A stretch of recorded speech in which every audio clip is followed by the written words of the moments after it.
Chapter 9. Sam sat on a wooden bench in a large garden behind the hospital building. She took off her glasses. She closed her eyes. She tilted her face toward the sun. She breathed in the fresh air.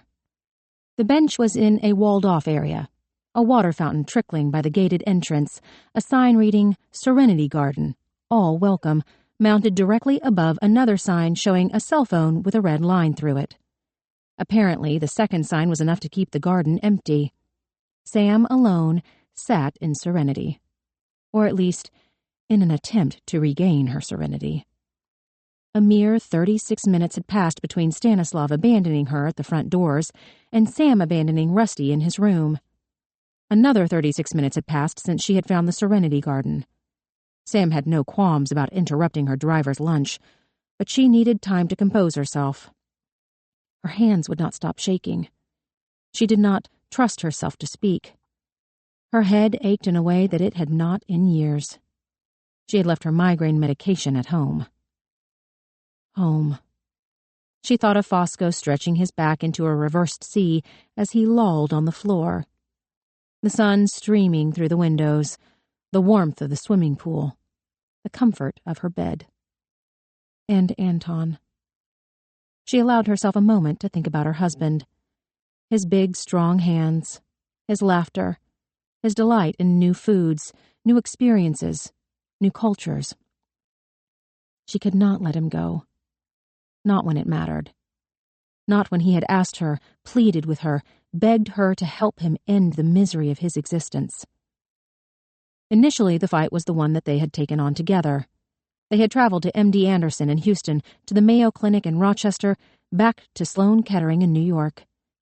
Each specialist, each world-renowned expert had given Anton anywhere from a 17 to 20% chance of survival. Sam was determined he would best those percentages. Photodynamic therapy, chemotherapy, radiation therapy, endoscopy with dilation, endoscopy with stent placement, electrocoagulation, anti-angiogenesis therapy.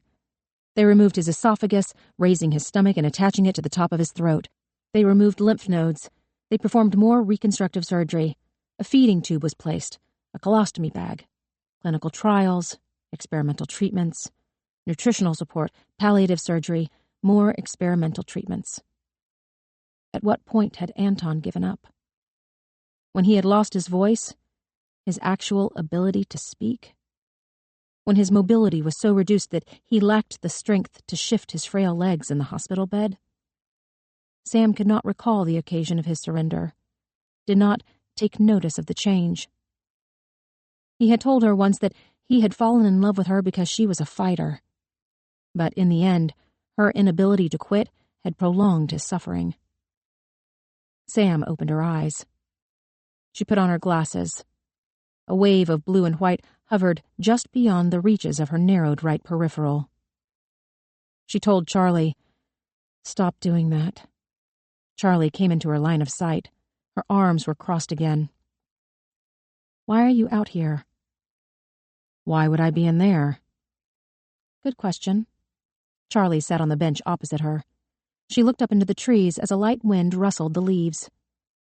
Sam had always known she had inherited Gamma's striking features, that obtuse coldness that chilled so many people. Charlie's affable countenance stood in direct opposition to their mother's line. Her face, even with the bruises, was clearly still beautiful. She had always been so clever in the way that made people laugh rather than recoil. Relentlessly happy, Gamma had said. The kind of person people just like. Not today, though. There was something different about Charlie, an almost palpable melancholy that seemed to have nothing to do with Rusty's condition. Why did she really ask Ben to email Sam? Charlie leaned back on the bench. "You're staring at me. Do you remember when Mama brought you here? You broke your arm trying to save that cat?" "It wasn't a cat," Charlie said. "I was trying to get my BB gun off the roof. Gamma threw it up there so you couldn't play with it anymore." "Exactly." Charlie rolled her eyes as she slumped down onto the bench. She was 41 years old, but she might as well have been 13 again. "Don't let him talk you into staying." "I hadn't planned on it. Sam looked for her cup. She had purchased some hot water at the cafeteria, along with a sandwich she'd been unable to finish. She pulled a Ziploc bag from her purse. Her tea sachets were inside. Charlie said, "We have tea here." "I like this kind." Sam dipped the sachet into the water. She had a quiet moment of panic when she saw her bare ring finger. Then she remembered that she had left her wedding ring at home. Charlie did not miss much. "What is it?" Sam shook her head. "Do you have children?" "No." Charlie did not return the question. "I didn't bring you here to kill Rusty. He's going to do that to himself eventually. His heart isn't good. The cardiologist basically said he's one strained bowel movement away from death. But he won't stop smoking. He won't cut back on the drinking. You know what a stubborn jackass he is. He won't listen to anybody. I can't believe he hasn't done you the courtesy of drawing up a will." "Are you happy?" Sam found the question both odd and abrupt. "Some days are better than others." Charlie tapped her foot lightly against the ground. "Sometimes I think about you all alone in that shitty, cramped apartment, and I just get sad." Sam didn't tell her that the shitty apartment had sold for $3.2 million. Instead, she quoted, "Picture me with my ground teeth stalking joy." Flannery O'Connor. Charlie had always been good with quotes. Gamma was reading The Habit of Being, wasn't she? I had forgotten all about it. Sam had not. She could still recall her surprise when her mother had checked out the collection of essays from the library. Gamma had openly disdained religious symbolism, which ruled out most of the English canon. "Dad said she was trying to be happy before she died," Charlie said. "Maybe because she knew she was sick." Sam looked down at her tea. During Gamma's autopsy, the medical examiner had discovered that her lungs were riddled with cancer. Had she not been murdered, she likely would have been dead within the year. Zachariah Culpepper had used this as part of his defense, as if a few more precious months with Gamma would have meant nothing. "She told me to look after you," Sam said. "In the bathroom that day. She sounded so strident." "She always sounded strident." "Well." Sam let the string from the sachet hang over the edge of the cup. Charlie said, "I remember how you used to argue with her. I could barely understand what either of you were saying." She made talking motions with her hands. "Dad said you were both like two magnets, always charging against each other." "Magnets don't charge. They either attract or repel depending on the alignment of their north-south polarity. North to south or south to north attracts, whereas north to north or south to south repels," she explained. "If you charge them, I am assuming he meant with some type of electric current, you're only strengthening the magnet's polarity." "Wow, you really proved your point." "Don't be a smartass." "Don't be a dumbass." Sam caught her eye. They both smiled. Charlie said, "Fermilab is working on neutron therapy protocols for cancer treatment." Sam was surprised her sister followed that sort of thing. "I have some of her papers. Articles, I mean. They were published." "Articles she wrote?" "They're very old, from the 1960s. I could find references to her work in footnotes, but never the original material. There are two I was able to download from the International Database of Modern Physics." She opened her purse and found a thick stack of pages she had printed out this morning at Teterboro Airport. "I don't know why I brought these," Sam said, the most honest words she had uttered to her sister since she'd arrived. "I thought you might want to have them since—" Sam stopped there. They both knew that everything else had been lost in the fire. Old home movies, ancient report cards, scrapbooks, baby teeth, vacation photos. There was only one picture of Gamma that had survived, a candid shot of her standing in a field. She was looking back over her shoulder, staring not at the camera but at someone standing off to the side. 3/4 of her face was visible. A dark eyebrow was raised, her lips were parted. The photo had been on Rusty's desk at his downtown office when the red brick house was consumed by flames. Charlie read the title of the first article. "Phototransmutative Enrichment of the Interstellar Medium, Observational Studies of the Tarantula Nebula." She made a snoring sound, then thumbed to the second article. Dominant P-process pathways in supernova envelopes. Sam realized her mistake.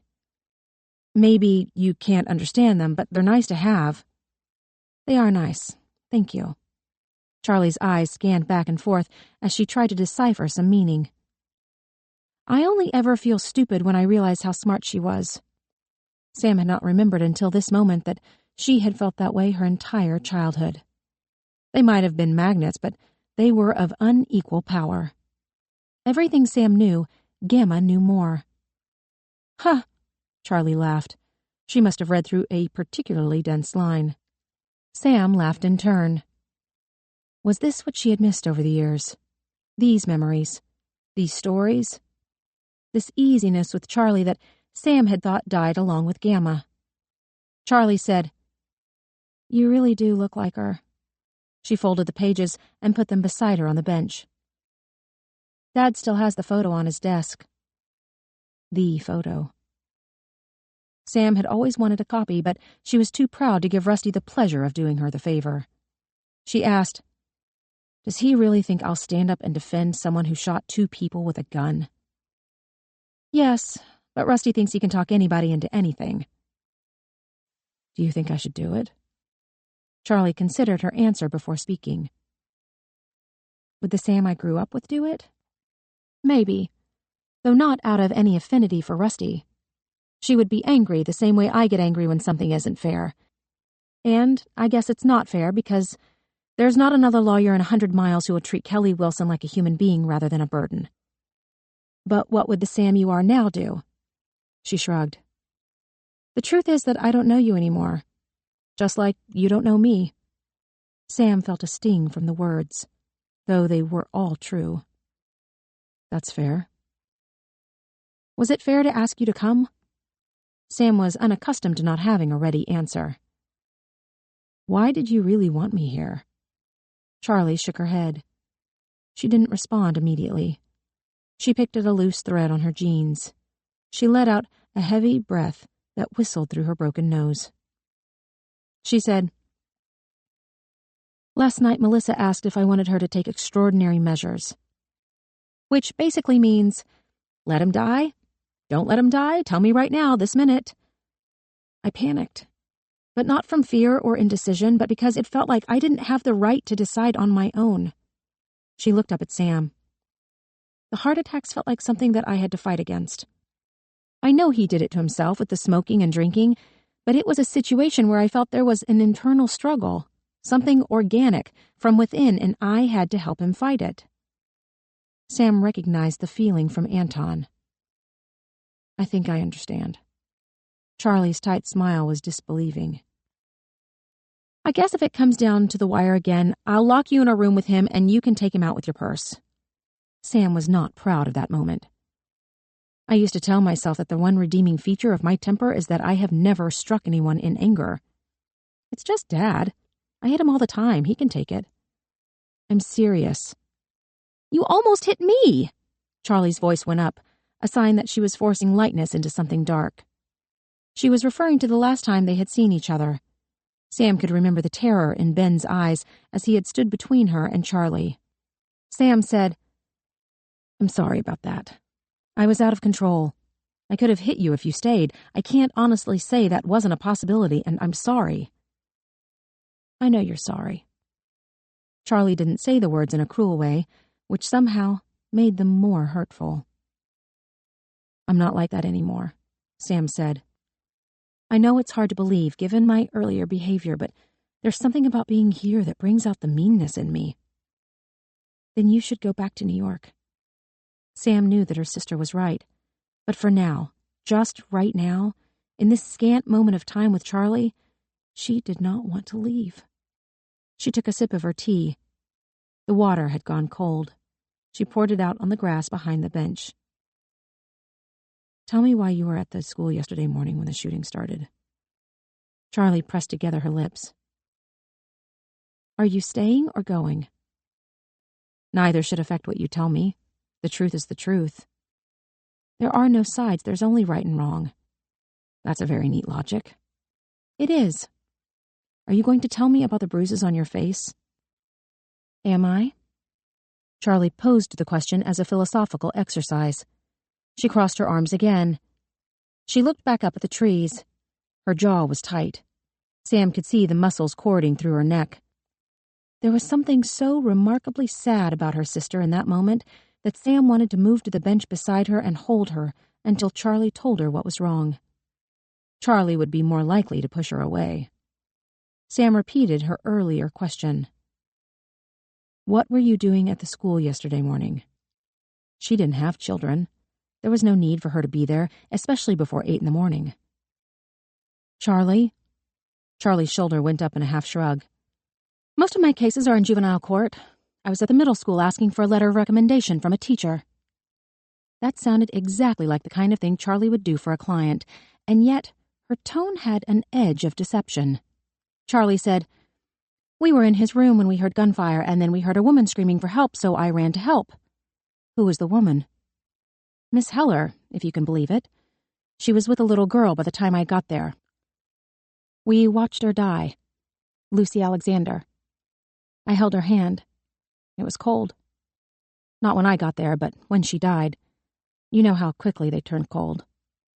Sam did. So, Charlie took a breath and held it for a moment.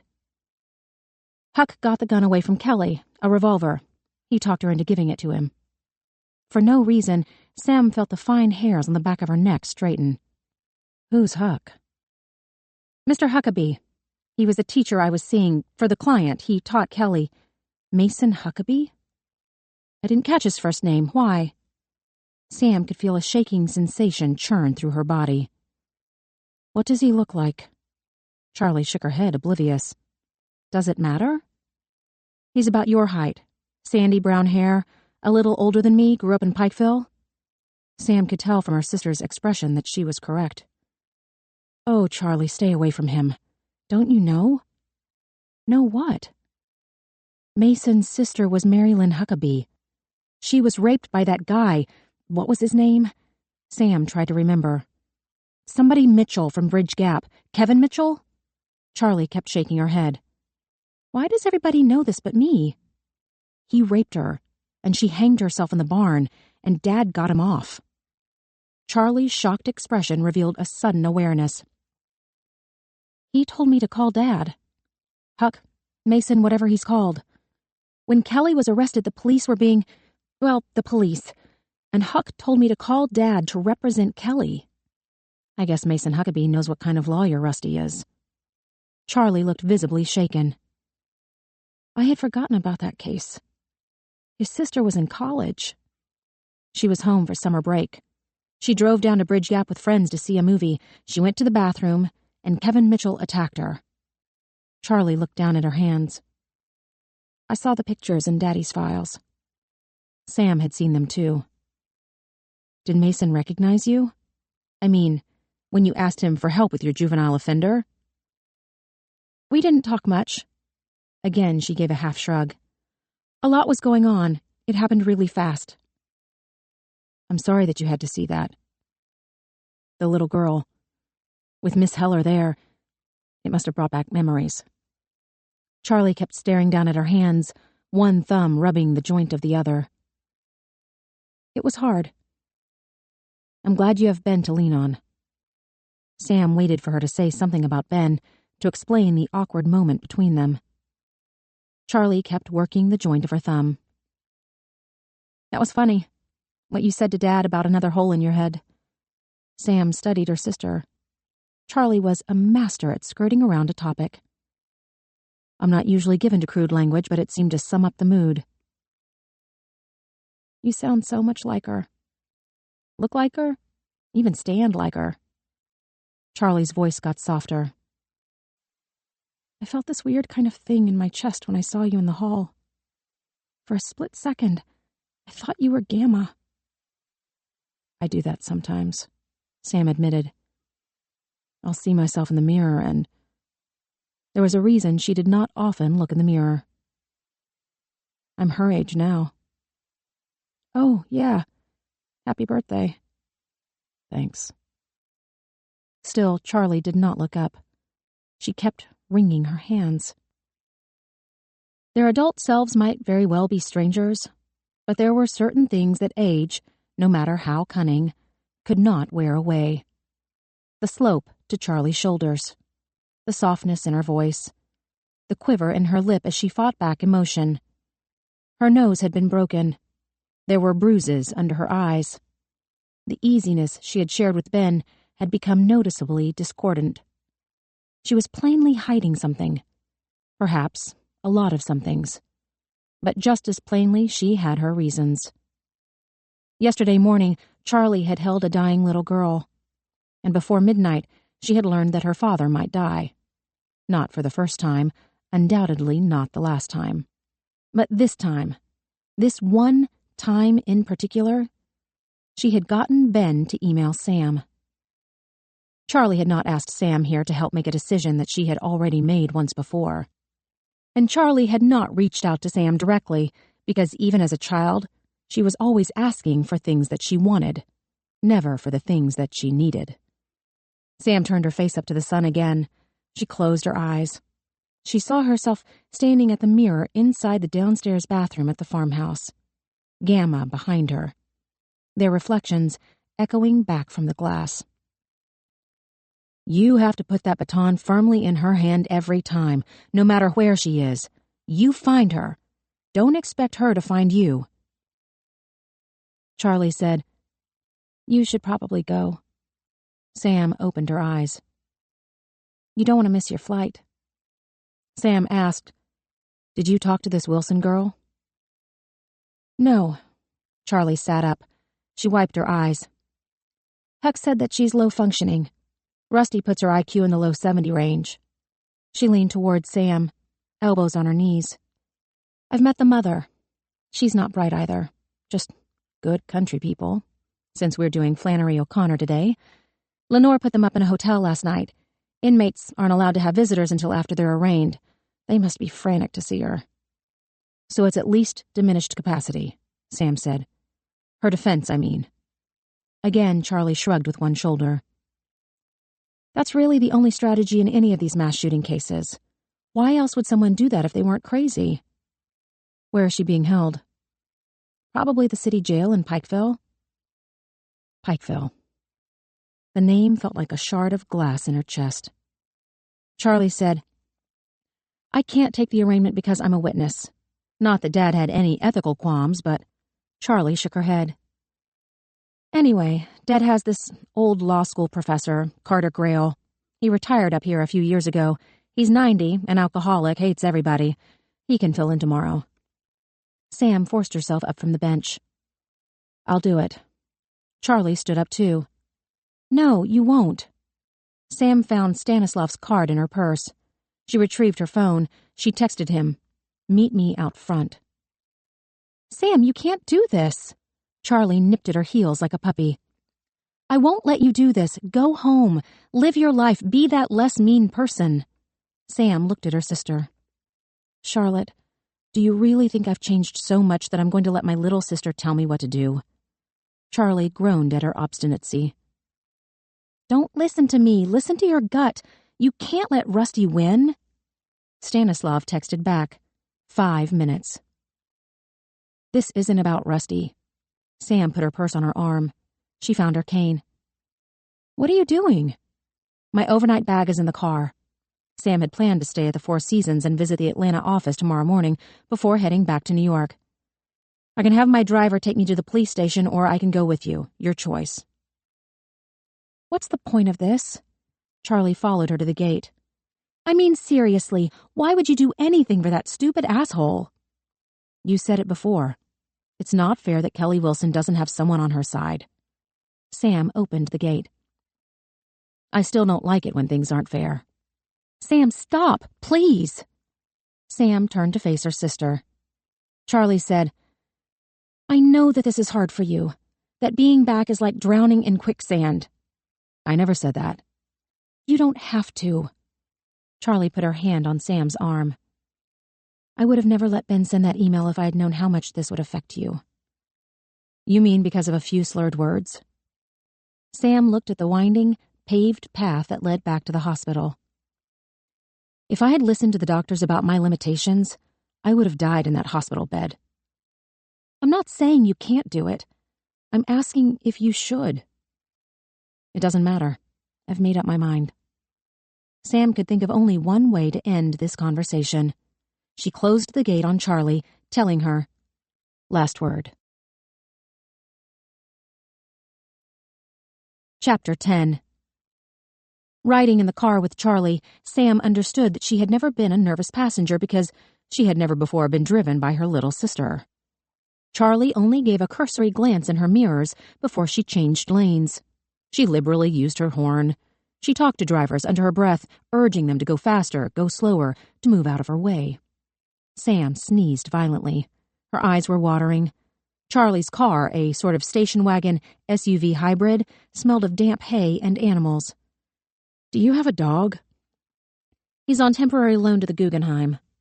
Sam gripped the dashboard as Charlie swerved into another lane. "Shouldn't you leave your signal on for longer than that?" "I think your verbal paraphasia is back," Charlie said. "You said shouldn't you when you meant you should." Sam laughed, which seemed inappropriate given their destination was the city jail. Representing Kelly Wilson was secondary to finding out what was wrong with Charlie, both physically because of the bruises and emotionally because of everything else. But Sam did not take lightly the job of representing the school shooter. For the first time in many years, she was nervous about talking to a client, and worse, walking into an unfamiliar courtroom. She told Charlie, "My Portland cases were in family court. I've never sat across from an accused murderer before." Charlie gave Sam a careful look, as if something might be wrong with her. "We both have, Sammy." Sam waved off the concern. She was unwilling to explain how she had always put her life into categories.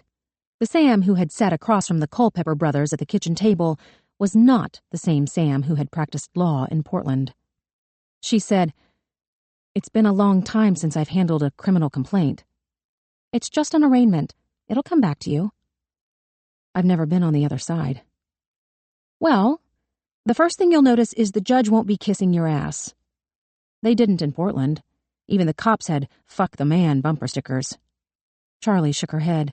She had probably never been anywhere like it. "Usually, I have 5 minutes with my client before we're in court. There's not a lot to say. They generally did what they were charged with doing: buying drugs, selling drugs, using drugs, stealing shit or fencing shit so they can get more drugs. I look at their sheet and see if they qualify for rehab or some kind of diversion, and then I tell them what's going to happen next. That's what they usually want to know. Even if they've been in a courtroom a zillion times before, they want to know the sequence of events. What happens next, and then what happens, and then what? I tell them 100 times, and each time they ask me again and again." Sam thought that sounded a hell of a lot like Charlie's role during Sam's early recovery. "Isn't that tedious?" "I always remind myself that they're freaked the hell out, and knowing what comes next gives them some sense of control."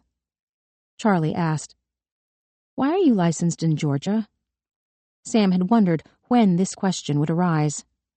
"My firm has offices in Atlanta."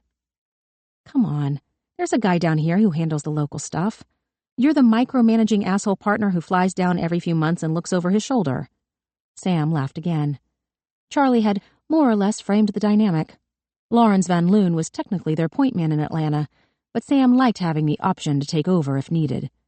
And she also liked walking into the bar exam and leaving with the certainty that she had passed without opening a book to study.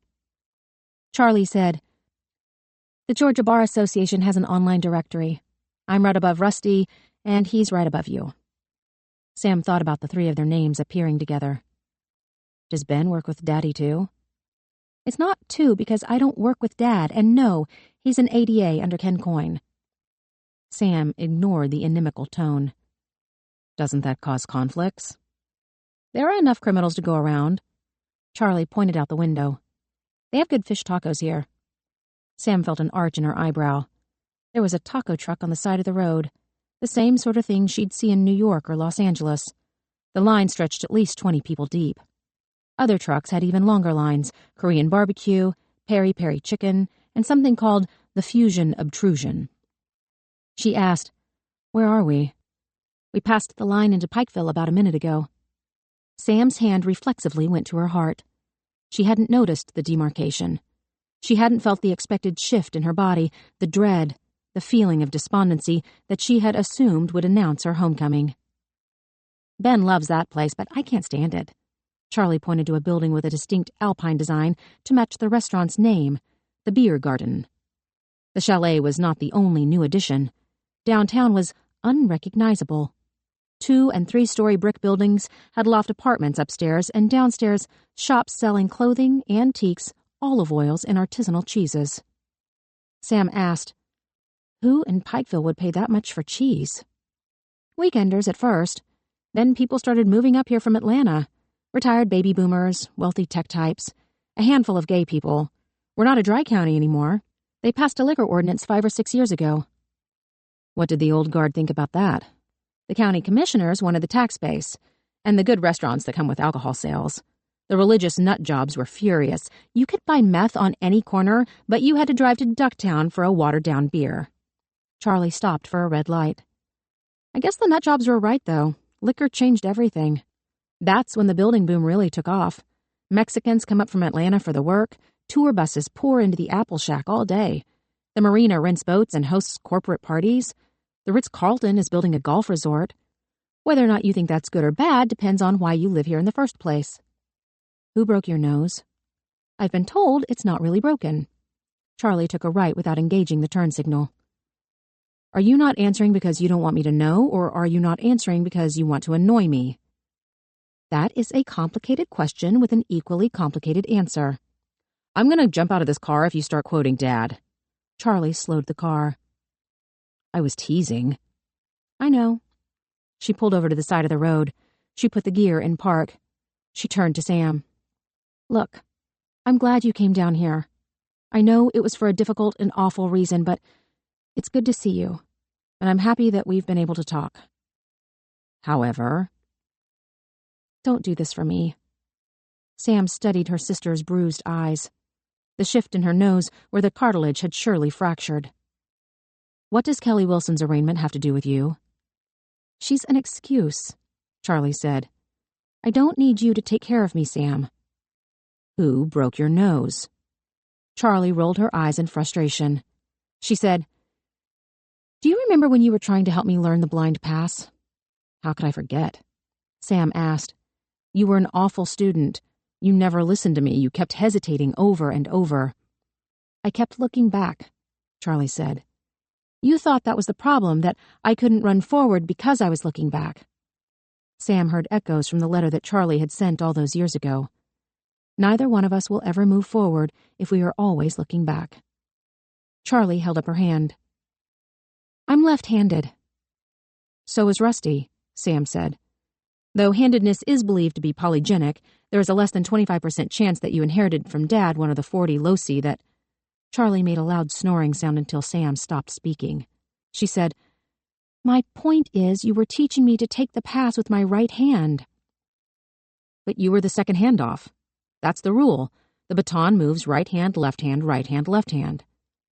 "But you never thought to ask me what the problem was." "You never thought to tell me what the problem was." Sam didn't understand the novelty of the excuse. "You would have failed in first or third. You're an inveterate false starter. You're terrible on bends. You had the speed to be a finisher, but you were always too much of a front runner." "You mean I only ever ran as hard as I needed to in order to get there first?"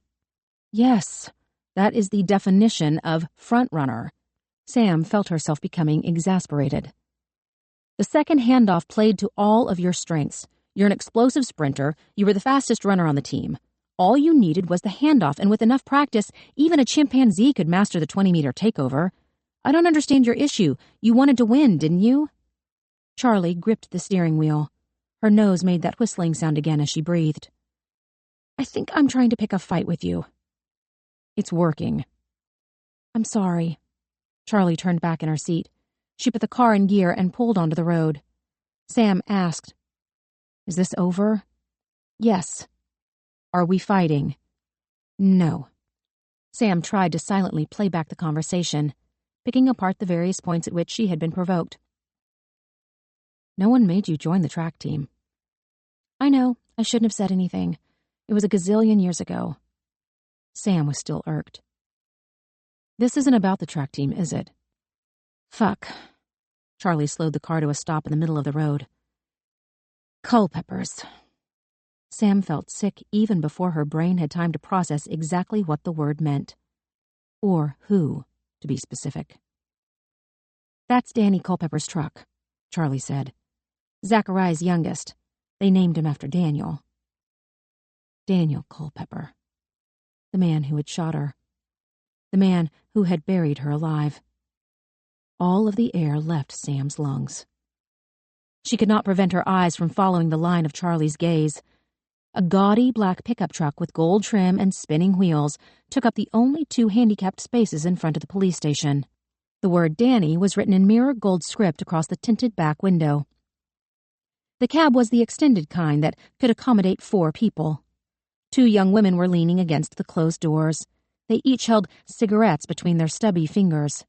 Red nail polish, red lipstick, dark eyeshadow, heavy eyeliner, bleach blonde hair, tight black pants, tighter shirt, high heels, sinister, hateful, aggressively ignorant.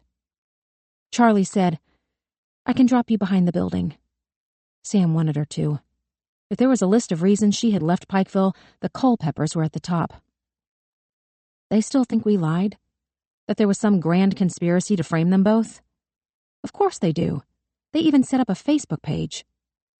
Sam had yet to disengage from life in Pikeville when Charlie was finishing high school. She had been provided with monthly updates about the treacherous Culpepper girls. Their families firmly held belief that Daniel had been home the night of the attacks, that Zachariah was working in Alabama, and that the Quinn girls, one of them a liar, the other mentally incapacitated, had framed them because Zachariah owed Rusty $20,000 in legal bills. Sam asked, "Are those the same girls from high school? They look too young." Daughters or nieces, but they're all the same. Sam shuddered just to be this near to them. "How can you stand to see them every day?" "I don't have to if it's a good day." Charlie offered again. "I'll drop you around back." "No. I'm not going to let them intimidate me." Sam folded her collapsible cane and shoved it into her purse. "They're not going to see me with this damn thing either." Charlie slowly drove the car into the parking lot. There were sheriff's cruisers and crime scene vans and black, unmarked town cars in most of the spaces. She had to drive to the back, which put them over a dozen yards from the building. Charlie turned off the engine. She asked, "Can you make the walk?" "Yes." Charlie didn't move. "I don't want to be a jerk." "Be a jerk." "If you fall in front of those bitches, they'll laugh at you. They might try to do something worse, and I'll have to kill them." "Use my cane if it comes to that. It's metal." Sam opened the door. She grabbed the armrest and heaved herself out. Charlie walked around the car, but not to help. To join Sam. To walk shoulder to shoulder toward the Culpepper girls. The wind picked up as they crossed the parking lot. Sam experienced a self-reflective moment of her own ludicrousness. She could almost hear spurs jangling as they crossed the asphalt. The Culpepper girls narrowed their eyes. Charlie lifted her chin. They could be in a Western. Or a John Hughes movie, if John Hughes had ever written about aggrieved, almost middle-aged women. The police station was housed in a squat, 60s-style government complex with narrow windows and a Jetsons-like roof that pointed to the mountains. Charlie had taken the last parking spot, which was the farthest away. To reach the sidewalk, they would have to traverse a roughly 40-feet walk up a slight incline. There was no ramp to the elevated building, only 3 wide concrete stairs that led to another 15 feet of boxwood-lined walkway, and then, eventually, the glass front doors. Sam could handle the distance. She would need Charlie's help to ascend the stairs, or the metal railing might be enough. The trick would be to lean on it while appearing to rest her hand. She would have to swing her left leg first, then pull her right, and then hope that the right could hold her unassisted weight as she somehow managed to swing her leg again. She ran her fingers through her hair. She felt the ridge of hard skin above her ear. Her pace quickened. The wind shifted back. Sam could hear the Culpepper girls' voices. The taller of the two flicked her cigarette in Charlie and Sam's direction. She raised her voice as she told her companion, "Looks like the bitch finally got the shit beat out of her." "Both eyes. Mean she had to be told twice," the other cackled. Next time you uns go out, maybe you can fetch Precious over there a bowl of ice cream. Sam felt the muscles in her right leg start to quiver. She looped her hand through Charlie's arm as if they were taking a walk in the park. I had forgotten the sociolect of the native Appalachians. Charlie laughed. She placed her hand over Sam's. What's that? The tall girl said. What'd she call you? The glass doors banged open. They all recoiled from the loud sound. A menacing-looking young man stomped down the walkway. Not tall, but thickly muscled. Here was the jangling sound. The chain linking his wallet to his belt swung at his side. His wardrobe ticked all the stereotypical redneck boxes, from his sweat-stained ball cap to the ripped-off sleeves of his red and black flannel shirt to his torn, filthy blue jeans. Danny Culpepper, Zachariah's youngest son. The spitting image of his father. His boots made a heavy stomping sound as he jumped down the 3 stairs. His beady eyes homed in on Charlie. He made a gun sign with his hand and pretended to line her up in his sights. Sam clenched her teeth. She tried not to relate the young man's stocky build to Zachariah Culpepper's. The hedonistic swagger, the way his thick lips smacked as he took a toothpick out of his mouth. Who we got here? He stood in front of them, arms out to his sides, effectively blocking their way. You got a familiar look about you, lady. Sam tightened her grip on Charlie's arm. She would not show fear to this animal. I gotcha. He snapped his fingers. Seen your picture from my daddy's trial, but your head was all swole up with a bullet still in it. Sam dug her fingernails into Charlie's arm. She begged her leg not to collapse out from under her, for her body not to shake, for her temper not to annihilate this disgusting man outside of the police station. She said, "Get out of our way." He did not get out of their way. Instead, he started clapping his hands, stomping his foot. He sang, "Two twin gals standing in a lot, one got fucked, the t'other got shot." The girls yapped with laughter. Sam tried to walk around him, but Charlie grabbed onto her hand, effectively nailing them both in place. Charlie told him, "It's hard to fuck a 13-year-old girl when your dick doesn't work." The boy snorted, "Shit. I'm sure your dad can get it up for his buddies in prison." The insult was obvious, but effective. Danny jammed his finger in Charlie's face. "You think I won't get my rifle and shoot off your ugly fucking head right here in front of this police station?" "Make sure you get close," Sam said. Culpeppers aren't known for their aim. Silence cut a rift through the air. Sam tapped her finger to the side of her head. "Lucky for me." Charlie gave a startled laugh. She kept laughing until Danny Culpepper brushed past her, his shoulder bumping Charlie's. "Fucking bitches," he told the 2 girls. "Get the fuck in, you want to ride home." Sam pulled at Charlie's arm to get her moving. She was afraid that Charlie would not take the win, that she would say something vitriolic that brought Danny Culpepper back. "Come on," Sam whispered, tugging harder. Enough. Only when Danny was behind the wheel of his truck did Charlie allow herself to be led away. They walked arm in arm toward the stairs. Sam had forgotten about the stairs. She heard the rumble of Danny Culpepper's diesel truck behind her. He kept racing the engine. Being run over would take less effort than mounting the stairs. She told Charlie, I've got you." Charlie would not allow her to stop the forward motion. She slipped her arm under Sam's bent elbow, offering a sort of shelf to lean on. 1, 2. Sam swung her left leg, leaned into Charlie to move her right, then her left took over and she was up the stairs. The show was wasted. Tires screeched behind them, smoke filled the air, the truck peeled off in a cacophonous blend of engine grumble and rap music. Sam stopped to rest. The front door was another 5 feet away. She was almost breathless. Why would they be here? Because of Dad? If I were in charge of the investigation into who stabbed Dad, the first suspect I would pick up is Danny Culpepper. But you don't think the police brought him in for questioning? I don't think they're seriously looking into it, either because they've got bigger fish to fry with this school shooting, or they don't care that somebody tried to kill Dad, Charlie explained. Generally, the police don't let you drive yourself and your cousins to the station when you're being questioned for attempted murder. They bust down your door and drag you in by your collar and do everything they can to scare the shit out of you so that you know you're in trouble. So, Danny just happened to be here? Charlie shrugged. He's a drug dealer. He's at the station a lot. Sam searched her purse for a tissue. Is that how he purchased that ghost truck? He's not that good at selling drugs. Charlie watched as the truck squealed the wrong way up the one-way street. Prices at the Ghost Truck Emporium are through the roof. I read that in the Times. Sam used the tissue to pat sweat from her face. She had no idea why she'd even spoken to Danny Culpepper, and there was not enough time left on Earth to explain her words to him. In New York, Sam did everything possible to diminish her disability. Here, she seemed inclined to wield it as a weapon. She returned the tissue to her purse. I'm ready. Kelly had a yearbook, Charlie said, her voice low. You know, the thing where... I know what a yearbook is. Charlie nodded back toward the stairs. Sam needed her cane, but she walked the 10 feet back unaided. This was when she saw the sheet of bowed plywood laid across the sloped grass on the other side of the stairs. The handicapped ramp, she supposed. This godforsaken place, Sam muttered. She leaned against the metal railing. She asked Charlie, What are we doing? Charlie glanced back at the doors as if she was afraid they would be overheard. She kept her voice to barely more than a whisper. A yearbook was in Kelly's room, hidden on the top shelf of her closet. Sam was confused. The crime had only happened yesterday morning.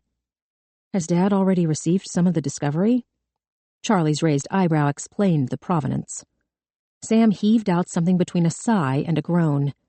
She knew the kinds of shortcuts her father took. What was in the yearbook? A lot of nasty stuff about Kelly being a whore, having sex with football players. Well, that's hardly anomalous to high school. Girls can be cruel. Middle school, Charlie said. This was 5 years ago when Kelly was 14. But it was more than cruel. The pages were filled. Hundreds of people signed on. Most of them probably didn't even know her. A Pikeville version of Carrie without the pig's blood. Sam realized the obvious. Well, someone's blood was shed. Right. It's a mitigating factor. She was bullied, probably isolated. It could keep her off death row. That's good. Sam equivocated. For Dad's case, I mean. Charlie had more. Kelly said something in the hallway before she gave Huck the gun. What? Sam's throat hurt from trying to keep her voice down. Why are you telling me this when we were standing outside of a police station instead of when we were inside the car? Charlie threw out her hand toward the doors. There's only a fat guy behind a bulletproof window in there. Answer me, Charlotte. Because I was pissed off at you in the car. I knew it. Sam grabbed onto the railing. Why? Because you're here for me even though I told you that I don't need you, and you're lying like you always do out of this misplaced sense of duty to Gamma, and pretending that it's about this arraignment, and it just occurred to me when we walked up the steps that this isn't the bullshit tug-of-war between us. This is Kelly's life. She needs you to be on point. Sam stiffened her spine. I am always on point with clients. I take my fiduciary responsibilities very seriously. This is a lot more complicated than you think it is. Then give me the facts. Don't send me into that building where I'm going to get blindsided. She indicated her eye. More than I already am. You've got to stop using that as a punchline. She was probably right.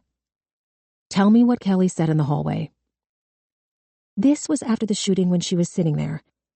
They were trying to get her to hand over the gun. I saw Kelly's lips move and Huck heard it, but he didn't tell the GBI. But there was a cop standing there who heard her say it too, and like I said, I saw it happen, but I didn't hear it. But whatever she said really upset him. Do you have a sudden aversion to proper pronouns? Sam felt inundated by data fragments. Charlie was acting like she was 13 again, flush with the excitement of telling a story. This information was less important than complaining about being second position in the relay 30 years ago? Charlie said, There's more about Huck. Okay. Charlie looked away. Inexplicably, tears rimmed her eyes. Charlie? Sam felt her own tears start to well. She could never abide seeing her sister in distress. What is it? Charlie looked down at her hands. She cleared her throat. I think Huck took the murder weapon from the scene. What? Sam's voice went up in alarm. How? It's just a feeling. The GBI asked me about... Wait, the Georgia Bureau of Investigation interviewed you? I'm a witness. Did you have a lawyer? I'm a lawyer. Charlie, I know I have a fool for a client. Don't worry, I didn't say anything stupid.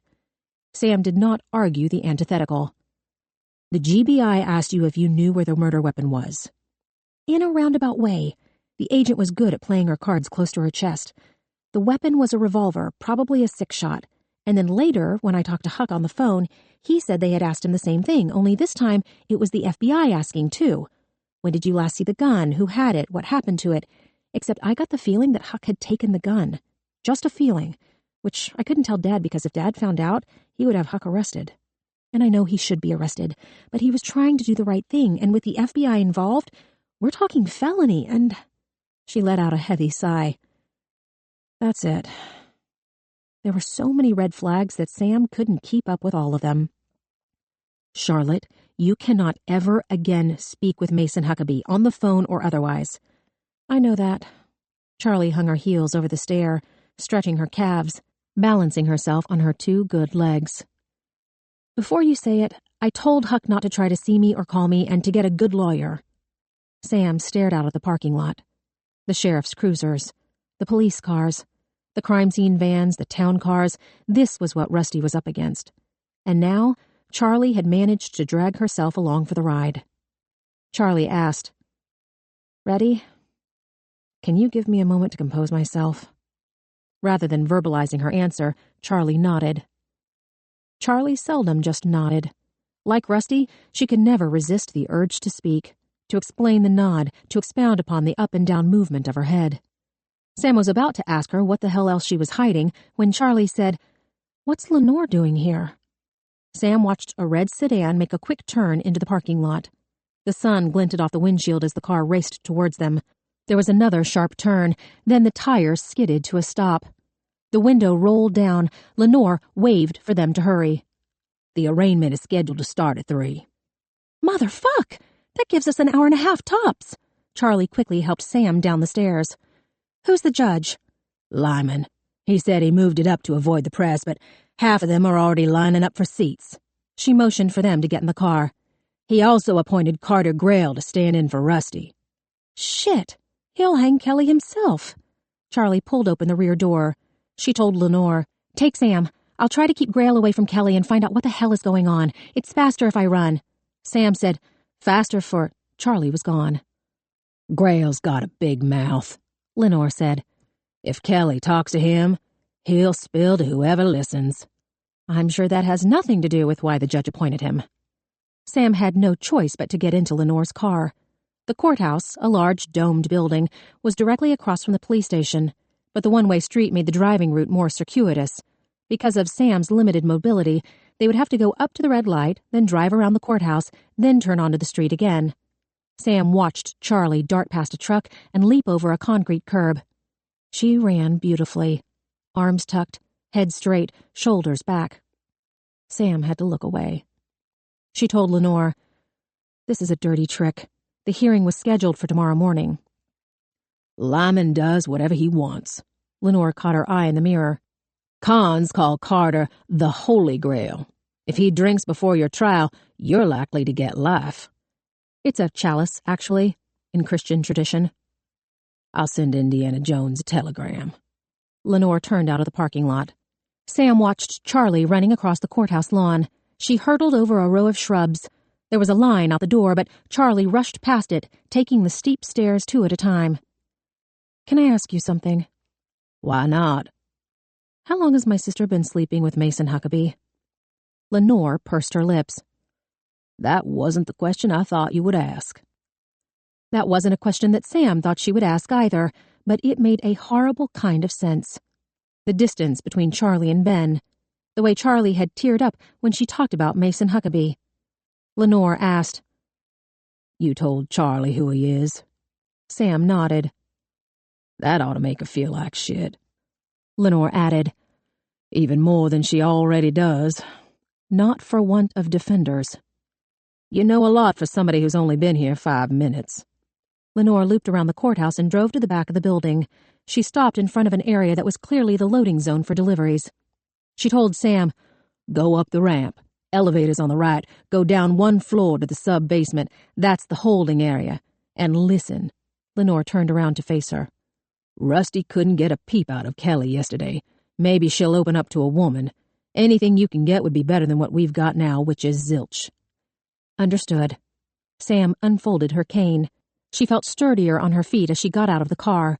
Adrenaline had always been her ally.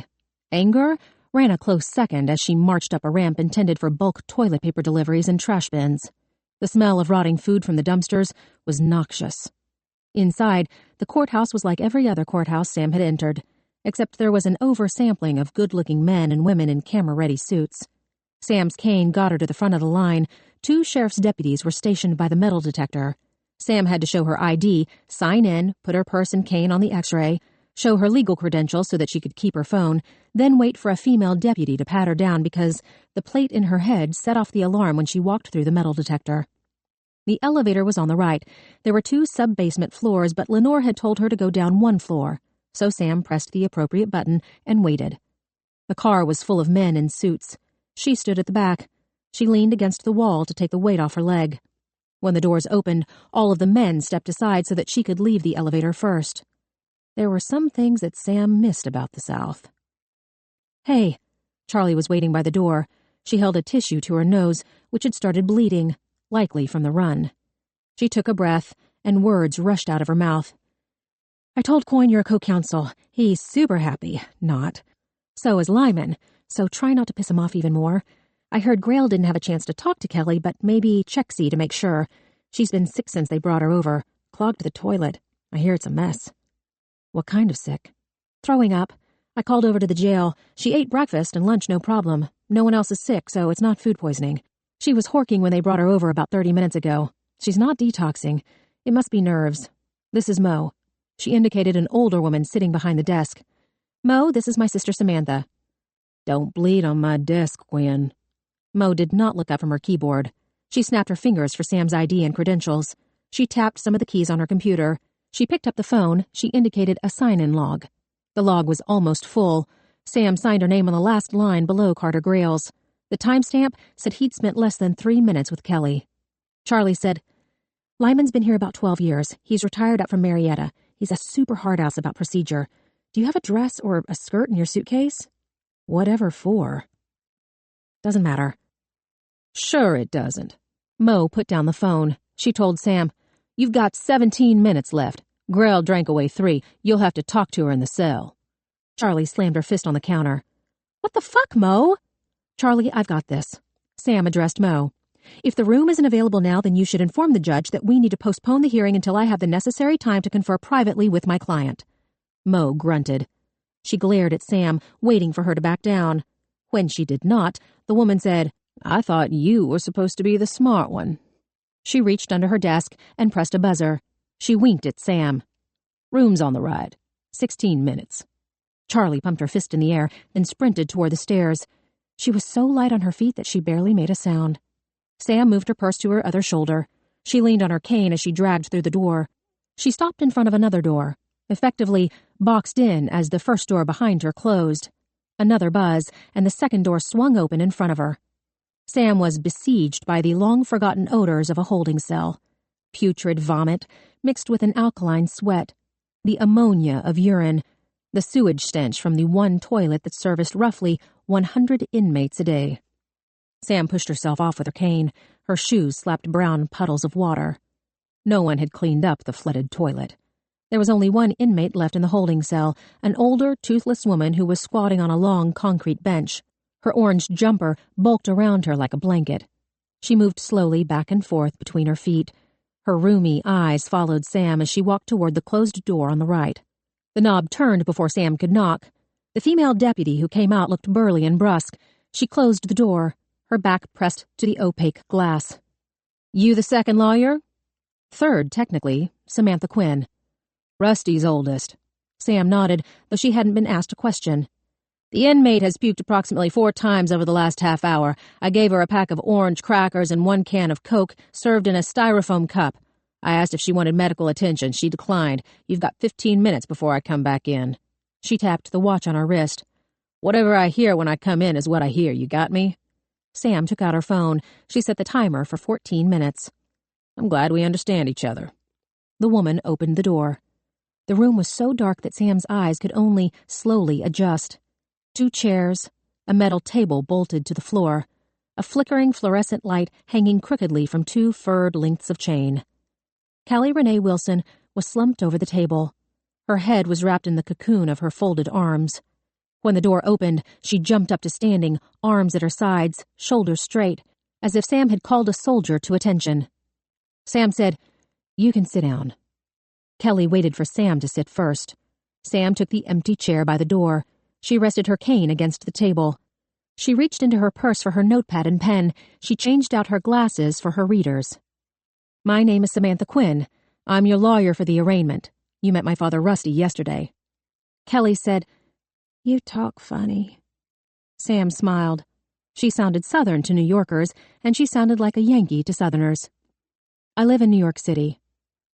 "Because you're a cripple?" Sam almost laughed. "No, I live in New York because I like it. I use a cane when my leg gets tired."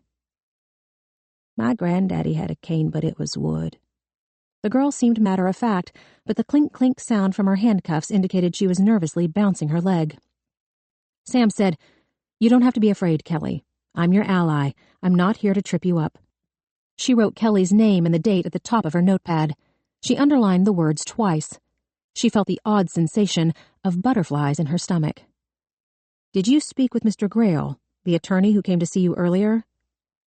"No, ma'am. On account of I was sick." Sam studied the girl. She spoke slowly, almost as if she was drugged. Judging by the S on the front of her orange jumper, they had given her an adult small, but the uniform was voluminous on her petite frame. Kelly looked wan. Her hair was greasy, speckled with pieces of vomit. As thin as she was, her face was round, angelic. Sam reminded herself that Lucy Alexander's face had been angelic, too. She asked Kelly, "Are you on any medication?" "They give me liquids at the hospital yesterday." She showed Sam the bruised red dot near the crook of her right arm. "Through here." Sam transcribed the exact words. Rusty would need to get the girl's hospital records. "You think they gave you fluids but no medication?" "Yes, ma'am.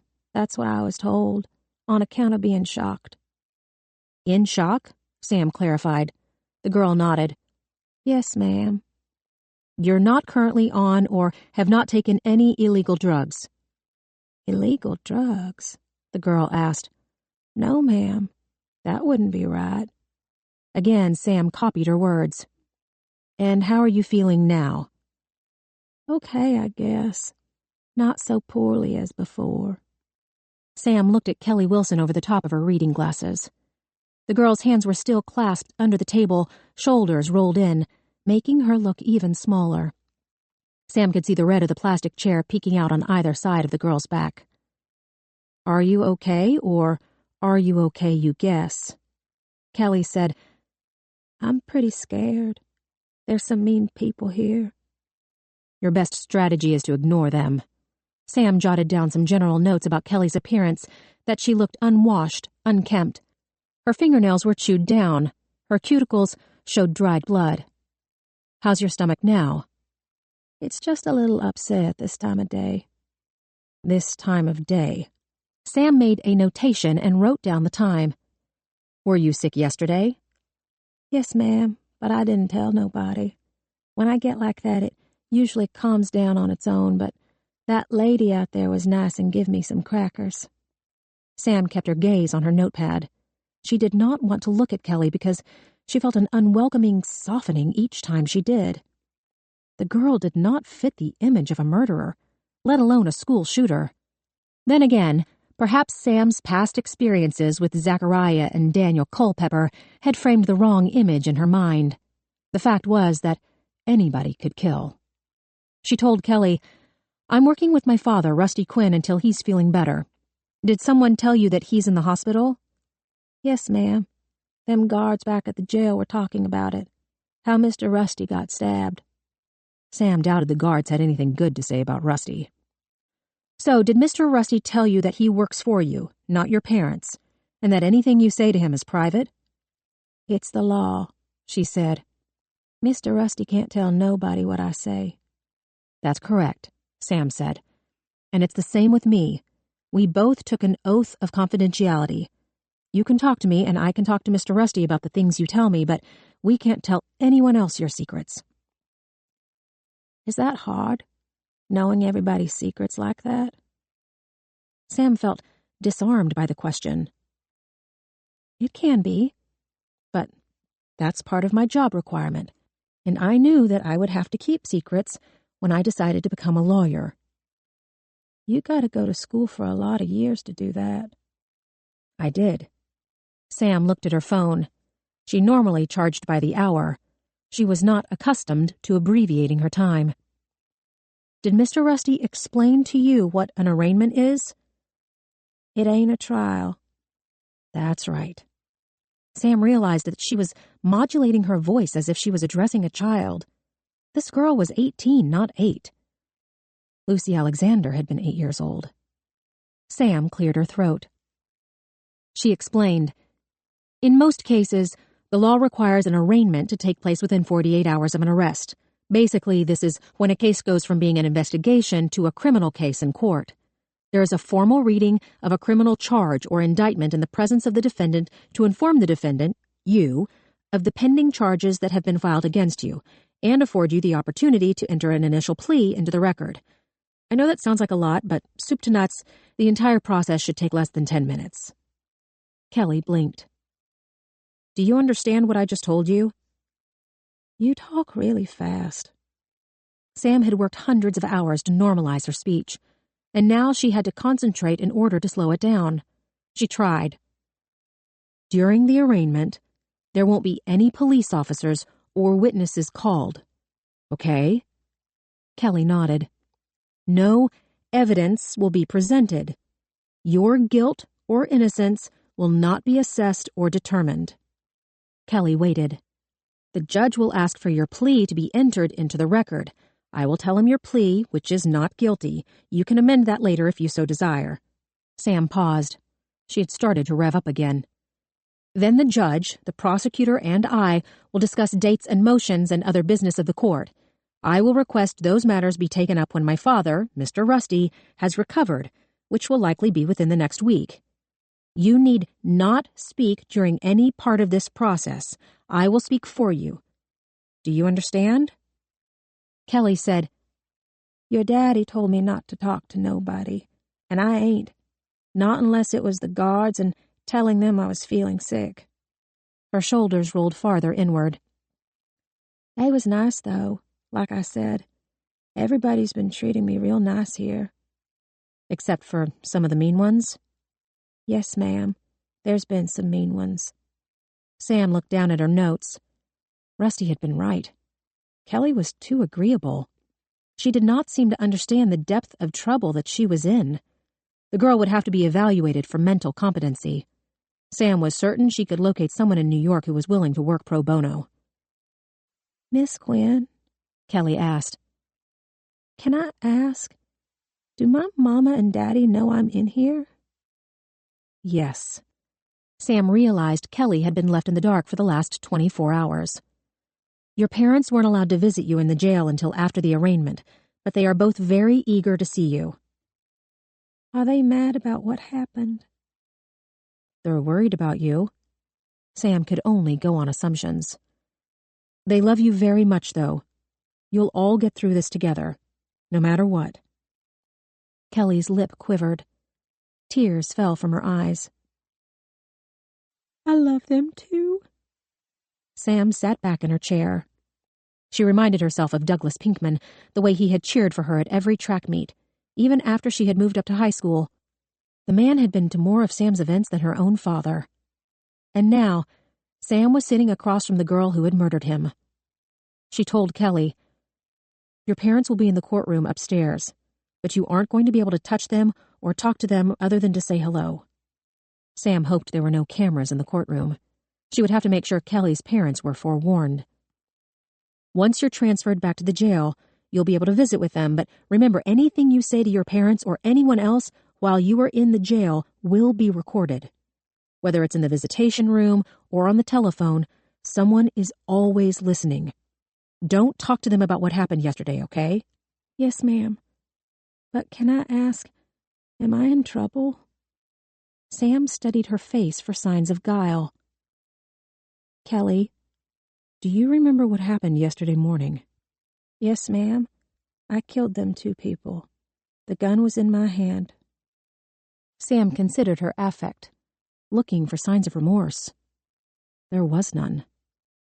Kelly might as well have been describing events that had happened to someone else. Sam thought about how to pose the question. Did you know Lucy Alexander?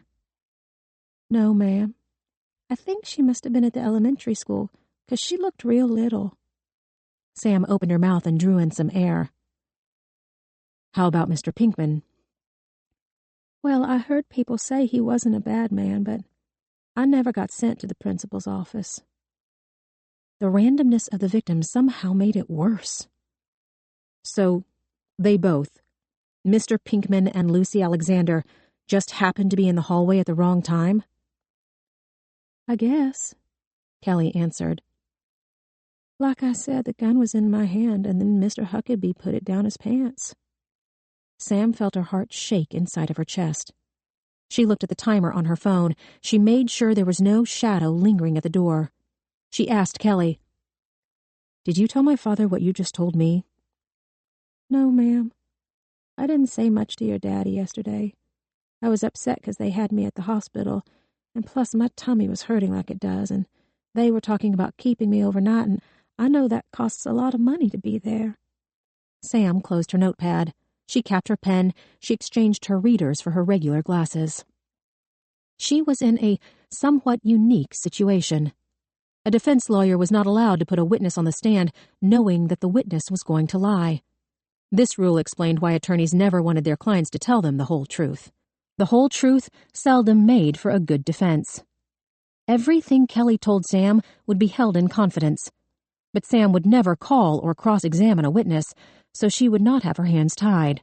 She could simply edit out the damaging facts when she relayed this conversation to Rusty and let him take care of the rest. Kelly said, My Uncle Shane passed in the hospital, and his wife and them had to move out of their house 'cause the bills were too much. They won't charge you for the hospital stay. She smiled. Her teeth were tiny white beads. Do my parents know that? Because I think that'll come as a relief. I'll make sure they know. Thank you, Miss Quinn. I sure do appreciate all you and your daddy done for me.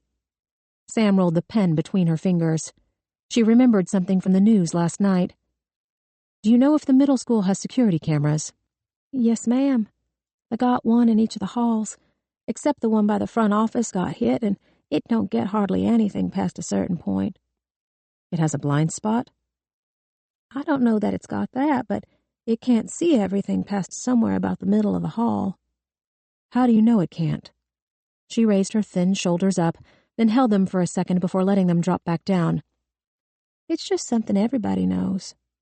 Sam asked, Kelly, do you have many friends at school? Acquaintances, you mean?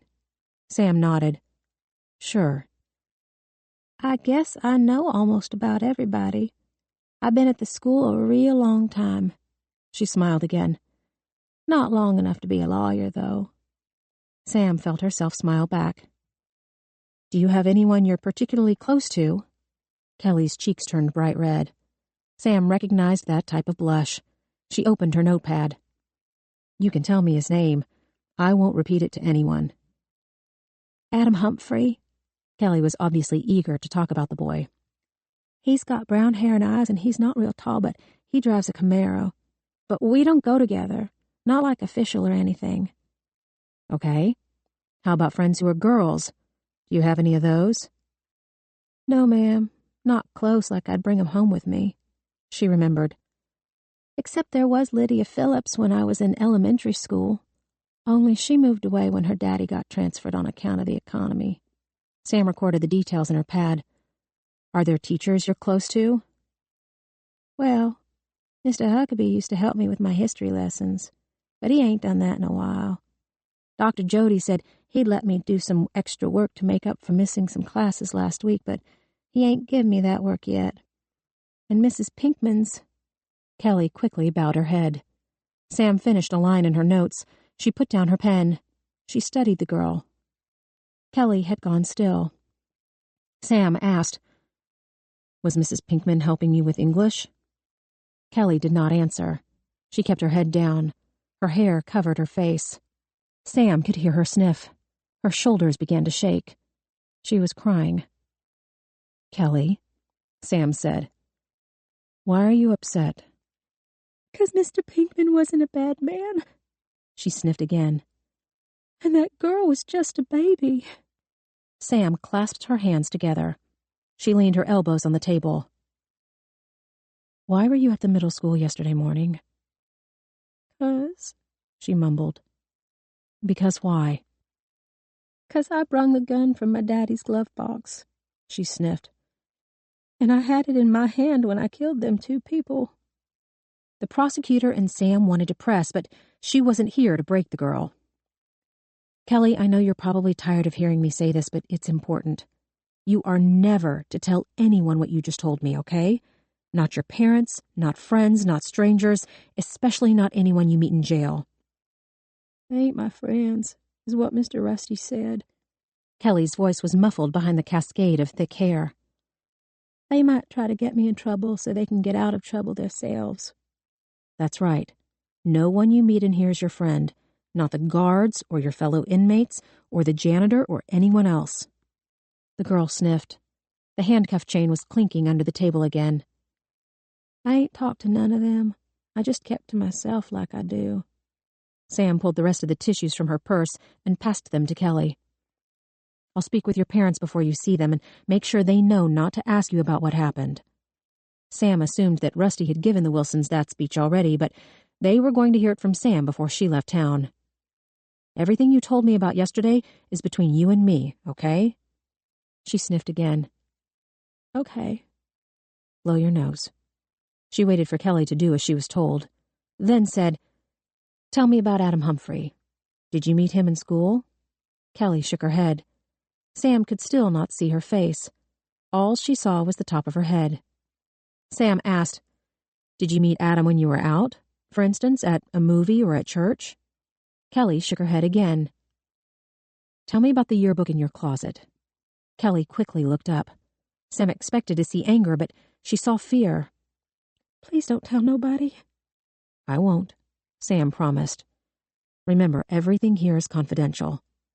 Kelly kept the tissue in her hand as she wiped her nose with her sleeve. Sam asked, "Can you tell me why people wrote those things about you?" "They were bad things." "I don't think the acts they were describing were bad. I think that the people who wrote those things were being unkind." Kelly appeared baffled. Sam couldn't fault her. This was no time to lecture an 18-year-old spree killer on feminism. She asked Kelly, "Why did they write those things about you?" "I don't know, ma'am. You'd have to ask them." "Were some of the things they said true?" Kelly looked back down at the table. "Not like how they said, but maybe something similar." Sam wondered at the turn of phrase.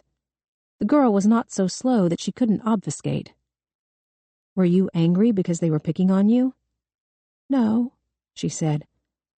"I was hurt mostly because them's private things, and I didn't know most of them people, but I guess it was a long time ago.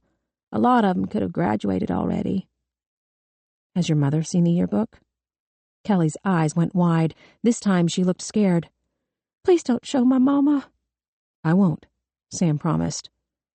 "Remember how I told you that anything you tell me will remain confidential?" "No." Sam felt a prick in her left eyebrow.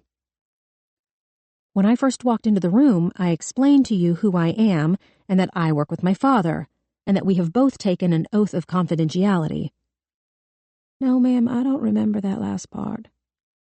"Confidentiality means that I have to keep your secrets." "Oh, well, okay. That's what your daddy said, too, about secrets." Sam looked at the time. She had less than 4 minutes. "Kelly, I was told that yesterday morning, right after the shooting took place, when Mr. Huckabee was asking you to relinquish the revolver, you said something that Mr. Huckabee and perhaps a police officer heard. Do you remember what you said?" "No, ma'am. I didn't much feel like talking after that." You said something. Sam tried again. The officer heard you. Mr. Huckabee heard you. Okay. Kelly nodded slowly. I did say something. Sam was surprised by how quickly the girl had changed her story. Do you remember what you said? I don't know. I don't remember saying it. Sam felt Kelly's eagerness to please pushing out into the space between them. She tried approaching the question from a different angle, asking, Kelly, in the hallway yesterday morning, did you tell Mr. Huckabee and the police officer that the lockers are blue? Yes, ma'am. Kelly latched onto the suggestion. They are blue. Sam started nodding her head. I know they're blue. But is that what you said at that point? Did you actually say that to them, that the lockers are blue? Is that what you told Mr. Huckabee and the policeman, that the lockers are blue? Kelly began nodding along. Yes, I said that. Sam knew the girl was lying. At that moment in time yesterday morning, Kelly Wilson had just shot and killed 2 people. Her former teacher was asking her to hand over the murder weapon. A policeman was undoubtedly pointing a gun at her head. Kelly had not stopped to note the school decor. Sam asked, You remember telling both of them that the lockers are blue? Yes, ma'am. Kelly seemed so certain of the answer that she likely would have passed a lie detector exam. Okay. So Mr. Huckabee was there, Sam said, wondering how far she could push the girl. Mrs. Pinkman was there, too. Was anyone else there? Someone you didn't recognize? There was a woman in a devil shirt. She indicated her chest. The devil was wearing a blue mask and it said the word devils on it. Sam could still remember packing Charlie's things after her disastrous New York visit. Every t-shirt Charlie owned had some variation of the Duke Blue Devils logo. Sam asked Kelly, The woman in the devil's shirt, did she hurt anybody? No, ma'am. She was sitting there across from Mrs. Pinkman looking at her hands. Are you sure she didn't hurt anybody? Sam made her voice firm. This is very important, Kelly.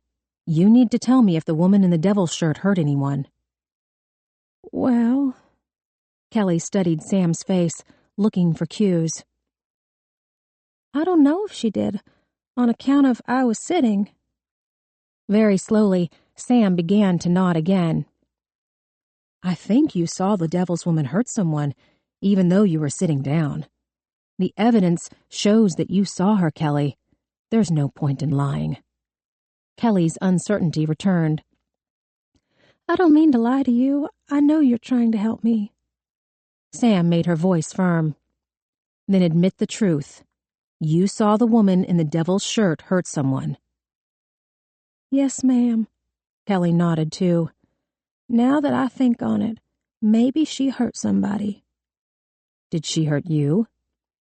Kelly hesitated. She searched Sam's expression for guidance. Maybe. I can't use maybe to help you, Kelly. Sam tried again, declaring, You saw the woman in the blue devil shirt hurt someone else who was in the hallway. Yes, ma'am. Kelly seemed more sure of herself now. She kept nodding her head as if the motion informed her thinking. That's what I saw. Sam asked, Did the devil's woman hurt Mrs. Pinkman? She leaned forward.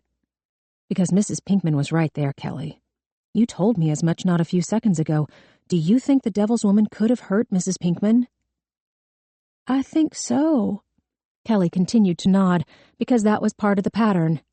She denied the statement, then she allowed that the statement might be true, then she accepted the statement as fact. All that Sam had to do was speak authoritatively, tell the girl the answer, nod a few times, then wait for the lie to be regurgitated back to her. Sam said, According to eyewitnesses, Kelly, you saw exactly what the devil's woman did. Okay, Kelly said. That's what I seen happen, that she hurt her. How did the devil's woman hurt Mrs. Pinkman? Sam waved her hands in the air, trying to think of examples. Did she kick her? Did she punch her? She slapped her with her hand. Sam looked at the hand she had waved in the air, certain the motion had put the idea in Kelly's head. You're sure you saw the devil's woman slap Mrs. Pinkman? Yes, ma'am, it happened like you said. She slapped her across the face, and I could hear the noise all the way to where I was sitting in the hall. Sam realized the enormity of the lie. Without thinking, she had implicated her own sister in assault. So, what you're saying is that you saw with your own eyes when the devil's woman slapped Mrs. Pinkman across the face? Kelly continued to nod. There were tears in her eyes.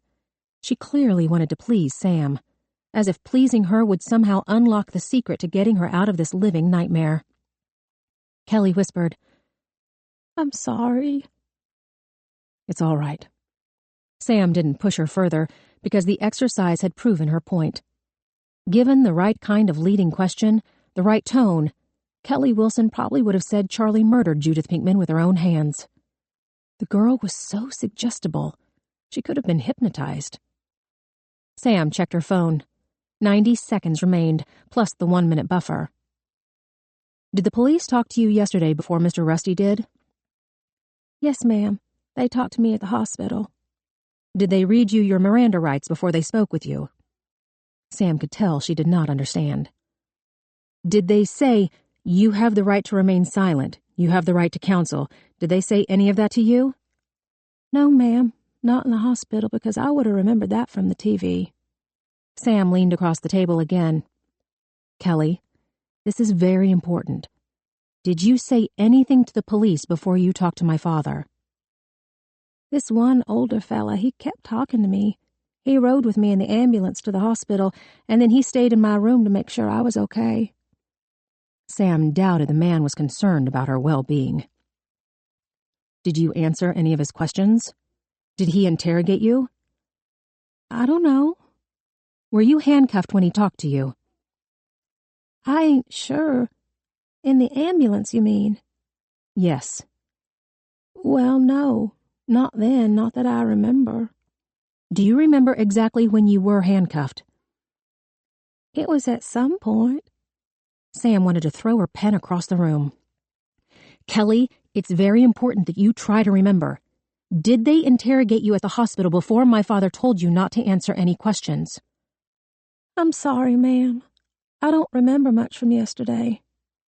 "But the older feller was always with you." "Yes, ma'am. Except when he had to go to the bathroom and then a police officer came and sat with me." "Was the older fella in a police uniform?" "No, ma'am. He was in a suit and tie." "Did he tell you his name?" "No, ma'am." "Do you remember when you were told your Miranda, when they said, you have a right to remain silent, you have a right to counsel?" She waited.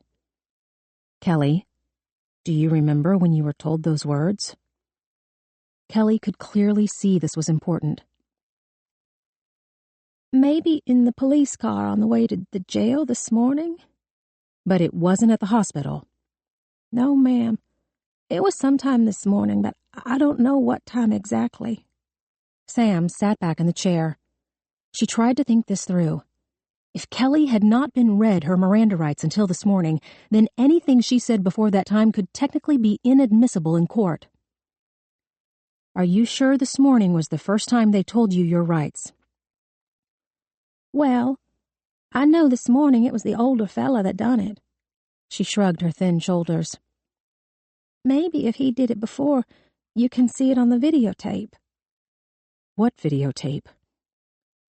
"The one they made of me at the hospital."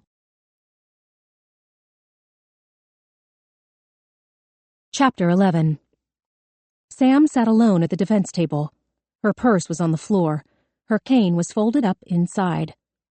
She studied her notes from the interview with Kelly Wilson, pretending as if she did not know that at least 100 people were sitting behind her. Without question, the majority of the spectators were locals. The heat of their white-hot rage made sweat roll down her back. One of them could be the person who had stabbed Rusty. Judging by the furious whispering, Sam gathered that many of them would gladly stab her, too. Ken Coyne coughed into his hand. The county prosecutor was sitting with a veritable phalanx, a doughy, fresh-faced second chair, an older man with a brush-broom mustache, and the obligatory attractive young blonde woman. In New York, this type of woman would be wearing a well-cut suit and expensive heels. The Pikeville version had her looking more like a Catholic nun. Ken coughed again. He wanted Sam to look at him, but she would not. A perfunctory handshake was all that she had allowed. Any gratitude that Coyne believed was owed to him for killing Daniel Culpepper had been erased by his scurrilous behavior. Sam was not a resident of Pikeville. She would never return. There was no need to pretend she had any affinity for the dirty, underhanded bastard. Coyne was the type of prosecutor who made all prosecutors look bad. Not only because of the cat and mouse he had played with the arraignment, but because of the videotape that had been made at the hospital. Whatever was on the recording could hang Kelly Wilson. There was no telling what the girl had said. Based on Sam's brief time with her, she did not doubt that Kelly Wilson could be talked into admitting that she had assassinated Abraham Lincoln. The legal issue, perhaps the most important motion that Rusty would argue, would be whether or not the film of Kelly should be admissible in court. If Kelly had not been read her Miranda rights before she answered questions on the record, or if it was clear that she did not understand her rights, then the video should not be shown to the jury.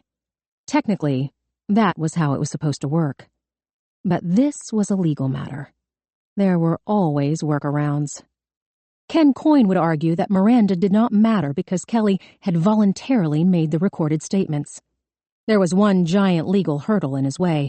In order for the video to be admissible, Coyne had to prove that a reasonable person, fortunately not Kelly Wilson herself, would assume that Kelly was not in police custody when the statements were recorded.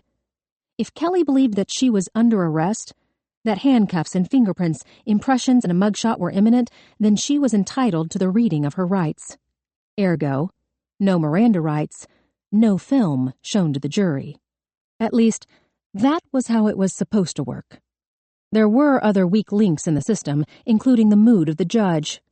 Very rarely did you find a completely impartial figure on the bench. They tended to lean toward the prosecution or the defense. No judge liked to be appealed, but as a case moved higher up the chain, it became increasingly more difficult for a defendant to argue that a mistake had been made. No judge liked to reverse a lower judge. Sam closed her notepad. She glanced behind her. The Wilsons sat with Lenore. Sam had talked with them for less than 5 minutes before the general public was allowed into the courtroom.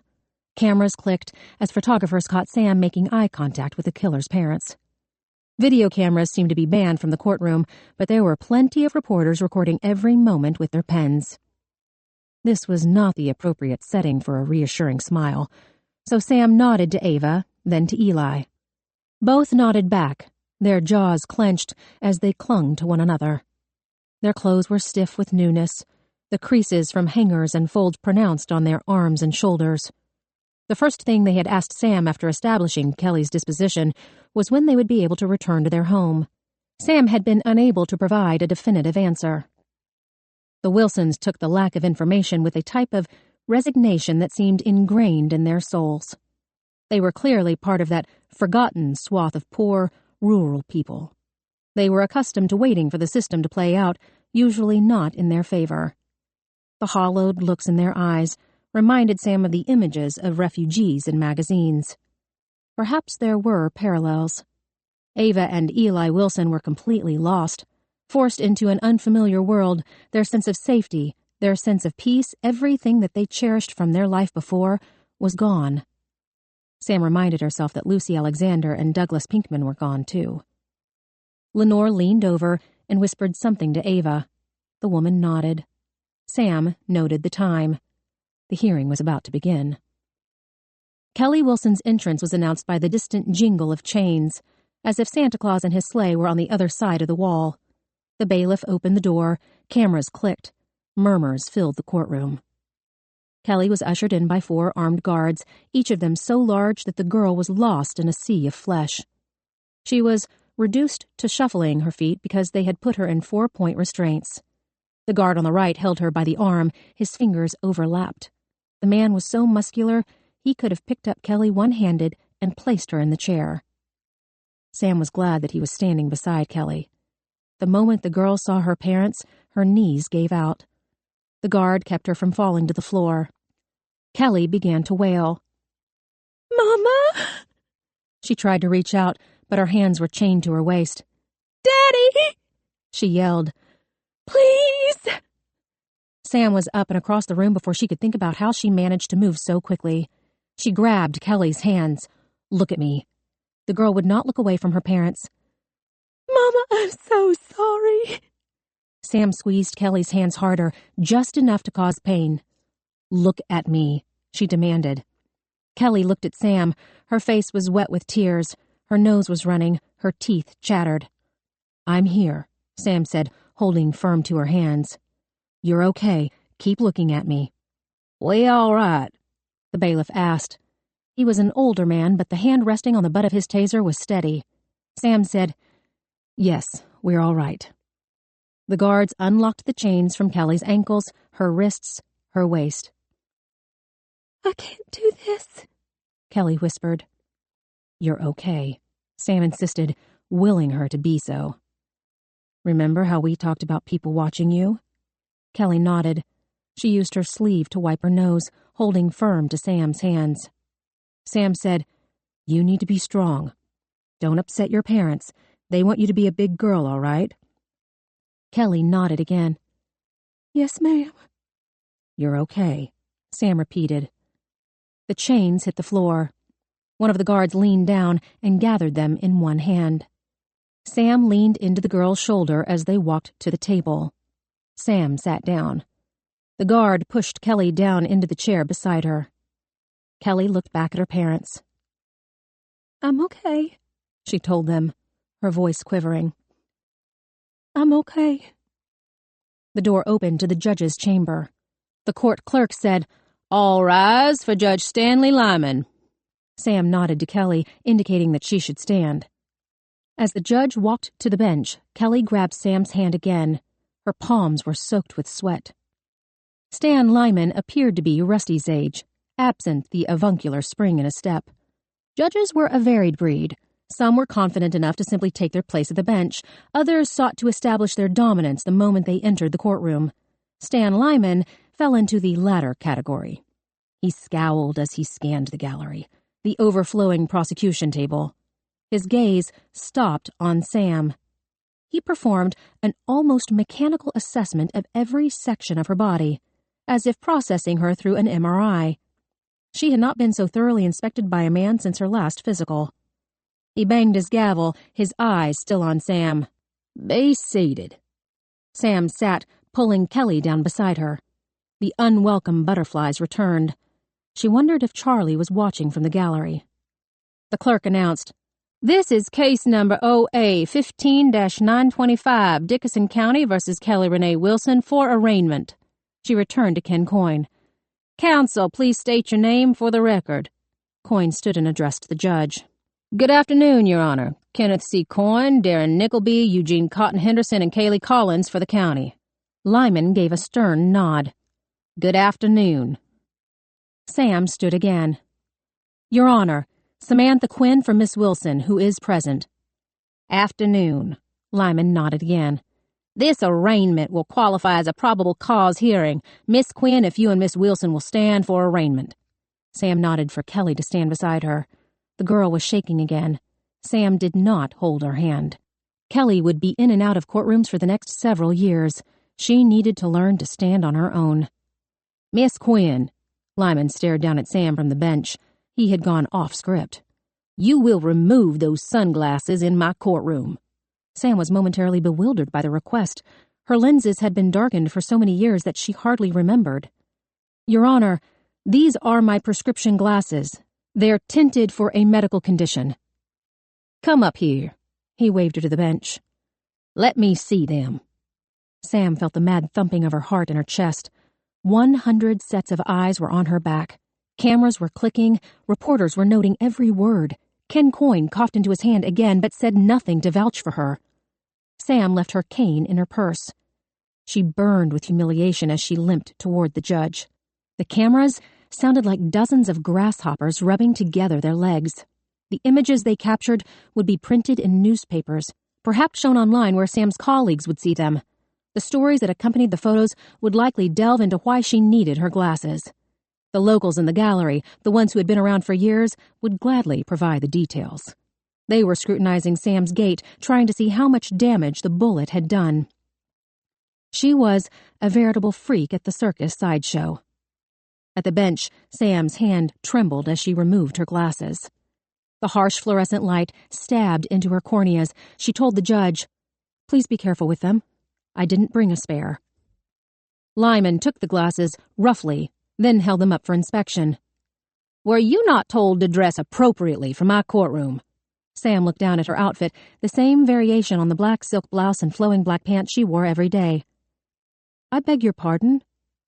"What are you wearing?" "Armani," she told the judge. "May I have my glasses returned, please?" He placed them on the bench with a hard tap. "You may take your place." Sam checked the lenses for smudges. She slipped on the glasses. She turned back around. She searched for Charlie in the crowd, but all she could see were the vaguely familiar faces, older now, of people she recognized from her childhood.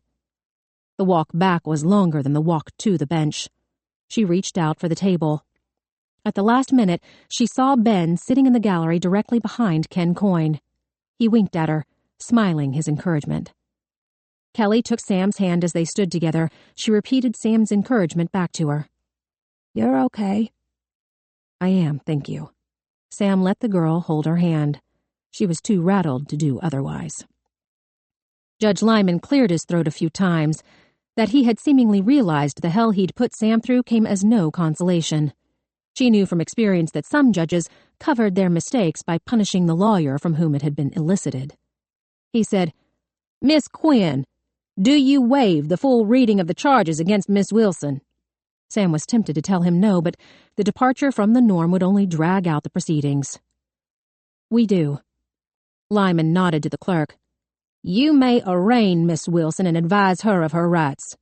The clerk stood up again. "Kelly Renee Wilson, you have been arrested on probable cause for 2 counts of murder in the first degree. Miss Quinn, are you prepared to enter a plea?" Sam said, "We would ask the court to enter the plea of not guilty." There came a titter of shock from the ill-informed crowd. Lyman lifted up his gavel, but the noise died off before he brought it down. The clerk said, "A not guilty plea is entered on behalf of the defendant to all counts." The woman turned to Kelly. Sam thought there was something familiar about her round face. Another schoolmate, long forgotten. She had not spoken up for Sam when the judge had demanded her glasses either. The clerk said, "Kelly Renee Wilson, you have a right to a public, speedy trial by jury. You have a right to counsel. You have a right against self-incrimination. These rights abide and stay with you throughout the proceeding." "Thank you." Lyman lowered his hand. Sam told Kelly to sit. The judge said, "The first issue for me is, Mr. Coyne, do you believe there will be a superseding indictment subsequent to convening a grand jury?" Sam made a note in her pad as Ken Coyne shuffled to the podium. Another one of his cheap tricks, trying to establish dominance. As with a child, the best thing to do was ignore him. "Your Honor," Coyne leaned his elbows on the podium, "there is a definite possibility." Lyman asked, "Do you have a timetable?" "Not definitely, Your Honor. Ballpark for convening is within the next 2 weeks." "Thank you. Mr. Prosecutor, you may step back to the table." Lyman was an older judge. He knew the games lawyers played.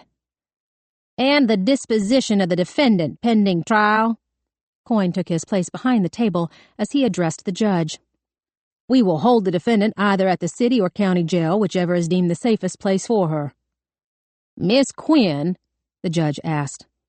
Sam knew there was no chance that Kelly Wilson would be given bail. She said, "I have no objection to the disposition at this time, Your Honor. Though, as to a previous matter, I would like to waive the right of Miss Wilson to have the charges heard by a grand jury." Kelly was already facing a probable cause finding for 2 counts of first-degree murder. Sam didn't want to open her up to further charges by convening a grand jury. "My client has no wish to slow down the process." "Very well." Lyman made another note. "Mr. Coyne, is it your intention to treat this as an open discovery case, meaning you will turn over evidence and such and not hold anything back?" Coyne held out his hands, a disciple to Christ. "Always, Your Honor. Unless there is some legal basis, open discovery has always been this office's policy." Sam felt her nostrils flare. She reminded herself that the hospital tape would be Rusty's fight. Lyman asked, "Are you satisfied with that, Miss Quinn?" I am for the moment, Your Honor. I am serving as co-counsel today. My father will be filing motions with the court as soon as he is able." Lyman put down his pen. For the first time, he looked at her without disapproval. "How is your father?" "Eager to mount a vigorous defense for Miss Wilson, Your Honor." Lyman twisted his lips to the side, clearly unsure of her tone. "Are you aware that this is a capital murder case, Miss Quinn? Which means the prosecution may well seek the death penalty, as is its right?" "Yes, Your Honor, I am." "I'm unfamiliar with the customs where you're from, Miss Quinn, but down here we take our capital cases very seriously." "I'm from Winder Road, about 6 miles up the street, Your Honor. I am aware of the seriousness of these charges." Lyman clearly did not like the giggles in the gallery. He asked Sam, "Why do I feel that you are not really operating in the capacity of co-counsel to your father?" He gestured broadly with his hand. "In other words, you have no intention of continuing your work through to the trial." "I believe you put Mr. Grail in a similar position, Your Honor, but I assure you I am engaged in this case and intend to fully support Miss Wilson in any capacity that is required of me in aid of her defense."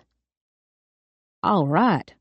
He smiled, and Sam felt her blood run cold, because she had walked right into his trap. "Do you have any question or doubt in your mind about the defendant's ability to assist you or understand the nature of these proceedings?" "I'm not raising that issue at this time, Your Honor." Lyman would not let her off so easily. "Let's humor ourselves, Miss Quinn. Should you, as co-counsel, raise the issue in the future, I would only do so on the basis of any scientific testing, Your Honor." "Scientific testing?" He looked askance. Sam said, "Miss Wilson has exhibited a vulnerability to suggestion, Your Honor, as I am certain the prosecution can confirm." Coyne jumped in. "Your Honor, I cannot—" Sam talked over him. "Miss Wilson's verbal intellectual range is narrow for an 18-year-old. I would like to have assessed her memory encoding for visual nonverbal communication, language functioning, any deficiencies in word and encoded information retrieval, and to quantify her emotional and intellectual quotient." Coyne huffed a laugh. "And you expect the county to pay for all that?" Sam turned to look at him. "I was told you take your capital cases seriously down here." There was a bubble of laughter from the crowd. Lyman banged his gavel several times before they settled. Sam caught the slight lift of the corners of his mouth as he suppressed a smile. Judges rarely enjoyed themselves in the courtroom. This man had been on the bench so long that he likely thought he had seen everything. "Your Honor," Sam said, testing the waters, "if I may raise another issue?" He gave her an overly generous nod to illustrate the latitude he was allowing. "Why not?" "Thank you, Your Honor," Sam said. "Miss Wilson's parents are eager to return to their home. A timeline from the prosecution as to when they expect to release the Wilson home would be welcomed." Ken Coyne jumped up from the table again. "Your Honor, as yet the county does not have an estimate for the completion of said search of the Wilson abode." He seemed to realize he could not match Sam's formalized language. He flashed his teeth at the judge. "These things are very hard to predict, Judge. We need time for a thorough search, properly performed under the guidelines put forth in the warrant." Sam kicked herself for not reading the warrant ahead of time. Lyman said, "There is your answer, Miss Quinn, such as it is." "Thank you, Your Honor." Sam watched him pick up the gavel. She mulled the judge's "such as it is" in her mind. She felt a rush of certainty, her instinct urging her that now was the time. "Your Honor," Lyman again laid down his gavel. "Miss Quinn?" "As to discovery, I believe that has been addressed." "I understand that, Your Honor. However, there was a video recording made of Miss Wilson yesterday afternoon while she was being detained at the hospital." "Your Honor!" Coyne was on his feet again. "Detained?" "In custody," Sam clarified. "Oh, come on." Coyne's tone dripped with disgust. "You can't—" "Your Honor?" Lyman held up his hand to stop them both. He sat back in his chair. He steepled together his fingers in thought. These moments happened often in the courtroom, where the judge stopped the proceedings to think through the intricacies of a request. Most times, they ended up kicking the problem down the road, asked for motions to be written, or simply said they would delay their decision to another time. Sometimes they threw the question back to the attorneys, which meant that you had to be prepared to succinctly argue the merits or run the risk of prejudicing the judge against your position for the remainder of the case. Sam tensed, feeling as if she was locked into the starting block, staring down the open track. Lyman had mentioned discovery very early on, so he likely knew that Ken Coyne was prepared to follow the letter, not the spirit, of the law. Lyman gave Sam the nod. She took off. Miss Wilson was in the custody of a plainclothes police officer who accompanied her from the middle school to the hospital. He was in the ambulance with her. He stayed with her in her hospital room through the night. He rode with Miss Wilson in the police car that took her to the jail this morning, and he was present when she was Mirandized this morning. If I use the words detained or in custody, that is because any reasonable person— Your Honor, Ken said, is this an arraignment or a special episode of How to Get Away with Murder? Lyman gave Sam a flinty look, but he also gave her more leeway. Miss Quinn, pursuant to the prosecutor's stated position on open discovery, we request a copy of the hospital video be turned over to Miss Wilson post-haste so that she can evaluate how to proceed. How to proceed? Coyne echoed as if the notion was ludicrous. What Kelly Wilson said was, Mr. Coyne! Lyman's voice was raised loudly enough to project to the back of the room. He cleared his throat in the silence. He told Coyne, I would consider your words very carefully. Coyne demurred. Yes, Your Honor, thank you. Lyman picked up his pen. He turned the barrel slowly, a stalling measure that was meant to further rebuke Coyne. Even Kelly Wilson knew that you did not present evidence at an arraignment. Lyman asked, Mr. Coyne, when can a copy of this hospital video be made available? Coyne said, We'll have to have the film converted, sir. It was made on an iPhone belonging to Sheriff Keith Coyne. Your Honor? Sam felt her teeth grit. Keith Coyne was the very definition of male authority. Kelly would have jumped off a cliff for him.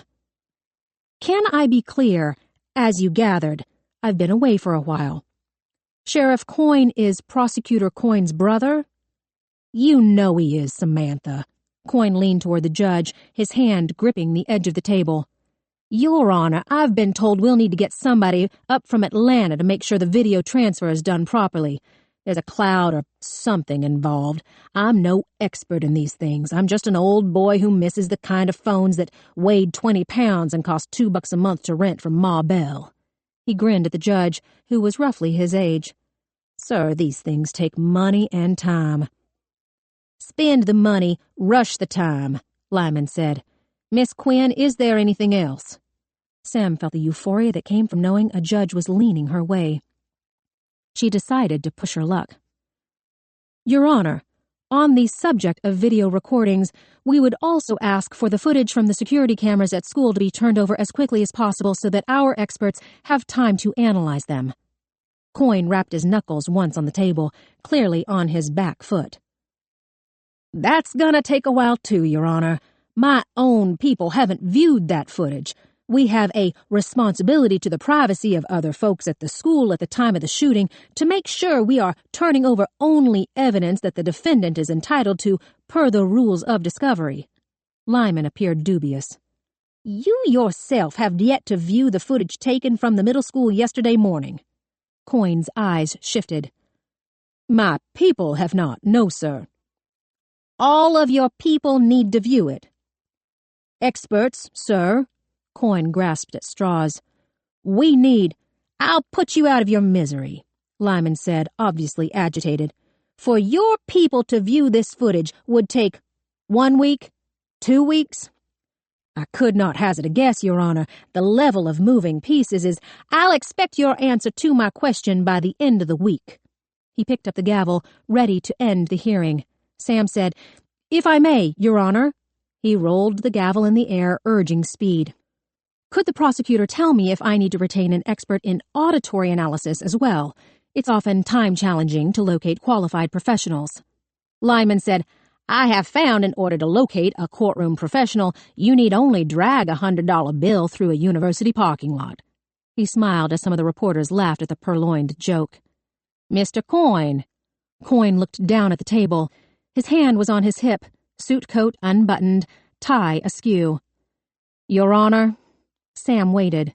Coyne offered nothing else. Lyman prodded. "Mr. Coyne, your answer to the question of audio." Coyne tapped the table with his index finger. "Was the baby killed?" No one answered. "Was the baby killed?" Coyne tapped on the table again, one time for each word. "Was the baby killed?" Sam was not going to stop this, but she gave an obligatory, "Your Honor." Lyman shrugged in confusion. Coyne said, "That is what Miss Quinn is after. She wanted to know what Kelly Wilson said in the hallway after she murdered a man and a child in cold blood." Lyman frowned. "Mr. Coyne, this is not the place. The baby, Mr. Coyne, was the name used by the Alexander parents to describe Lucy. Mr. Coyne, called that by Barbara Alexander to her students, by Frank Alexander at the high school. Mr. Coyne, this is your last warning. Where Mr. Alexander was going to flunk Kelly Wilson." Coyne turned to the crowd. "Kelly wanted to know, was the baby killed?" Lyman banged his gavel. Coyne told Kelly, "Yes, the baby was killed." "Bailiff!" Coyne looked back at the judge. "Your Honor." "Me?" Lyman feigned surprise. "Why, I didn't realize you knew I was here." There was no nervous laughter from the gallery. Coyne's words had left their mark. The headlines had been set for the next few days. Coyne said, "My deepest apologies, Your Honor. I just came from little Lucy's autopsy and—" "Enough!" Lyman's eyes found the bailiff's. The man stood at the ready. "As you said, Mr. Coyne, this is an arraignment, not the get-away with murder show." "Yes, sir." Coyne rested his fingertips on the table, bracing himself, his back to the crowd. "My apologies, Your Honor. I was overcome." "And I am over your grandstanding." Lyman was visibly furious. Sam pushed again. "Your Honor, am I to understand there is audio attached to the school security footage?" "I believe that is understood by everyone in this courtroom, Miss Quinn." Lyman rested his cheek against his fist. He took a moment to consider the implications of what had just happened. The deliberations did not take long. "Miss Quinn, the prosecutor will deliver to your office and the court clerk by tomorrow, 5 o'clock sharp, the following timelines." Sam had her notepad and pen ready. "The hasty release of the Wilson abode back into their custody. The release of the full unedited videotape made at the hospital. The release of any and all security camera footage unedited in or around the middle school, the elementary school beside it, and the high school across the street." Coyne opened his mouth, but rethought his objection. Lyman said, "Mr. Coyne, your timelines will astonish me with their speed and specificity. Am I correct?" "Your Honor, you are correct." The judge finally banged his gavel. "All rise," the clerk called. Lyman slammed the door behind him. A collective breath was released in the courtroom. The guards came for Kelly. They slowly prepared the restraints, generously allowing Kelly a few moments with her parents. Coyne did not offer the customary handshake. Sam barely noticed. She was too busy writing in her pad, recording for Rusty what exactly he could expect tomorrow afternoon, because the court transcript would not be made ready for at least another week. There was a lot the judge had demanded, more than she had hoped for. Sam ended up having to write around some of the earlier notes she had taken when she spoke with Kelly. Sam stopped writing. She looked at the transcription, underlined. "It's just a little upset this time of day." Sam turned the page. Then the next page, her eyes skimmed down what Kelly Wilson had told her. "Tummy was hurting like it does. Usually calms down on its own. Sick same time yesterday. Make up for missing classes last week." "Kelly." Sam turned to the girl. Her feet were already chained. The guards were about to handcuff her, but Sam stepped in, drawing her into a close hug.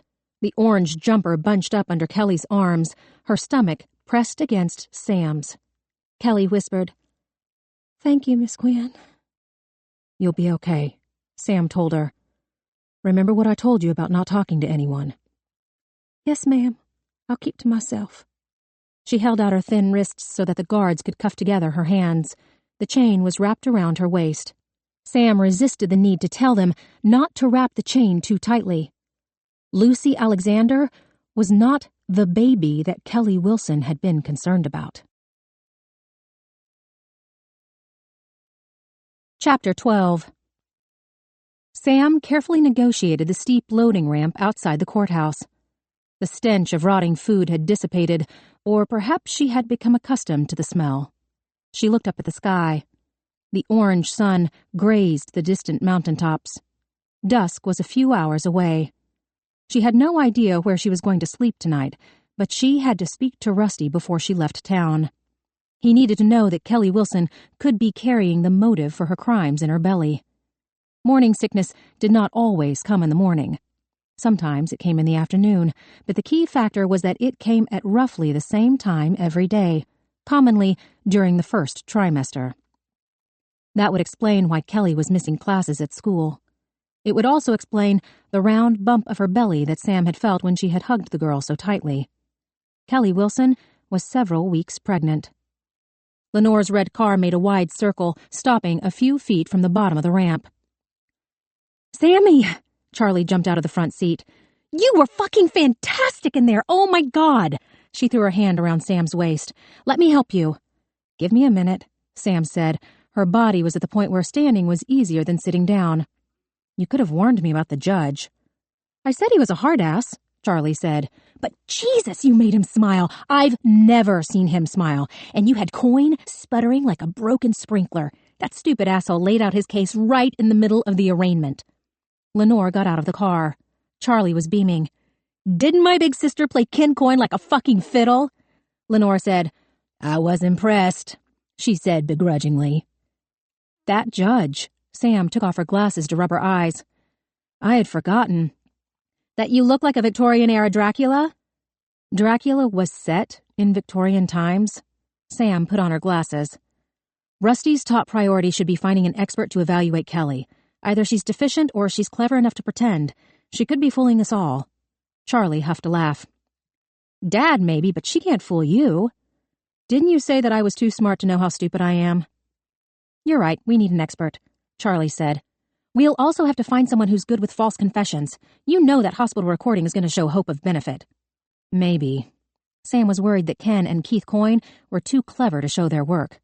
Hope of benefit, or any false inducement such as the promise of a lesser charge in exchange for a confession, was illegal. "I can find an expert in New York. Someone will need to comb the recordings to make certain they've been unedited. Does Rusty have an investigator?" Lenore said, "Jimmy Jack Little." Sam would not dither over the foolish name. Jimmy Jack needs to locate a young man named Adam Humphrey. "What's he looking for?" Lenore asked. Humphrey could be someone in whom Kelly confided. "She was screwing him, or he was trying to screw her?" Sam shrugged, because that was all she could really give without breaking privilege. "I don't think Kelly goes to school with him. Perhaps he graduated. The only detail I got was that he drives a Camaro." "Classy," Charlie said. "Maybe he's in the yearbook? Either his photo or he wrote something down. Did Kelly say he was her boyfriend?" "Undetermined," Sam said. Kelly Wilson might not fully understand the oath of confidentiality, but Sam did not take the pledge lightly. "Does Rusty know that Lucy Alexander's father was Kelly's teacher?" The man could be a second suspect in the paternity hunt. She asked Lenore, "If you could generate for Rusty a list of all of Kelly's teachers." "You know that's their angle," Charlie said. "Kelly was mad that Mr. Alexander was going to flunk her, so she took a gun to school and killed his daughter. That wouldn't be their case if a positive pregnancy test came out." Charlie opened her mouth to speak. "Shush." Lenore nodded behind them. Ben was coming down the ramp, hands in his pockets, hair tousled by the wind. He grinned at Sam. "You should be a lawyer when you grow up." She smiled back. "I'll think about it." "You are amazing." Ben squeezed her shoulder. "Rusty's going to be really proud of you." Sam felt her smile soften. The last thing she had ever wanted was Rusty's approval. "Thank you." "Babe," Charlie said, "didn't my sister kill it?" He nodded. "She killed it." Charlie reached up to neaten his hair with her fingers, but Ben was already stepping back. He stepped forward again, but her hand went down. The uneasiness was back. Sam tried. "Ben, can we all have dinner together?" I'm going to be busy putting my boss together after that shredding you gave him, but thank you for asking. His eyes darted toward Charlie, then back again. But hey, Sam, I didn't know about the video at the hospital. I was at the station all day yesterday. I found out about the arraignment half an hour before it started. He shrugged one shoulder, the same way Charlie did. I don't play dirty like that. Sam said, I believe you. I'd better get back. Ben reached for Lenore's hand. Make sure they get home safe. He headed up the ramp, hands tucked deep into his pockets. Charlie cleared her throat. She watched him with a longing that pierced Sam's heart. She had seen her sister cry more today than when they were children. Sam wanted to drag her sister after Ben and make Charlie beg for forgiveness. She was so damn obstinate. She never apologized for anything. Get in the car. Lenore climbed behind the wheel. She slammed the door. Sam gave Charlie a questioning look, but she shrugged as she crawled across the back seat, leaving space for Sam. Lenore was pulling away as Sam shut the door. Charlie asked, Where are we going? Office. Lenore turned onto the main road. She sped through a yellow light. My car's at the police station, Charlie said. Is there a reason we're going to the office? Yes, was all Lenore would give. This seemed to be enough for Charlie. She slumped down in the seat. She looked out the window. Sam guessed that she was thinking about Ben. The urge to grab Charlie, to shake some sense into her, was overwhelming. Why had her sister imperiled her marriage? Ben was the one good thing she had in her life. Lenore turned down another side street. Sam finally got her bearings. They were on the bad side of town now, the place where the tourist dollars had stopped. Every building looked as derelict as it had 30 years ago. Lenore held up a miniature Starship Enterprise. Ben gave me this. Sam had no idea why he would give Lenore a toy. Charlie seemed to know. He shouldn't have done that. Lenore said, Well, he did. Throw it away, Charlie said. Put it in the blender. Sam asked, Can someone tell me? It's a thumb drive, Charlie said, and I'm guessing that it has something on it that will help our case. Exactly, Lenore said. Throw it the fuck away, Charlie said, enunciating each word. He'll get in trouble. He'll get fired or worse. Lenore tucked the thumb drive down the front of her bra. I'm not a part of this. Charlie held up her hands. If you get Ben disbarred, I will never forgive you. Add it to the list. Lenore swung the car down another side street. The old stationery supply building had been slightly altered. The plate glass in the front was boarded over. Thick security bars striped the other windows. The gated entrance was new, too. Sam was reminded of the wild animal park at the San Diego Zoo as the gate buzzed open, ushering them into a walled sanctum behind the building. You're going to open the thumb drive? Charlie asked. I'm going to open the thumb drive, Lenore said. Charlie looked to Sam for help. Sam shrugged. He wanted us to have it. I fucking hate both of you. Charlie jumped out of the car. She had the security door open, then the regular door before Sam could speak with her. Lenore said, We can open the file in my office. Charlie stomped around a corner, turning on lights as she went. Sam did not know whether to follow her sister or to give Charlie's anger time to burn itself out. She felt wary of her sister. She was so changeable, celebrating Sam's courtroom performance one minute, then denigrating her for doing her job the next. There was an undercurrent of misery flowing through Charlie that eventually pulled everything down. I'm this way. Lenore nodded toward the other side of the building. Sam followed her up another long hallway that was tinged with the odor of Rusty's cigarettes. Sam tried to recall the last time she had been exposed to secondhand smoke. Probably in Paris, before the indoor smoking ban. They passed a closed door with Rusty's name on the sign outside. Sam would have guessed this was his office from the smell alone. The rays of nicotine radiating from the door offered a further clue. Lenore said, He hasn't smoked in the building for years. He brings it in on his clothes. Sam frowned. She had so many things wrong with her body that she could not imagine why someone would purposefully damage themselves. If 2 heart attacks did not serve as a wake-up call, nothing would. Lenore pulled a set of keys from her purse. She held her clutch under her arm as she unlocked the door. She turned on the lights. Sam narrowed her eyes as they protested against the sudden, bright light. When her pupils finally adjusted, she was met with a welcoming, tidy space. Lenore's office was very blue. Light blue walls, dark blue carpet, pastel blue couch with throw pillows in various shades of blue. She said, "I like blue." Sam stood by the couch. "It's very nice." "You can sit down." "I think it's better if I stand." "Suit yourself." Lenore sat at her desk. "My leg is no explanation needed." She leaned down and inserted the USB drive into her computer. She turned the monitor around so that Sam could see. "You want me to leave?" Sam did not want to be perceived as any ruder than before. "I'll let you decide." "I'll stay." Lenore clicked open the thumb drive. "One file, just a series of numbers. Can you see?" Sam nodded. The extension read .mov, which meant the file was video. "Go ahead." Lenore clicked the file name. The video opened. She clicked the button to make it fill the screen. The image could have been a photograph but for the numbers ticking in the corner. 7 hours, 58 minutes, 47 seconds. A typical school hallway. Blue lockers, tan tiled floor. The camera was tilted too far down. Only half of the hall was visible to the lens, about 50 feet of open space. The most distant point showed a thin slice of light that must have come from an open doorway. Posters were on the walls. Graffiti peppered the lockers. The entirety of the space was empty. The footage was grainy. The color was washed, more of a sepia tone. Lenore turned up the volume on the speakers. "No sound." "Look," Sam pointed to the monitor. As she'd watched, a piece of cinder block had spontaneously chipped away from the wall. "Gunshot," Lenore said. Sam looked at the round bullet hole. A man ran into the hallway. He entered the scene from behind the camera. His back was to them. White dress shirt, dark pants. His hair was gray, styled in a typical man's cut, short in the back, parted on the side. He stopped, abruptly, hands out in front of him. "No, don't." Lenore sucked air through her teeth as the man jerked violently once, then again, then again. Blood misted into the air. He collapsed to the floor.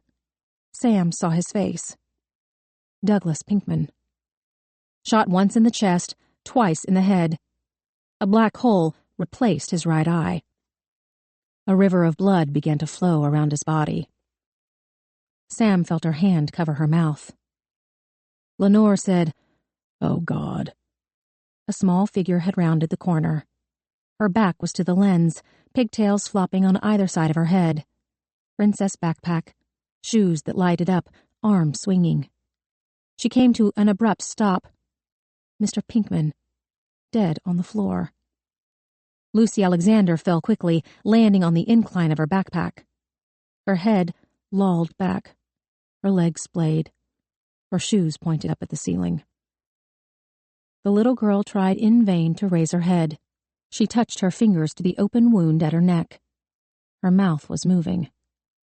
Judith Pinkman ran toward the camera. Her red shirt was a dull rust on the screen. She had her arms back, out to her sides like a winged creature preparing to take flight. She passed her husband, then dropped to her knees beside Lucy. "Look," Lenore said. Kelly Wilson finally came into the frame. Distant, slightly out of focus. The girl was at the most remote reaches of the camera's lens. She was dressed in all black. Her greasy hair hung around her shoulders. Her eyes were wide. Her mouth hung open. She held the revolver in her right hand. "Like I said, the gun was in my hand." Kelly sat down on the floor. The left half of her body was out of the camera's reach. Her back was to the lockers. The revolver stayed at her side, resting on the ground. She stared straight ahead. Lenore said, "A hair shy of 11 seconds from the moment the bullet went into the wall." She pointed to the time in the corner. "I counted 5 shots total. 1 in the wall, 3 in Pinkman, 1 in Lucy. That's not what the simulation had on the news. They said Judith Pinkman was shot at twice, missed both times." Sam let herself look at Lucy again. Judith Pinkman's mouth was open as she screamed up at the ceiling. Sam read the grieving woman's lips. "Help me." Somewhere in the school, Charlie was hearing the woman's pleas. Lenore held up the box of Kleenex on her desk. Sam took some tissues. She wiped her eyes. She blew her nose. She watched Judith Pinkman cradle her hand behind Lucy's head. She tried in vain to staunch the wound that had opened the little girl's neck. Blood seeped through her fingers as if she had squeezed a sponge. The woman was clearly sobbing, wailing from grief. Charlie came out of nowhere, leaping into the frame. She was running up the hallway toward the camera, toward Lucy and Mrs. Pinkman. The expression on her face was one of complete panic. She barely gave Douglas Pinkman more than a glance. Her knees hit the floor. She was sideways to the camera, her face clearly visible. She clutched Lucy Alexander's hand. She spoke to the girl. She rocked back and forth as she tried to soothe both of them. Sam had seen Charlie rock this way only once before. "That's Mason," Lenore said. She blew her nose loudly. Mason Huckabee had his back to the camera. He was clearly talking to Kelly, trying to coax away the gun. The girl was still seated, but she had slid farther down the hallway. Sam could no longer see her face. The only visible parts of Kelly's body were her right leg and the hand that held the revolver. The butt of the weapon rested on the floor. Mason went down to his knees. He leaned forward. His arm went out, palm open. He inched toward Kelly. Slowly. Slowly. Sam could only imagine what he was saying. "Give me the gun. Just hand it to me. You don't have to do this." Mason knew Kelly Wilson, had been her teacher, her tutor. He would know that she could be talked down. On screen, he kept moving closer and closer until, without warning, Kelly raised the gun out of the frame. Sam's stomach lurched. Mason backed up quickly, putting distance between himself and Kelly. "She turned the gun on herself," Lenore said. "That's why his hands are down instead of up." Sam's gaze found Charlie again. She was beside Lucy, opposite Mrs. Pinkman. The older woman was looking up at the ceiling, eyes closed, clearly praying. Charlie sat cross-legged on the floor. Her hands were in her lap. She was rubbing together her fingers, staring at the blood as if she had never seen anything like it before. Or perhaps she was thinking that she had seen something exactly like it before. Charlie's head slowly turned. She looked off-camera. A shotgun slid across the floor, stopping a few feet away. Charlie did not move. Another second passed. The shotgun was scooped up by a policeman. He ran down the hall. His bulletproof vest flapped at his waist. He dropped to one knee and jammed the butt of the shotgun into his shoulder. The weapon was pointed at Mason Huckabee, not Kelly Wilson. Mason was on his knees, his back to Kelly, blocking the man's shot. All of this seemed lost on Charlie. She was looking back down at her hands, seemingly mesmerized by the blood. Her rocking had become less pronounced, more of a vibration moving through the body. Lenore whispered, "My poor baby." Sam had to look away from Charlie. She found Mason still on his knees. Now his back was to Kelly Wilson. The shotgun was pointed at his chest. The shotgun was pointed at his chest. Sam's eyes skipped back to Charlie. She had not moved. She was still rocking. She looked to be in some type of fugue state. She did not seem to notice when a second police officer ran past her.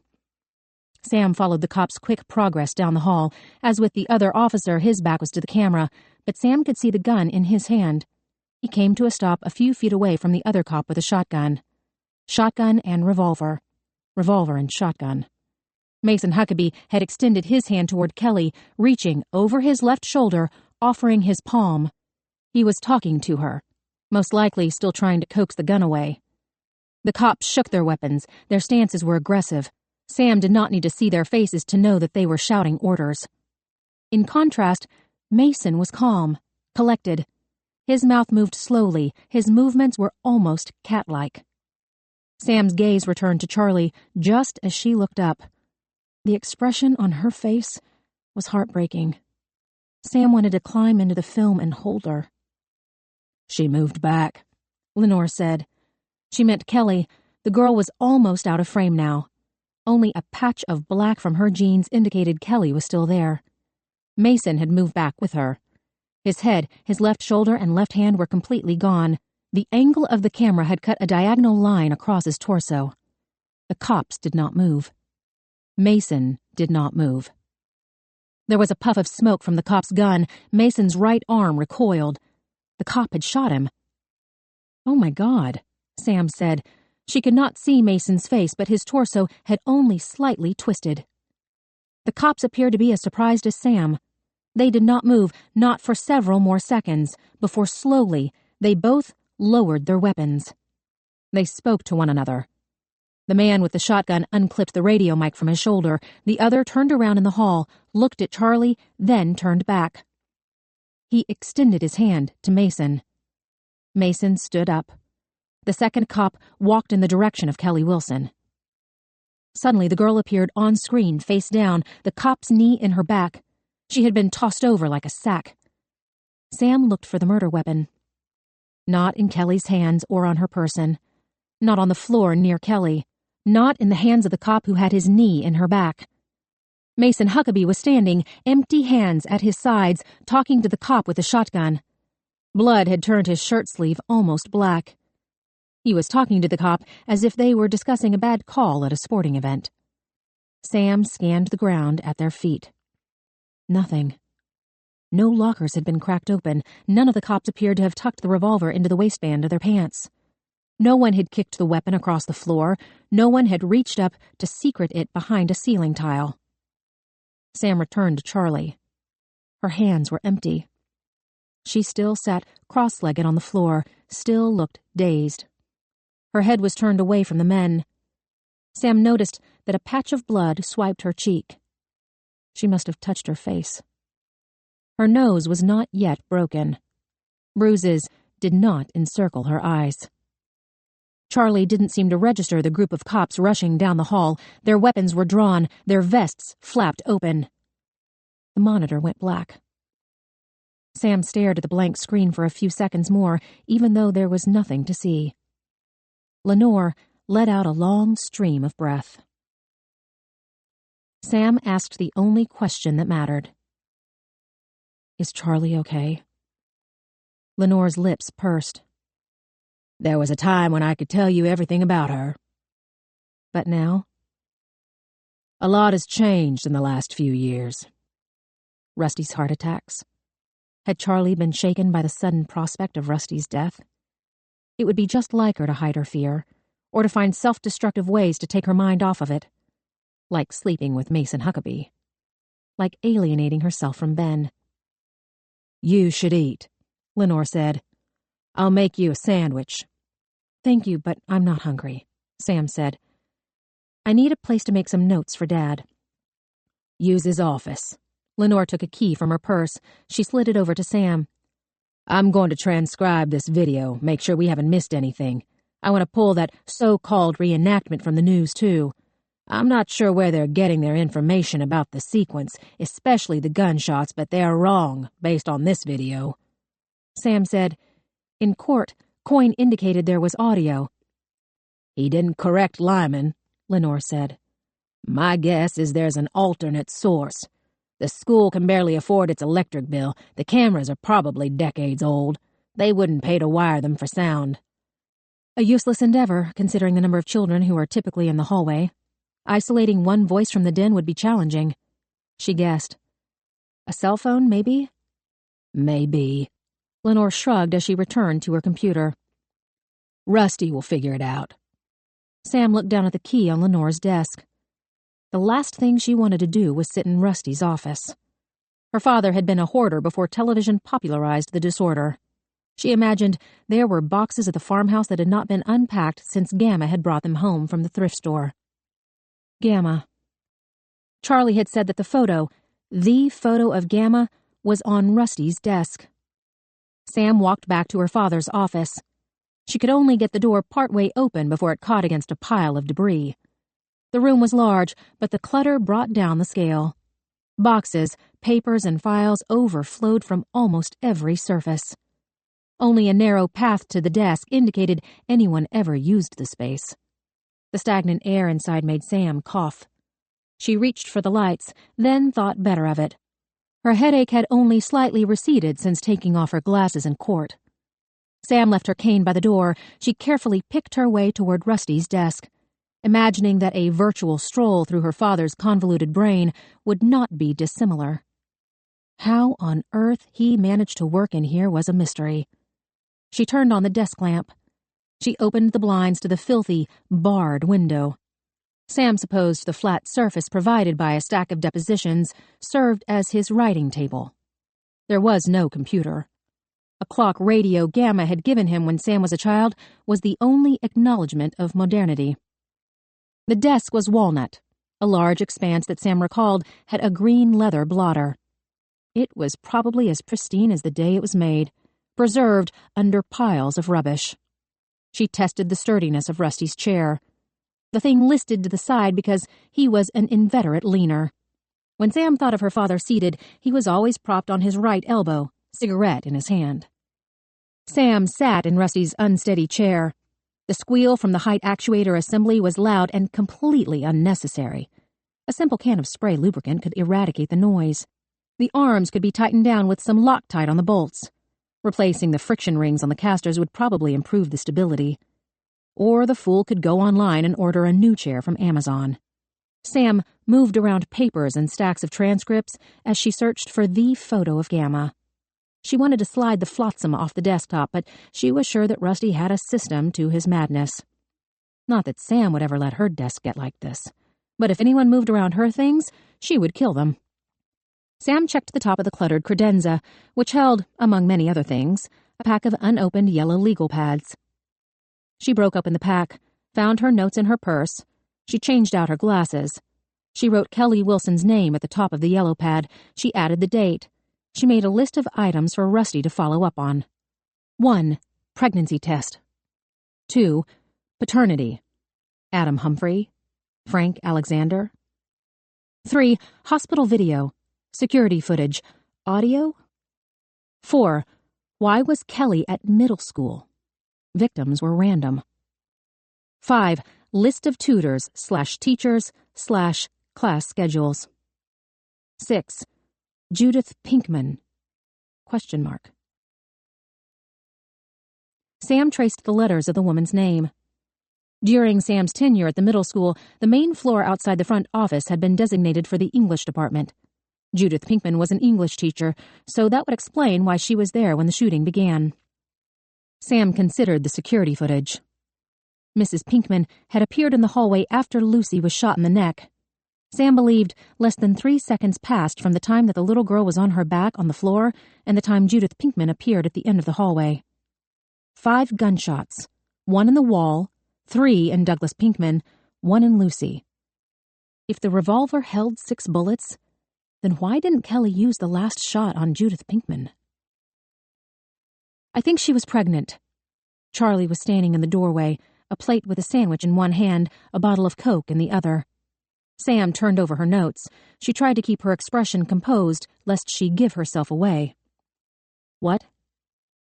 Back in middle school, when all of that shit talk was going on, I think Kelly was pregnant.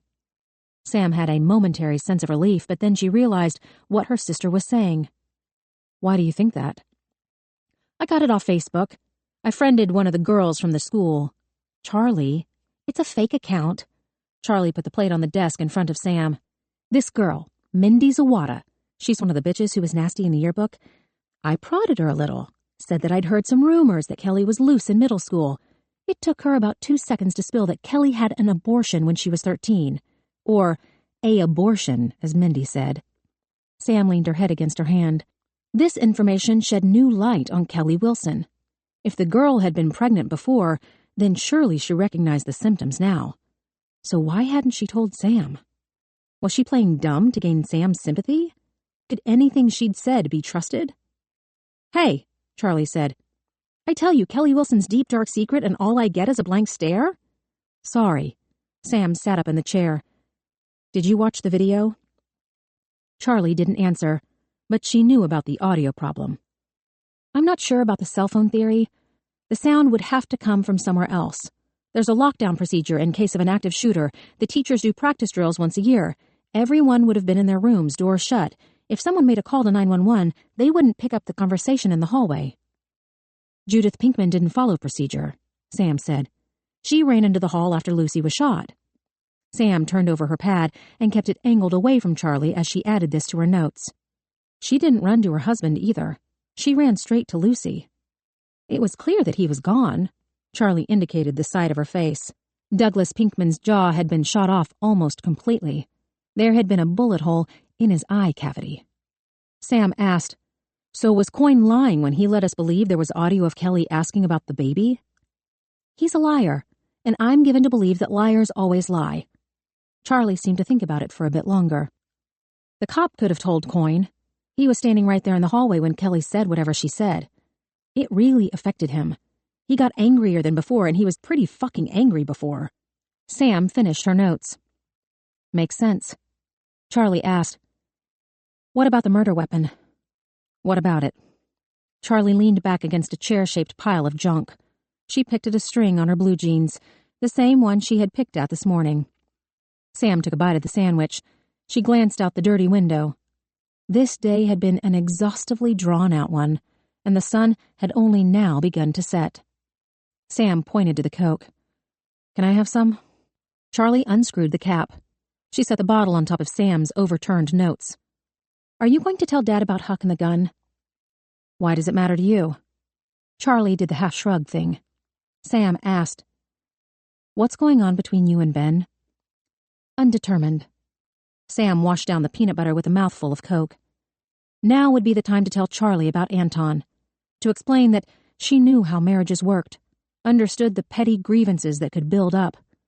She should tell Charlie that it didn't matter, that if you loved someone, you should do everything you could to make it work, because the person you adored more than anyone else in the world could complain of a sore throat one day and be dead the next. Instead, she told her sister, "You need to make things right with Ben." "I wonder," Charlie said, "how often you would speak if you eradicated the words 'you need' from your vocabulary." Sam was too tired to argue a losing point. She took another bite of sandwich. She chewed slowly. "I was looking for the picture of Gamma. It's on his desk at home." That fixed it. Sam was not going to the farmhouse. "There's this." Charlie used her thumb and two fingers to edge a paperback out from under a file box, Jenga style, without toppling the papers on top. She handed the book to Sam. Sam read the title aloud. Weather Prediction by Numerical Process. The book appeared ancient but well read. Sam thumbed through the pages. Pencil markings highlighted paragraphs. The text appeared to be as advertised. A guide to predicting the weather based on a specific algorithm that incorporated barometric pressure, temperature, and humidity. "Whose calculus is this?" "I was 13, Charlie said. "You weren't a moron." Sam corrected one of the equations. "At least I didn't think you were." It was Gamma's. Sam's pen stopped. "She ordered the book before she died. It came a month after," Charlie said. "There's an old weather tower behind the farm." "Is there really?" Sam had almost drowned in the stream underneath the tower because she was too weak to lift her head from the water. "Anyway," Charlie said, "Rusty and I were going to fix up the instruments on the weather tower to surprise Gamma. We thought she'd get a kick out of tracking the data. NOAA calls it being a citizen scientist. There are thousands of people around the country who track for them, but computers take care of the reporting now. I guess the book proves she was one step ahead of us, as usual." Sam flipped through the charts and arcane algorithms. "You know that this is physically unrealistic. The atmosphere has a delicate dynamical balance between the fields of mass and motion." "Yes, Samantha, everyone knows that," Charlie explained. "Dad and I worked on the calculations together. We'd get the data from the weather equipment every morning, then plug it into the algorithm and predict the weather for the next day. Or, at least we tried to. It made us feel closer to her." She would have liked that. "She would have been furious that I couldn't do the calculus." Sam shrugged, because it was true. She slowly paged through the book, not really paying attention to the words.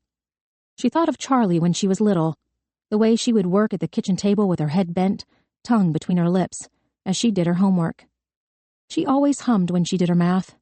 She whistled when she did art projects.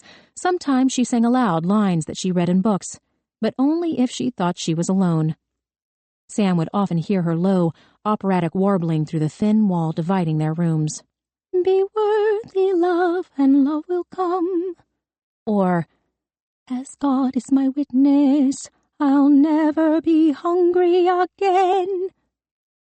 What happened to that humming, whistling, singing Charlie? Gamma's death, Sam's injury, had understandably quelled some of that joy. But Sam had seen that gleeful spark in Charlie when they were together that last time in New York. She was making jokes, teasing Ben, humming and singing, and generally entertaining herself with her own noise. Her behavior back then reminded Sam of the way she would sometimes find Fosco alone in a room, purring to himself for his own pleasure. So who was this profoundly unhappy woman that her sister had turned into? Charlie was picking at the string on her pants again. She sniffed. She touched her fingers to her nose.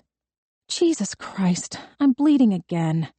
She continued sniffing to no avail. "Do you have any tissue?" Kelly Wilson had depleted Sam's supply. She looked around Rusty's office. She opened the desk drawers. Charlie sniffed again. "Dad's not going to have Kleenex." Sam found a roll of toilet paper in the bottom drawer. She handed it to Charlie, saying, "You should get your nose set before it's too late. Weren't you in a hospital all night?" Charlie dabbed at the blood. "It really hurts." "Are you going to tell me who hit you?" Charlie looked up from examining the bloody toilet paper. "In the scheme of things, it's not a big deal, but somehow it's grown into this thing, and I really don't want to tell you." "Fair enough." Sam glanced down into the drawer. There was an empty wire frame for files. Rusty had thrown a stack of letters on top of a dog-eared copy of a 3-year-old volume of Georgia Court Rules and Procedures. Sam was about to close the drawer when she saw the return address on one of the envelopes. Handwritten. Angry, precise letters. Georgia Diagnostic and Classification Prison. P.O. Box 3877, Jackson, Georgia 30233. Sam froze. The Georgia D&C. Death row inmates were housed at the facility. "What's wrong?" Charlie asked. "Did you find something dead?" Sam could not see the name above the address. Another envelope obscured the inmate's personal information except for one half of the first letter. Sam could see a curved line, possibly part of an O, possibly a hastily written I, or perhaps the edge of a capital letter C. The rest of the name was covered by a bulk mailer advertising Christmas wreaths. "Please don't tell me it's porn." Charlie walked around the desk. She stared down into the drawer. Sam stared too. Charlie said, "Everything in here is Dad's private property. We have no right to look at it." Sam reached into the drawer with her pen. She pushed away the brightly colored mailer. Culpepper. Zachariah. Inmate number 4252619. Charlie said, "It's probably a death threat. You saw the Culpeppers today. Every time it looks like Zachariah might finally be getting an execution date." Sam picked up the letter. The weight was nothing, though she felt a heaviness in the bones of her fingers. The flap had already been ripped open. Charlie said, "Sam, that's private." Sam pulled out a single notebook page, folded twice to fit inside the envelope, blank on the back. Zachariah Culpepper had taken the time to tear off the tattered edges where the paper had been ripped from the metal spiral. He had used those same fingers to shred apart Sam's eyelids. "Sam," Charlie said. She was looking in the drawer. There were dozens more letters from the murderer. "We don't have a right to read any of these." "What do you mean, right?" Sam demanded, her throat choked around the word. "I have a right to know what the man who murdered my mother is telling my father." Charlie snatched away the letter. She threw it back into the drawer and kicked it closed with her foot. "That's perfect." Sam dropped the empty envelope onto the desk. She pulled at the drawer. It would not budge. Charlie had kicked the front panel past the frame. "Open it." "No," Charlie said. We don't need to read anything he has to say." "We," Sam repeated, because she was not the lunatic whose idea it was to pick a fight with Danny Culpepper today. Since when has it ever been we where the Culpeppers are concerned? "What the hell does that mean?" "Nothing. It's pointless to discuss." Sam reached down and pulled on the drawer again. Nothing moved. Her fingers might as well be feathers. Charlie said, "I knew you were still pissed at me." "I'm not still pissed at you," Sam countered. "I am newly pissed at you because you were acting like a 3-year-old. "Sure," Charlie agreed. "Whatever you say, Sammy. I'm a 3-year-old. Fine." "What the hell is going on with you?" Sam could feel her own anger feeding off Charlie's. "I want to read the letters from the man who murdered our mother." "You know what they say," Charlie said. "You've been in town 1 day and you already heard it from the bastard's bastard himself. We lied. He's innocent. We're killing him because of some fucking legal bill that Dad would have never collected on anyway." Sam knew that she was right, but that did not change her mind. "Charlie, I'm tired. Can you please open the damn drawer?" "Not until you tell me why you stayed today. Why you did the arraignment. Why you're still here now." Sam felt as if she had an anvil on either shoulder. She leaned against the desk. "Okay. You want to know why I stuck around today? Because I cannot believe how much you have screwed up your life." Charlie snorted so hard that blood dripped from her nose. She wiped it away with her fingers. "Because your life is so fucking perfect? You have no idea what. You put 1,000 miles between us. You never return Dad's phone calls or Ben's emails or call any of us for that matter. You apparently fly down to Atlanta all the time, less than 2 hours away, and you told me not to reach out to you. Quote, neither one of us will ever move forward if we are always looking back. Those were your exact words. Charlie shook her head, which only served to amplify Sam's irritation.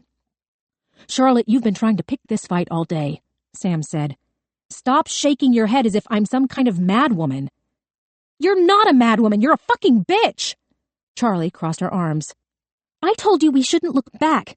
I didn't say we shouldn't look forward or try to move forward together like sisters are supposed to. Excuse me if I could not read between the lines of your poorly constructive invective on the status of our failed relationship. Well, you were shot in the head, so I'm sure there's a hole where your invective processing used to be. Sam gripped together her hands. She was not going to explode. I have the letter. Do you want me to send you a copy? I want you to go to the copy store, duplex it for me, and then shove it up your tight Yankee ass. Why would I duplex a single-page letter? Jesus Christ! Charlie punched her fist into the desktop.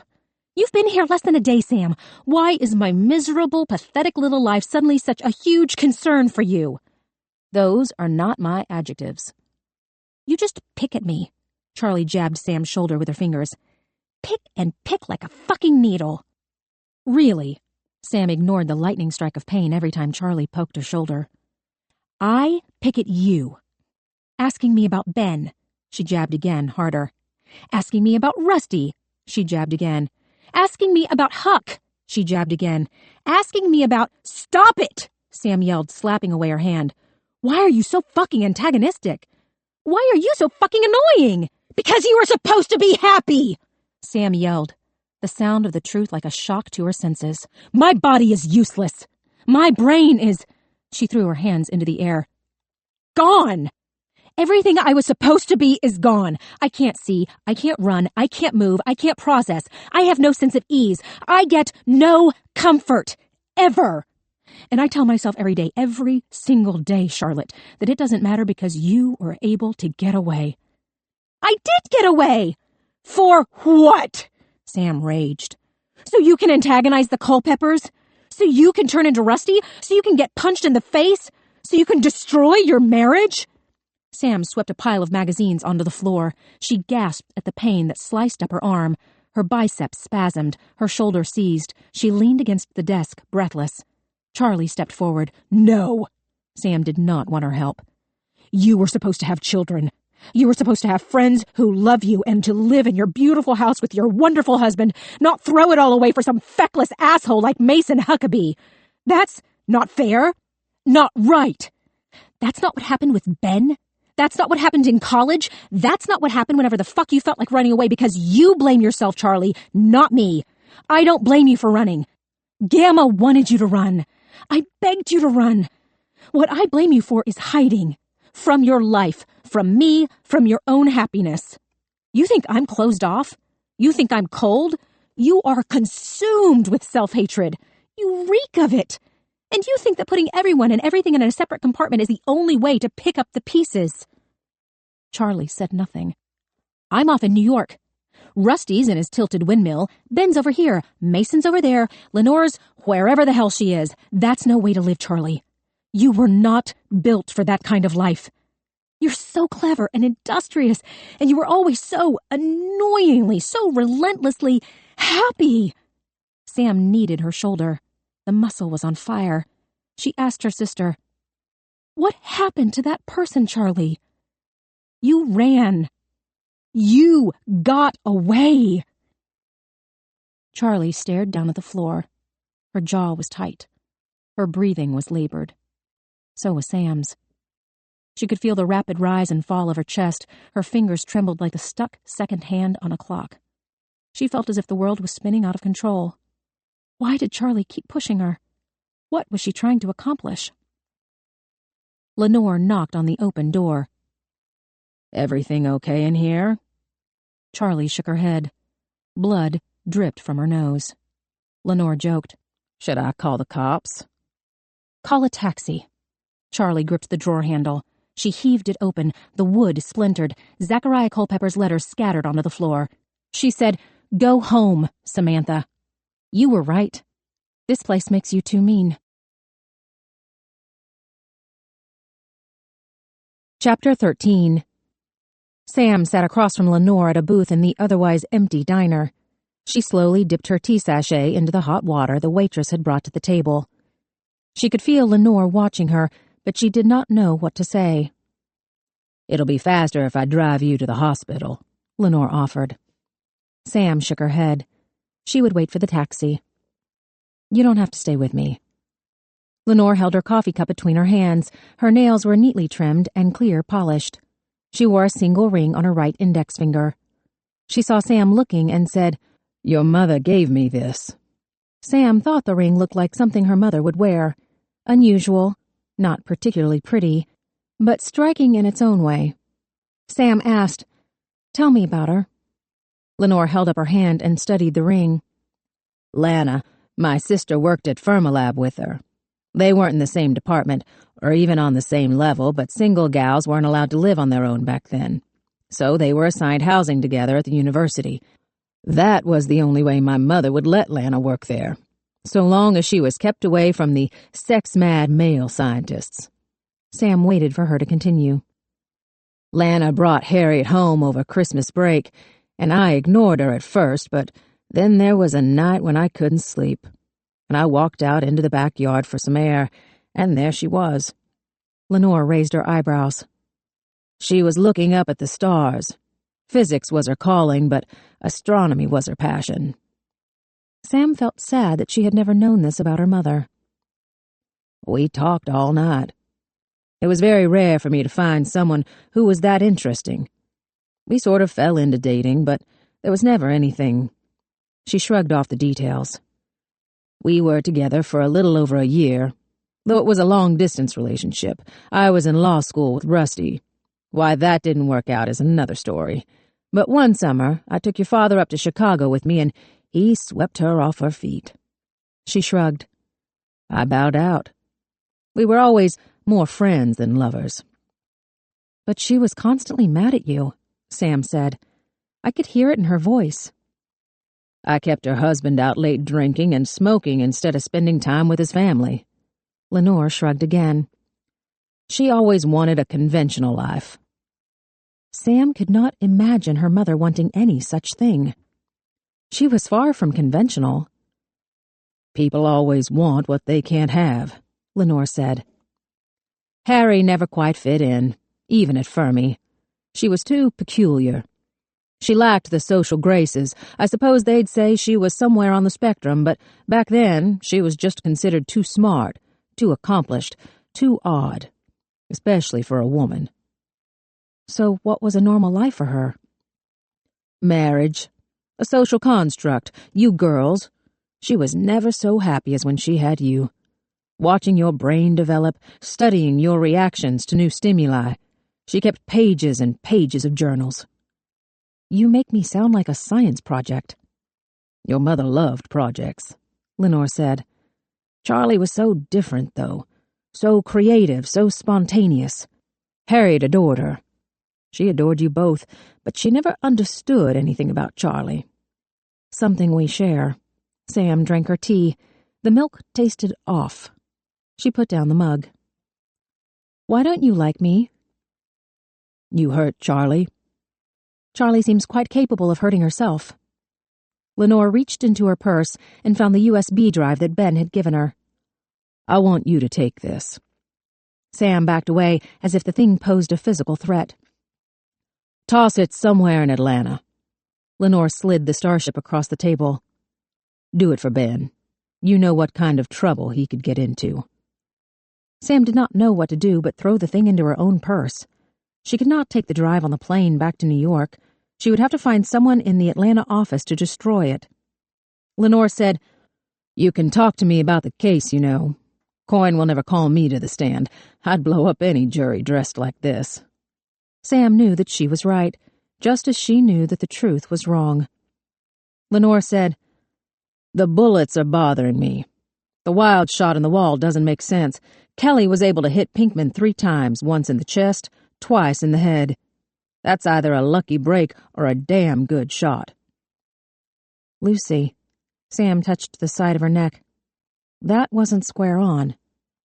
No, but listen. You don't get to be a woman like me in Pikeville without making sure you know how to handle a gun. I couldn't hit those targets at the range, and that's with no pressure. No lives on the line. We're talking an 18-year-old girl standing in the hallway waiting for the bell to ring. Her adrenaline must have been through the roof. Either she's the coldest killer this town has ever run across, or something else is going on. What could be the something else? I have no idea. Sam thought about Kelly's pregnancy. Adam Humphrey, the yearbook. These were pieces to a puzzle that she would likely never see come together. She told Lenore, I've never broken confidence before. Lenore shrugged, as if it was nothing. Sam felt guilty for even contemplating the breach, even more so because she was not confiding in her sister. Still, she finally admitted, Kelly might be pregnant. Lenore drank her coffee and said nothing. She mentioned Adam Humphrey when we spoke. I think he might be the father, or Frank Alexander. Sam added, Apparently this is Kelly's second pregnancy. There was an earlier one in middle school that, according to gossip, was terminated. Charlie knows about that one. She doesn't know that Kelly might be pregnant now. Lenore put down her cup. Coyne will say that it's Frank Alexander's and Kelly murdered Lucy out of spite or jealousy. There's a simple test that will prove paternity. Rusty can make them wait until the kid is born. Undue burden. Those tests don't come without risk. She asked, Do you think that Adam Humphrey or Frank Alexander talked Kelly into bringing a gun to school for some unknown reason? Or do you think she did it on her own? The only thing I'm certain of is that Kelly Wilson is the last person we can rely on for the truth. Sam pressed her fingers into her temple, trying to smooth away some of the tension. I've seen videos of false confessions before, in law school, on television, in documentaries. The West Memphis Three, Brendan Dassey, Chuck Erickson, we've all seen them, or read about them, but when you're sitting across from a person who is so suggestible, so eager to please, that they will literally follow you down any road, not even a winding road, it's quite unbelievable. Sam tried to think back on her conversation with Kelly, to analyze it, to understand exactly what had happened. I suppose it's some sort of confirmation bias that comes into play. You keep telling yourself that it's not possible for someone to be so slow, that they must be playing a trick on you, but the fact is, they don't have the mental acuity to fool you. They're too low functioning for that level of subterfuge, and if they were so high functioning that they were capable of deceiving you, then they wouldn't be stupid enough to implicate themselves in the first place. Sam realized that she was nattering on like Charlie. She tried to be more succinct. I talked Kelly Wilson into saying that she witnessed Charlie slapping Judith Pinkman across the face. Good Christ. Lenore's hand covered her heart. She was likely offering up a prayer of thanks that a video proving otherwise was in their possession. It was so easy to get her to say it, Sam admitted. I knew that she was tired. She was feeling sick, she was confused and scared and lonely, and in less than 5 minutes, I talked her into not only repeating what I'd said, but validating it, even making up fresh details like that the slap was so loud that she could hear it down the hall, all in support of the lie I'd fed her. Sam shook her head, because she still could not believe it. I've always known that I live in a different type of world from most people, but Kelly is at the bottom of the pile. I don't mean that to be cruel or arrogant. It's simply a matter of fact. There's a reason girls like that get lost. You mean led astray? Lenore suggested. Sam shook her head again, unwilling to attach herself to any one theory. I already put Jimmy Jack on the Humphrey boy. He's probably got him tracked down by now. Lucy Alexander's father can't be entirely ruled out, Sam reminded her. Just because we don't want Kincoin to be right, that doesn't make it so. If anybody can get to the bottom of why this happened, it's Jimmy Jack. Sam wondered if the net would be cast wide enough to include Mason Huckabee, but she knew better than to bring up her sister's lover to Lenore. Instead, she said, figuring out Kelly's motive won't bring back the victims. No, but it could keep a third victim off death row. Sam pursed her lips. She was not wholly convinced that Kelly Wilson had been a victim. Low-functioning or not, she had taken a gun to school and pulled the trigger enough times to brutally murder 2 innocent people. Sam felt fortunate that the girl's fate did not rest on her shoulders. There was a reason that juries were supposed to be impartial. Then again, the likelihood that an impartial jury would be found within 100 miles of Pikeville was so remote as to be absurd. Your taxi will be here soon. Lenore looked for the waitress, holding up her hand for attention. Sam turned around. The woman was sitting at the counter. Excuse me? The waitress pushed herself up from the counter and returned to their table with a visible reluctance. She sighed before asking Sam, "What?" Sam looked at Lenore, who shook her head. "I'm ready to pay the bill." The woman slapped the check down on the table. She picked up Lenore's mug between her thumb and index finger as if she was scared of contaminants. Sam waited for the awful woman to leave. She asked Lenore, "Why do you live here? In this backward place?" It's my home, and there are still some good people here who believe in live and let live. Lenore added, Besides, New York lost the moral high ground during the last presidential election. Sam gave a rueful laugh. I'm going to check on Charlie. Lenore took a dollar bill out of her wallet, but Sam waved her off. "Thank you," Sam said, though she could only guess at what Lenore had done for her family. Sam had always been so wrapped up in the agony of her own recovery that she had not given much consideration to what life had been like for Rusty and Charlie. Lenore had obviously filled some of the void left by Gamma. Sam heard the bell over the door clatter as Lenore left. The waitress made a nasty remark to the cook. Sam considered correcting her, cutting her in two with a sharp comment, but she lacked the energy to fight any more battles today. She went to the bathroom. She stood at the sink and performed a perfunctory wash as she dreamed of the shower at the Four Seasons back in Atlanta. 16 hours had passed since Sam had left New York.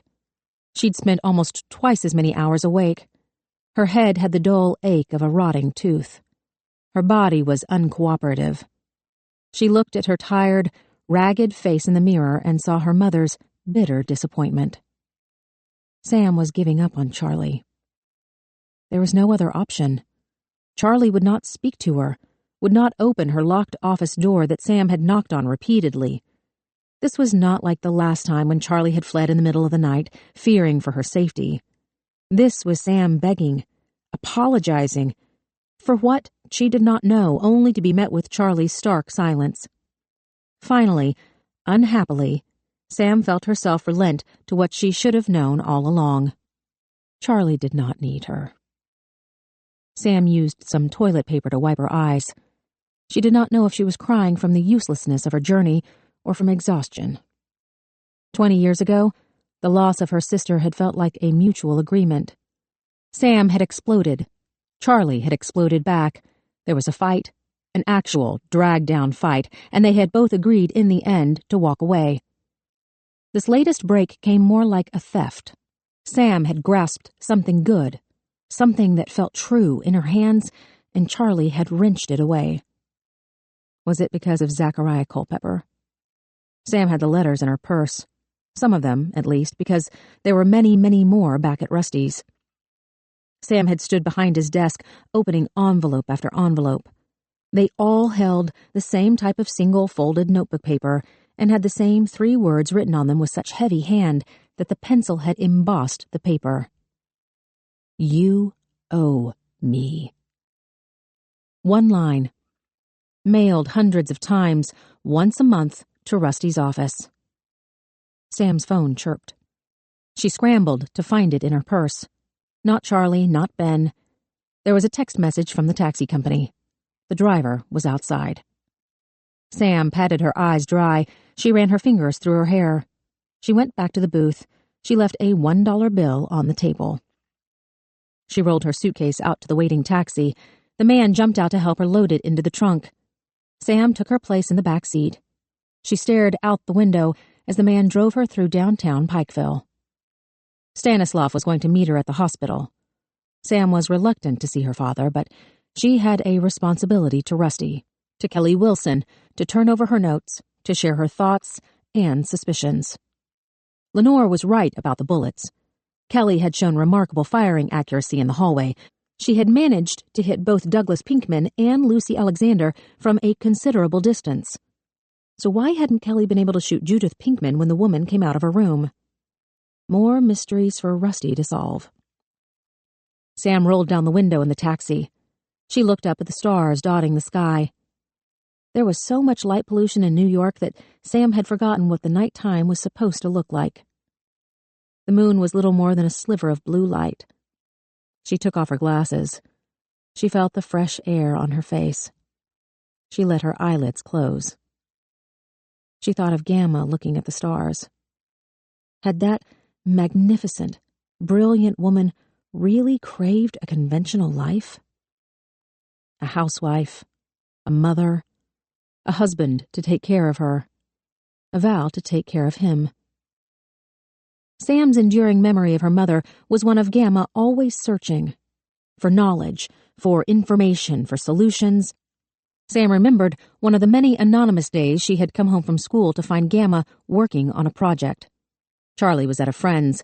They were still living in the red brick house. Sam had opened the back door. She dropped her bag on the kitchen floor. She kicked off her shoes. Gamma turned around. She had a marker in her hand. She had been writing on the large window that overlooked the backyard. Equations, Sam could see, though their meaning was elusive. I'm trying to figure out why my cake fell, Gamma had explained. That's the problem with life, Sam. If you're not rising, you're falling. The taxi bumped Sam awake. For a panicked second, she was unsure of her surroundings. Sam put on her glasses. Almost half an hour had passed. They were already in Bridge Gap. 4- and 5-story office buildings sprouted up above cafes. Signs advertised concerts in the park and family picnics. They passed the movie theater where Mary Lynn Huckabee had gone with her friends and ended up being raped in the bathroom. Such violent men in this county. Sam put her hand over her purse. The letters inside gave off a palpable heat. You owe me. Did Sam care what Zachariah Culpepper felt he was owed? Almost 3 decades ago, Rusty had argued for the man's life to be spared. If anything, Zachariah owed Rusty. And Sam, and Charlie, and Ben if it came to that. Sam unlocked her phone. She pulled up a new email and typed in Ben's address. Her fingers could not decide on a combination of letters to press for the subject line. Charlie's name. A request for advice. An apology that she had not been able to fix what was broken. That Charlie was broken was the only fact Sam saw with any clarity. Her sister had wanted Sam to come home for something, so that Sam would push Charlie into admitting something, giving away something, telling the truth about something that was bothering her. There was no other reason for the constant provocation, the lashing out, the pushing away. Sam was familiar with the tactics. She had been so volatile after getting shot, infuriated by the weakness of her body, livid that her brain was not working as it had before, that there was not one person who was spared her temper. The steroids and antidepressants and anticonvulsants the doctors had prescribed only inflamed her emotions. Sam had felt furious most of the time, and the only thing that made the anger lessen was to direct it outward. Charlie and Rusty were the two targets she hit the hardest. After rehab, the 6 months that Sam had lived at the farmhouse had been hell for everyone. Sam was never satisfied. She was always complaining. She had tortured Charlie, made her feel as if nothing she did was right. When anyone suggested therapy for her moods, Sam had screamed like a banshee, insisting that she was fine, that she was recovering, that she was not fucking angry. She was just tired. She was just annoyed. She just needed space, time, a chance to be alone, to get away, to recover her sense of self. Finally, Rusty had allowed Sam to take the GED so that she could gain early acceptance to Stanford. It wasn't until Sam was at school, 2,500 miles away, that she had realized that her anger was not a creature solely confined to the farmhouse. You could only ever see a thing when you were standing outside of it. Sam was angry at Rusty for bringing the Culpeppers into their lives. She was angry at Charlie for opening the kitchen door. She was angry at Gamma for grabbing the shotgun. She was angry at herself for not listening to her gut when she stood in the bathroom, gripping the ball-peen hammer in her hand, and walked toward the kitchen instead of running out the back door. She was angry. She was angry. She was so goddamn fucking angry. Yet, Sam was 31 years old before she gave herself permission to say the words aloud. The blow-up with Charlie had opened the scab, and Anton, in his very deliberate way, had been the only reason that the wound had finally begun to heal. Sam was at his apartment, New Year's Eve. On television, they watched the ball drop in Times Square. They were drinking champagne, or at least Sam was pretending to. Anton had said, "It's bad luck if you don't take a sip." Sam had laughed it off because, by that point, bad luck had followed her for more than half her life. Then she admitted to him something that she had never before confessed to anyone else. "I worry all the time that I'll drink something or take something or move the wrong way and it will cause a seizure or a stroke and break what's left of my mind." Anton had not offered platitudes about the mysteries of life or advice on how to fix the problem. Instead, he had said, "Many people must have told you that you were lucky to be alive. I think you would have been lucky had you not been shot in the first place." Sam had cried for almost a full hour. Everyone constantly, incessantly told her that she had been lucky to survive the shooting. No one had ever acknowledged that she had a right to be angry about how she must survive. "Ma'am?" The taxi driver flipped up the turn signal. He pointed to the white sign up ahead. The Dickerson County Hospital. Rusty would be in his room watching the news, likely trying to catch a glimpse of himself. He would know about Sam's courtroom performance. She felt her butterflies return, then chastised herself for caring about anything to do with Rusty. Sam was only here to turn over her notes. She would say goodbye to her father, probably the last time she would ever say goodbye in person, then head back to Atlanta where, tomorrow morning, she would wake up with her real life restored like Dorothy back in Kansas. The driver stopped underneath the concrete canopy. He pulled Sam's suitcase from the trunk. He lifted up the handle. Sam was rolling the case toward the entrance when she smelled cigarette smoke. "Oh, I am Fortune's fool," Rusty bellowed. He was in a wheelchair, right elbow on the armrest, cigarette in his hand. 2 IV bags were attached to a pole on the back of the chair. His catheter bag hung down like a chatelaine. He had stationed himself beneath a sign warning smokers to maintain a perimeter of 100 feet from the door. He was 20 feet away, if that. Sam said, "Those things are going to kill you." Rusty smiled. "It's a balmy night. I'm talking to one of my beautiful daughters. I've got a fresh pack of smokes. All I need is a glass of bourbon, and I'd die a happy man." Sam waved away the smoke. "It's not so balmy with that smell." He laughed, then started coughing. Sam rolled her suitcase to the concrete bench by his chair. The reporters were gone, probably on to the next mass shooting. She sat on the far end of the bench, upwind from the smoke. Rusty said, "I heard there was some rain-making at the arraignment." Sam shrugged one shoulder. She had picked up the bad habit from Charlie. "Was the baby killed?" He made his voice quiver with drama. "Was the baby killed?" "Dad, a child was murdered." "I know, darling. Believe me, I know." He took one last hit off his cigarette before stubbing it out on the bottom of his slipper. He dropped the butt into the pocket of his robe. "A trial is nothing but a competition to tell the best story. Whoever sways the jury wins the trial. And Ken's come right out the gate with a damn good story." Sam quelled the urge to be her father's cheerleader, to tell him he could come up with a better story and save the day. Rusty asked, "What'd you think of her?" "Kelly?" Sam considered her answer. "I'm not sure. She could be smarter than we think. She could be lower functioning than any of us wants to believe. You can lead her anywhere, Dad. Anywhere." "I've always preferred crazy to stupid. Stupid can break your heart." Rusty looked over his shoulder, checking to make sure they were alone. "I heard about the abortion." Sam pictured her sister back in her office, calling Rusty to tattle. "You spoke to Charlie?" "Nope." Rusty leaned on his elbow, hand up, finger spread, as if the cigarette were still there. "Jimmy Jack, that's my investigator, came up with it yesterday afternoon. We found some evidence from Kelly's middle school days that pointed to something bad going on. Just rumors, you know. Kelly shows up plump one week, then she takes a vacation and comes back skinny. I confirmed the abortion with her mother last night. She was still real torn up about it. The baby daddy was a kid on the football team long since left town. He paid for the abortion, or his family did. The mama took her down to Atlanta. Almost lost her job from taking the time off."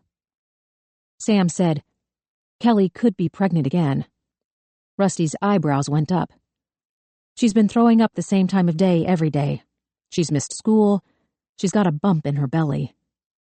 She's started wearing dark clothes lately. The mama said she has no idea why." Sam realized an obvious point she hadn't yet mentioned to Rusty. "Mason Huckabee has a connection to Kelly." "He does." Sam waited for more, but Rusty just gazed out into the parking lot. She told him, "Lenore already has your investigator on this, but there's a boy named Adam Humphrey that Kelly has a crush on. You could also look at Frank Alexander, Lucy's father." She tried again. "Or Mason Huckabee." Rusty scratched his cheek. For the second time, he ignored the man's name. "Her being pregnant. That's not good." "It could help your case." "It could. But she's still an 18-year-old girl with a baby in her belly and a lifetime of prison ahead of her." He added, "If she's lucky." "I thought she was your unicorn." "Do you know how many innocent people are in prison?" "I'd rather not know." Sam asked, "Why do you think she's innocent? What else have you learned?" "I have learned nothing, in general or in specific. It's this." He pointed to his gut. "The knife just missed my intuition. It is still intact. It still tells me that there is more to this than meets the eye." "My eyes have seen quite a lot," Sam said. "Did Lenore tell you that she managed to get her hands on the security footage?" "I also heard that you and your sister almost resorted to fisticuffs in my office." Rusty covered his heart with his hands. "May the circle be unbroken." Sam didn't want to make light of this. "Dad, what's wrong with her?" Rusty stared out at the parking lot. Bright lights glared against the parked cars. "There ain't no sin and there ain't no virtue. There's just stuff people do." Sam was certain Charlie would recognize the quote. I've never understood your relationship with her. You two talk all the time, but you never say anything of substance." Sam imagined 2 roosters circling each other in the barnyard. "I guess that's why she was always your favorite." "You were both my favorite." Sam didn't buy it. Charlie had always been the good daughter, the one who laughed at his jokes, the one who challenged his opinions, the one who had stayed. Rusty said, "A father's job is to love each of his daughters in the way they need to be loved." Sam laughed out loud at the silly platitude. "How did you never win Father of the Year?" Rusty chuckled along with her. "The one disappointment in my life is that I never received one of those Father of the Year coffee mugs." He reached into the pocket of his robe. He found his pack of cigarettes. "Did Charlotte tell you about her personal involvement with Mason?" "Are we finally going to talk about that?" "In our own roundabout way." Sam said, "I told her about Mason. She had no idea who he was." Rusty took his time lighting the cigarette. He coughed out a few puffs of smoke. He picked a piece of tobacco off his tongue. "I could never again represent a rapist after that day." Sam was surprised by the revelation. "You've always said that everyone deserves a chance." "They do, but I don't have to be the one who gives it to them." Rusty coughed out more smoke. "When I looked at the photos of that girl, Mary Lynn was her name, I realized something about rape that I had never understood before." He rolled his cigarette between his fingers. He looked at the parking lot, not Sam. He said, "What a rapist takes from a woman is her future. The person she is going to become, who she is supposed to be, is gone. In many ways, it's worse than murder because he has killed that potential person, eradicated that potential life, yet she still lives and breathes, and has to figure out another way to thrive." He waved his hand in the air. "Or not, in some cases." "Sounds a lot like being shot in the head." Rusty coughed as smoke caught in his throat. He said, "Charlotte has always been a pack animal. She doesn't need to be the leader, but she needs to be in a group. Ben was her group." "Why did she cheat on him?" "It's not my place to tell you about your sister." Sam could not keep talking in circles, though she knew that Rusty could gladly spin around all night. She pulled her notes from her purse. "I've got some other things you should follow up on. Kelly doesn't seem to know the victims. I'm not sure if that makes it better or worse." Sam knew it made things worse from her perspective. She had never become indifferent to the randomness of violence. "You're going to want to nail down the sequence and number of bullets fired. There seems to be some confusion." Rusty talked through the list. "Pregnancy, ? Paternity, big ? Video, we got one, thanks to you-know-who, but we'll see if that old snake Mr. Coyne follows the judge's order." He thumped the paper with his finger. "Yes. Why indeed was Kelly at the middle school? Victims random." He looked at Sam. "You're sure she didn't know them?" Sam shook her head. "I asked and she said no, but it's worth a follow-up." "Follow-ups are my favorite things." He looked at the last line on the list. "Judith Pinkman. I saw her on the news earlier. Quite the conversion with this turn the other cheek line." He folded the list back in 2 and put it in his pocket. "When Zachariah Culpepper was on trial, she wanted to flip the switch herself. This was back when they still electrocuted people. Remember, everybody who committed a crime before May of 2000 was grandfathered in." Sam had read about the methods of execution during law school. She had found the process barbaric, until she imagined Zachariah Culpepper pissing himself the same way Charlie had as he awaited the first delivery of 1,800 volts. Rusty said, "She wanted Gamma's murderer to be executed, and she wants her husband's murderer to be spared." Sam shrugged. "People mellow when they get older. Some people." "I will take that as a compliment," Rusty said. "As to Judith Pinkman, I would say it is better to be sometimes right than at all times wrong." Sam decided Now was as good a time as any to drop Charlie's problem back into Rusty's lap. Kelly told me that Mason Huckabee put the murder weapon down the back of his pants. I'm assuming he walked it out of the building. You need to figure out why he took such a huge risk. Rusty did not respond. He smoked his cigarette. He stared out into the parking lot. Dad, Sam said. He took the murder weapon from the scene. He's either involved somehow or he's an idiot. I told you, stupid breaks your heart. You came to that conclusion pretty quickly. Did I? Sam was not going to volley back his riddles. Rusty obviously knew something that he was not sharing. You'll have to turn Mason in for the gun. Other than Judith Pinkman, he's probably Coyne's strongest witness. I'll find another way. Sam shook her head. Excuse me? I'll find another way to neutralize Mason Huckabee. No need to put a man in jail for making a stupid mistake. We'd have to let half of them out if that was the standard. Sam rubbed her eyes. She was too drained for this conversation. Is this guilt on your part? Some sort of penance? I don't know if giving Mason a pass makes you a hypocrite or soft-hearted because you're clearly trying to protect Charlie at the expense of your client. Probably both, Rusty admitted. Samantha, I will tell you something very important. There is value in forgiveness. Sam thought about the letters in her purse.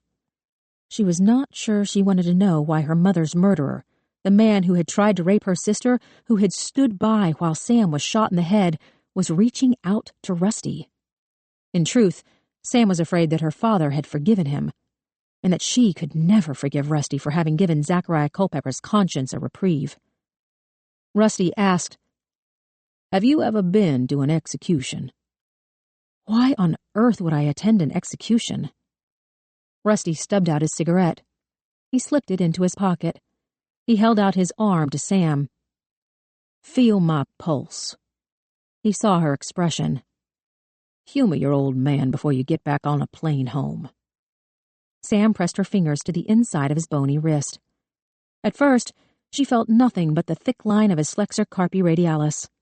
She moved her fingers around, then located the steady tap, tap, tap of blood pulsing through his veins. She said, Got it.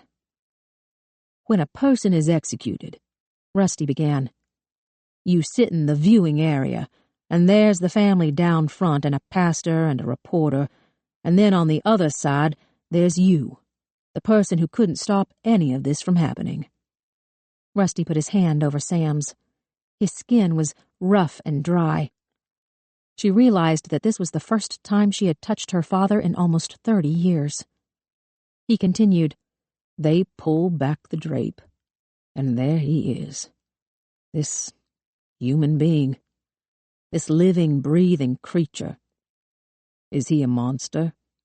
Perhaps he has done monstrous deeds, but now he is strapped down in a bed. His arms and legs, his head are pinned so that he cannot make eye contact with any one person. He's staring up at the ceiling where the tiles have been painted with white clouds and a blue sky. Cartoonish in nature, likely done by another inmate.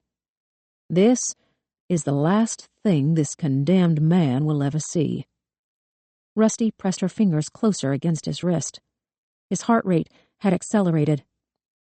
So what you notice is that his chest is pumping as he tries to control his breath.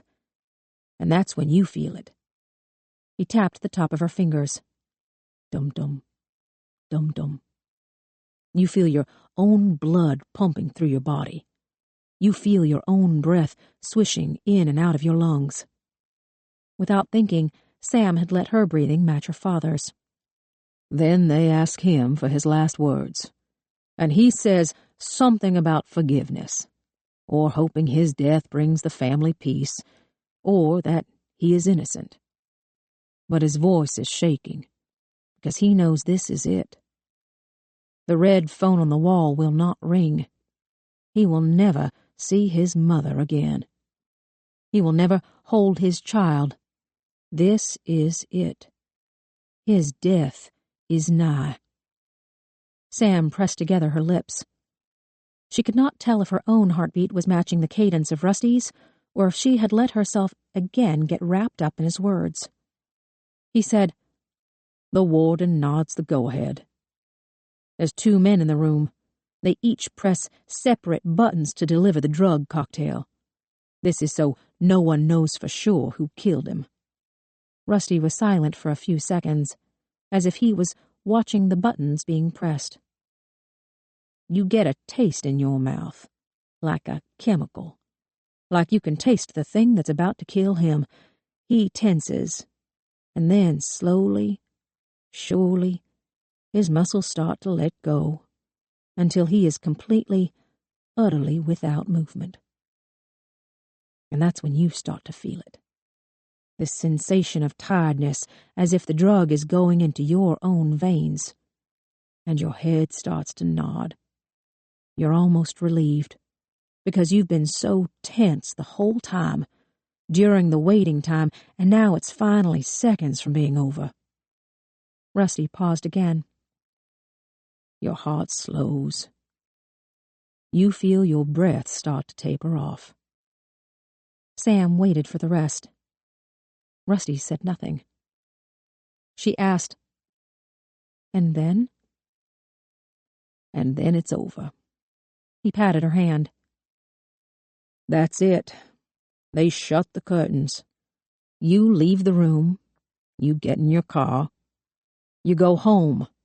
You have a drink. You brush your teeth. You go to bed. And you stare at the ceiling for the rest of your life the same way that condemned man stared at the ceiling tiles over his head." He held tight to Sam's hand. "This is what Zachariah Culpepper thinks about every second of his life. And he'll keep thinking about it every day until he's wheeled into that room and they open that curtain." Sam pulled away from him. The skin of her hand felt tight, as if she'd been singed. "Lenore told you that we found the letters." "I never was able to keep you girls out of my files." He gripped the arms of his wheelchair. He looked into the distance. "He's being punished.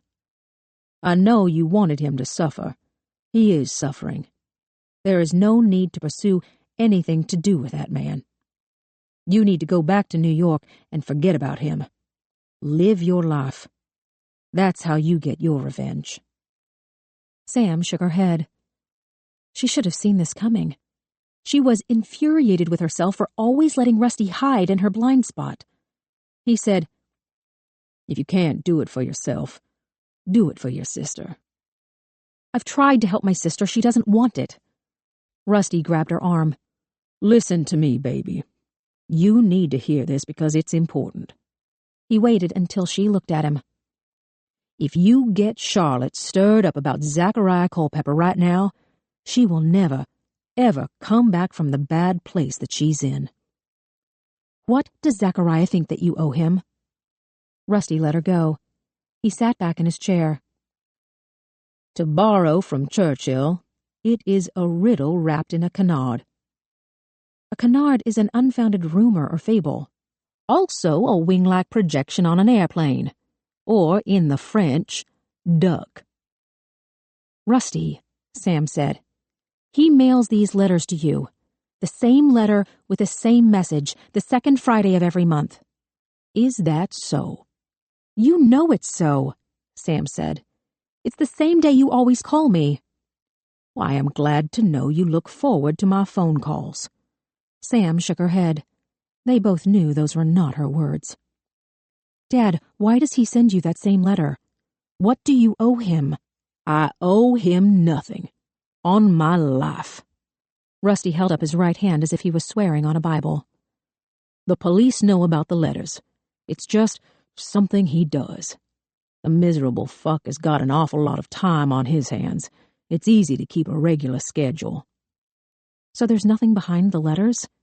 He's just an inmate on death row who feels you owe him something?" "Men in that position often feel they are owed something." "Please don't tell me there is value in forgiving him." "There is value in forgetting him," Rusty clarified. "I have forgotten him so that I can move on with my life. My mind has rendered his existence immaterial. However, I will never forgive him for taking away my soulmate." Sam was tempted to roll her eyes. "I loved your mother more than anything else on this earth. Every day with her was the best day of my life, even if we were screaming at each other at the top of our lungs." Sam remembered the screaming, if not the adulation. "I've never understood what she saw in you." "A man who did not want to wear her underwear." Sam laughed, then felt bad for laughing. "Lenny introduced us. Did you know that?" Rusty did not wait for a response. "He dragged me up north to meet this gal he was kind of dating. And the minute I saw her, I thought a goddamn boulder had fallen out of the sky and conked me on the head. I simply could not take my eyes off of her. She was the most beautiful thing I had ever seen. Legs that went on for miles. Lovely curve of her hip." He grinned at Sam. "And, of course, lest you think your daddy was a total poonhound, there was the enigma of her mind. My Lord, she knew things. Just blew me away with the breadth and depth of her knowledge. I had never in my life met a woman like that. She was like a cat." He pointed his finger at Sam. "Anyone ever say that about you?" "I can't say that they have." "Dogs are stupid," Rusty said. "This is a known fact. But a cat, you have to earn a cat's respect every single day of your life. You lose it and—" He snapped his fingers. "That's what your mama was to me. She was my cat. She kept my compass pointing true north." "Your metaphors are mixing." "Cat sailed with the Vikings." "To kill rats, not to navigate the ship," Sam said. "Mama hated what you did." "She hated the inherent risks in what I did. She hated the hours, without a doubt. But she understood that I needed to do it, and she always respected people who made themselves useful." Sam heard Gamma's own voice in his words. Rusty said, "City of Portland v. Henry Alameda." Sam felt a jolt of shock. Her first case. Rusty said, "I sat in the back with my teeth shining so bright I could have shown a cat how to sail a ship away from the rocky shore. But, Dad, you were a natural, my girl. Just a damn fine prosecutor. Totally in charge of the courtroom. Never been more proud." "Why didn't you—" "I just wanted to check on you, see if you'd found your place." Rusty shook another cigarette out of his pack. "Clinton Cable Corp. v. Stanley Mercantile Limited." He winked at her, as if it was nothing to recite the first patent complaint she had argued completely on her own. "That's your place, Samantha. You have found your way to be useful in this world, and you are undoubtedly the best in the game." He tossed the cigarette into his mouth. "I cannot say that I would have chosen that particular direction to point your remarkable brain, but you are truly in your element when you are discussing the tensile strength of a reinforced cable." He leaned over. He pointed his finger at her chest. "Gamma would have been proud." Sam felt unwelcome tears in her eyes. She tried to conjure the image of the courtroom, to make herself turn around, to see her father sitting in the back row, but the memory would not come. "I never knew you were there." "No, you did not. I wanted to see you. You didn't want to see me." He held up his hand to spare her the trouble of making an excuse. "It is a father's job to love his daughter in the way that she needs to be loved." Instead of joking this time, Sam wiped away tears. He said, "There's a picture of Gamma in my office that I want you to have." Sam was surprised. Rusty had no way of knowing that she had spent part of her day thinking about the photo. He said, "The picture is one you haven't seen before. I'm sorry about that. I always thought I would show it to you girls eventually." "Charlie hasn't seen it?" Rusty shook his head. "She has not." Sam felt a strange lightness in her chest that he was telling her something that Charlie did not know about. "Now," Rusty took the unlit cigarette out of his mouth, "when this photo was taken, Gamma was standing in a field. There was a weather tower in the distance, not metal like the one at the farmhouse. It was wooden, an old rickety thing, and your Gamma was looking at it when Lenny pulled out his camera. She was wearing these shorts. Rusty grinned. My God, the time I spent with those legs. He gave a low, disconcerting grumble. Now, the picture you know about, that was taken the same day. We had a picnic spread out on the grass. I called her name, and she looked back at me with her eyebrow up, because I had said something devastatingly intelligent. Sam smiled despite herself. But there's a second picture. My private photo. Gamma's facing the camera, but her head is turned slightly to the side because she's looking at me, and I am looking at her. And when Lenny and I got back home and we got the roll of film back from the photomat, I took one look at it, and I said, that's the moment when we fell in love. Sam loved the story too much for it to be true. Did Gamma agree with you? My beautiful daughter. Rusty reached out. He cupped Samantha's chin in his hand. I say without any guile that my interpretation of this critical moment was the only time in our lives that your mother and I were in complete agreement. Sam blinked back more tears. I'd like to see it. I will put it in the mail as soon as I am able. Rusty coughed into his hand. And I will continue calling you, if you don't mind. Sam nodded. She could not imagine her life in New York without his messages. Rusty coughed again, a deep sound rattling in his lungs that did not stop him from trying to light a cigarette. She said, You know, coughing is a sign of congestive heart failure. He coughed some more. It is also a sign of thirst. Sam took the hint. She left her suitcase beside the bench and walked back into the hospital. The gift shop was by the front door. Sam found a bottle of water in the cooler. She waited in line behind an older woman who was intent on paying her bill with all the loose change from the bottom of her purse. Sam drew in a breath and let it go. She could see Rusty outside. He was leaning on his right elbow again. The lit cigarette was held between his fingers. The woman in front of Sam was scraping around for pennies. She made small talk with the cashier about her sick friend whom she was visiting upstairs. Sam glanced around. The drive back to Atlanta would be another 2 hours. She should probably find something else to eat, since she had been too upset to order anything at the diner. She was looking for a Kind bar when she spotted a display of mugs in the back of the store. Mother of the Year, Best Friend in the World, Stepdad of the Year, World's Best Dad. Sam picked up the Best Dad mug. She rolled it in her hand. She stood on her tiptoes so that she could see Rusty. He was still leaning in his chair, smoke curled up around his head. She put the mug back and chose the Stepdad one, because Rusty would think it was funny. The penny counter was gone from the checkout. Sam found her credit card in her purse. She waited for the chip reader to process the charge. The cashier said, "Visiting your stepdad." Sam nodded, because no normal person would find humor in the explanation. "I hope he's better soon." The cashier ripped off the receipt and handed it to Sam. She walked back through the lobby. The hospital doors slid open. Rusty was still by the bench.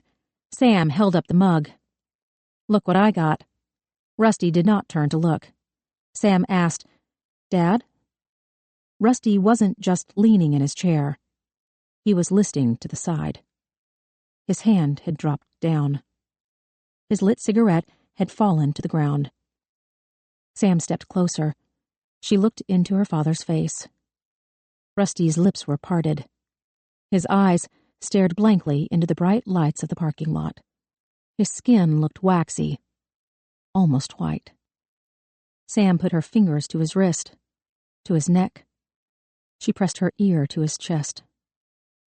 She closed her eyes. She listened. She waited.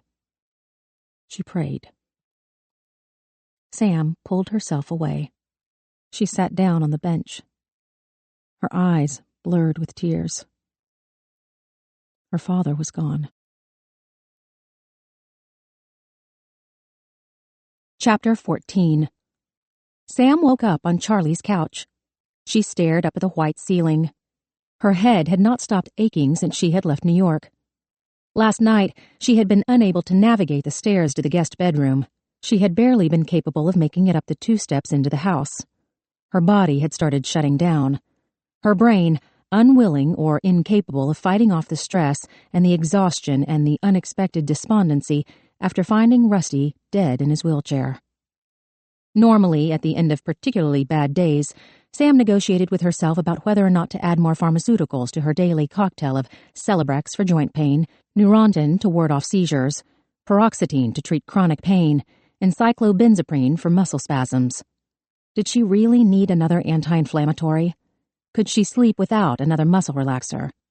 Was the pain bad enough for half of an OxyContin? All of a Percocet? Last night, her body had ached so badly that she had to keep herself from taking everything. Sam turned her head away from the ceiling. She looked at the photographs lining Charlie's fireplace mantel. Sam had studied them more closely last night before the drugs had taken effect. Rusty sitting in a rocking chair, elbow propped, cigarette in hand, mouth open. Ben wearing a funny hat at a Devils basketball game. Various dogs that had likely passed away. Charlie and Ben standing together at the edge of what looked like a Caribbean beach. Suited up for skiing at the base of a snow-covered mountain. Standing beside a cable suspension for a bridge painted in the unmistakable red of the Golden Gate. Proof that things had been better at some point in their lives. Sam felt understandably drugged as she sat up on the couch. Her legs moved stiffly. Her head pounded. Her eyes would not focus. She stared at Charlie's giant television that took up most of the wall. The shadow of her reflection stared back. Rusty was dead.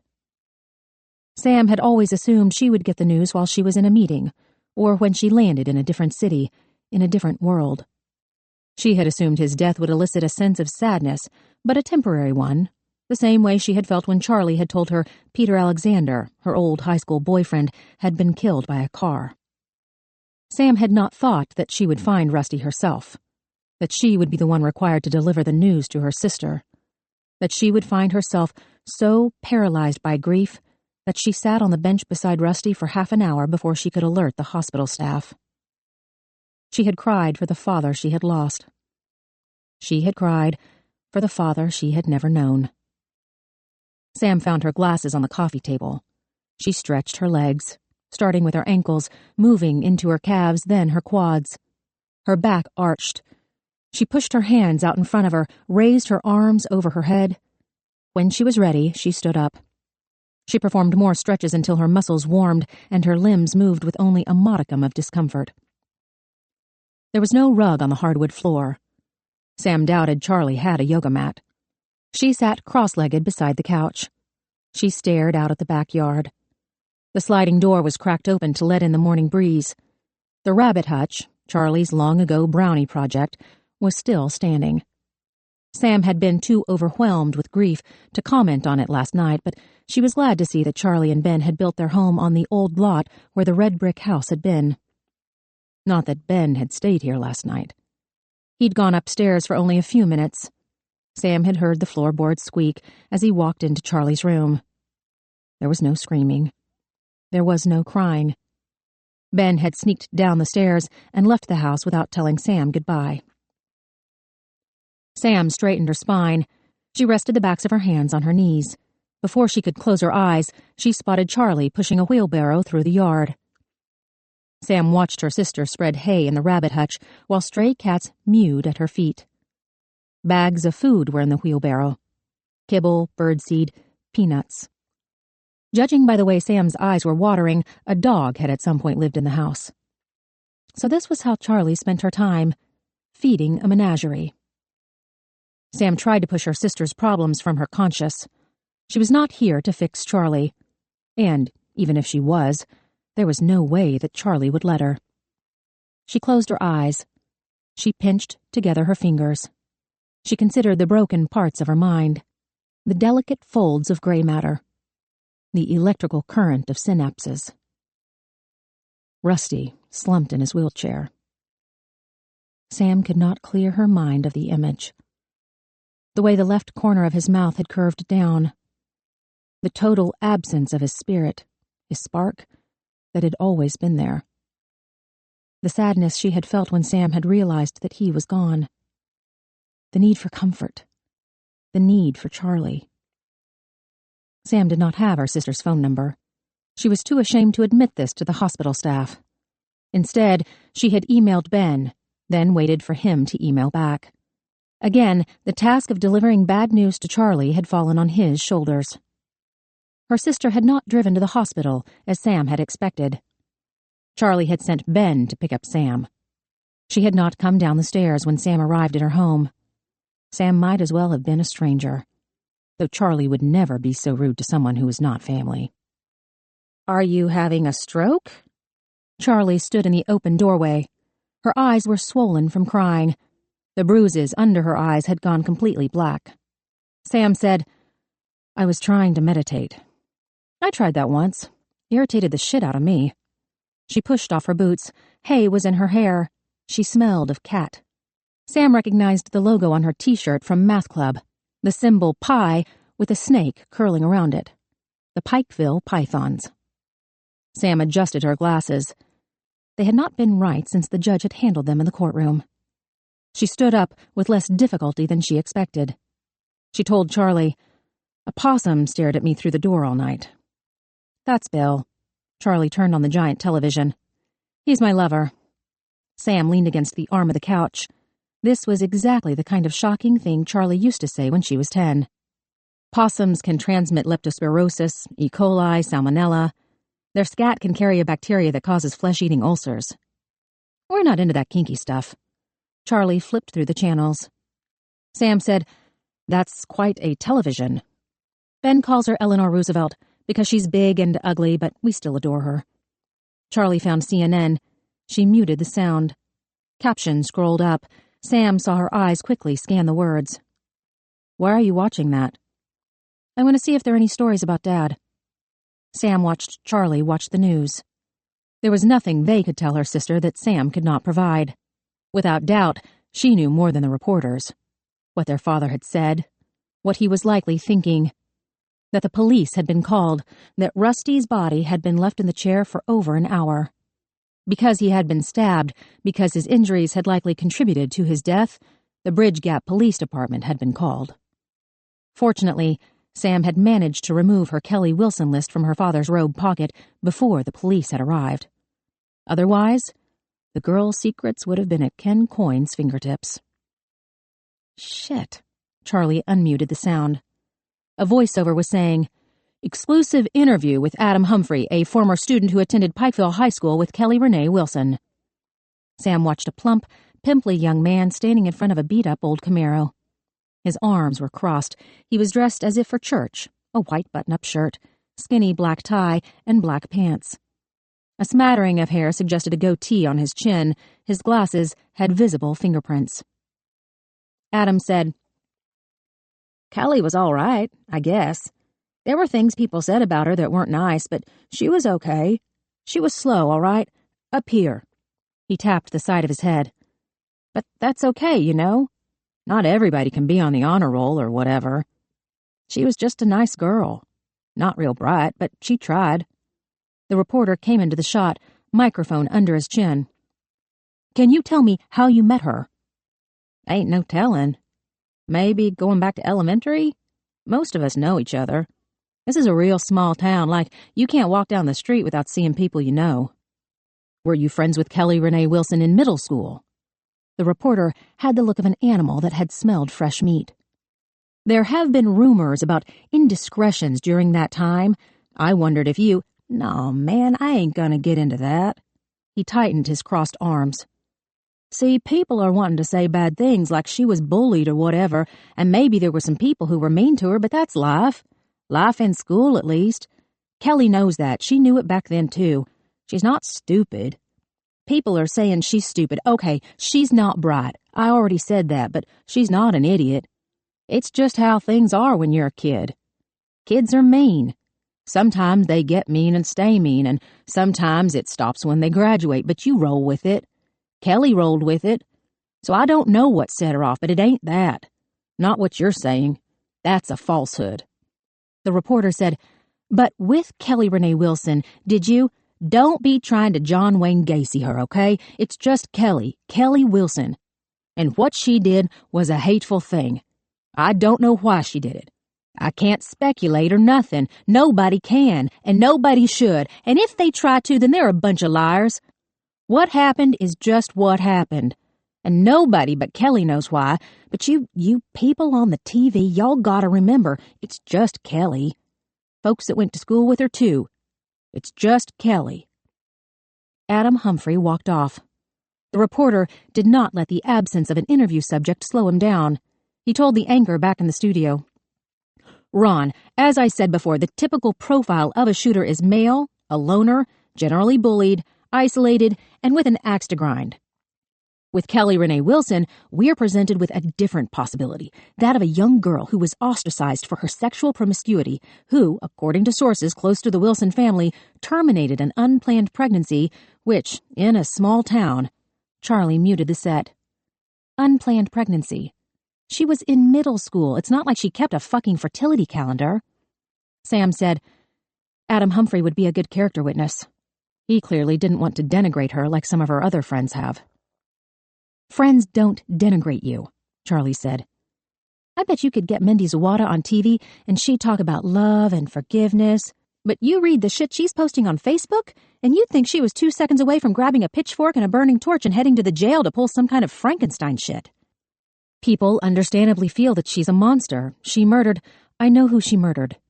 Charlie looked down at her hands as if she still expected to find Lucy's blood on them. That Humphrey kid better get a good lawyer. This femme fatale angle is going to catch on quick. They're going to hog-tie him to Kelly whether he had anything to do with her or not. Sam refrained from commenting. She felt guilty for unburdening herself to Lenore at the diner last night when she would not break privilege for her own sister. However, unlike Lenore, Charlie would definitely be called to the witness stand. Sam did not want to put her sister in the position of having to choose between perjuring herself or providing evidence that might cause a jury to vote for execution. This was one of the many reasons Sam did not practice criminal law.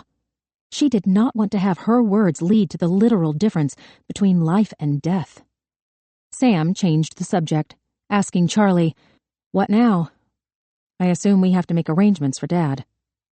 He already took care of that. He pre-funded everything, told the funeral director how he wants it to go. He could do all that, but couldn't draw up a will or a DNR. Rusty always wanted to make a good exit. Charlie looked at the clock on the wall. The service starts in 3 hours. Sam felt sucker-punched by the news. She had assumed she would be looking for a hotel today. Why so quickly? He didn't want to be embalmed. He said it was beneath his dignity. Surely 1 day wouldn't matter. He wanted it to be fast so that you didn't feel like you had to come, or for you to feel guilty because you couldn't make it. Charlie turned off the television. It's not like him to let something drag out. Unless it was one of his stupid stories. Charlie shrugged rather than making a pithy comment. Sam followed her into the kitchen. She sat down at the counter. She watched Charlie tidy the counters and load the dishwasher. She said, I don't think he suffered. Charlie took 2 mugs down from the cabinet. She poured coffee into one, she added tap water to the other, and put it in the microwave. You can leave after the funeral. Or before. I don't think it matters. Dad won't know, and you don't care what people here think. Sam ignored the pointed remark. Ben was very kind to me before he left last night. Where's your tea? Charlie retrieved Sam's purse from the bench by the door. It's in here, right? Side pocket. She found the Ziploc in Sam's purse and slid it across the counter. Can we acknowledge that Ben's not living here without actually having to have a conversation about it? I think we've been doing that for a while. Sam pulled out a tea sachet. She tossed it to Charlie. Do you have milk? Why would I have milk? Sam shrugged and shook her head at the same time. I didn't forget that you're lactose intolerant. I thought maybe Ben... She saw the futility in a drawn-out explanation. Let's try to get through the day without arguing again, or continuing the argument from yesterday, or whatever it is we're doing. The microwave beeped. Charlie found a pot holder. She put the mug on the counter. She pulled a saucer from the cabinet. Sam studied the back of her shirt. Charlie had put her math club handle in iron-on letters on the back of her shirt. Lowest common denominator. Sam asked, "What's going to happen to Kelly Wilson? Will that alcoholic Grail get the case?" Charlie turned around. She placed the mug in front of Sam. The saucer was on top for unknown reasons. "There's a guy in Atlanta, Steve LaScala. I think I can get him to take over. He might call you for your impressions." "I'll leave you my number." "Ben has it." Sam put the saucer on the bottom. She dipped the tea bag in and out of the water. "If this LaScala won't do it pro bono, then I'll pay him." Charlie snorted. "That's going to be over $1 million." Sam shrugged. "It's what Dad would want me to do." "Since when do you do what Dad wants you to do?" Sam felt their temporary peace start to tear at the margins. "Dad loved you. It was one of the last things he talked about." "Don't start that." "He was worried about you." "I'm sick of people being worried about me. On behalf of people, we're sick of it too." Sam looked up from the mug. "Charlie, whatever is bothering you, it's not worth it. This anger you have, this sadness. My father is dead. My husband left me. The last few days have been the shittiest days I've had since you were shot and Mama died. I'm sorry I'm not happy and peppy for you, Sam, but my give-a-fuck is broken." Charlie drank her coffee. She looked out the kitchen window. Birds had flocked to the feeder. This was the time, perhaps the last opportunity, for Sam to tell her sister about Anton. She wanted Charlie to know that she understood what it meant to be loved, and what a crushing responsibility that love could sometimes be. They could trade secrets the way they had when they were little. "I'll tell you about that boy I have a crush on if you tell me why Gamma put you on restriction for 3 days." Sam said, "Rusty told me that the letters from Zachariah Culpepper were nothing. The police know about them. He's just desperate. He's trying to get a rise out of us. Don't let him win." "I think you forfeit your participation trophy when you're on death row." Charlie put down her coffee. She crossed her arms. "Go ahead. What else did he say?" "He talked to me about the death penalty." "Did he make you put your fingers on his wrist?" Sam felt hoodwinked yet again. How did he never get run out of town for selling fake band instruments? "He didn't want me to go to Culpepper's execution, if the state ever gets around to doing its job."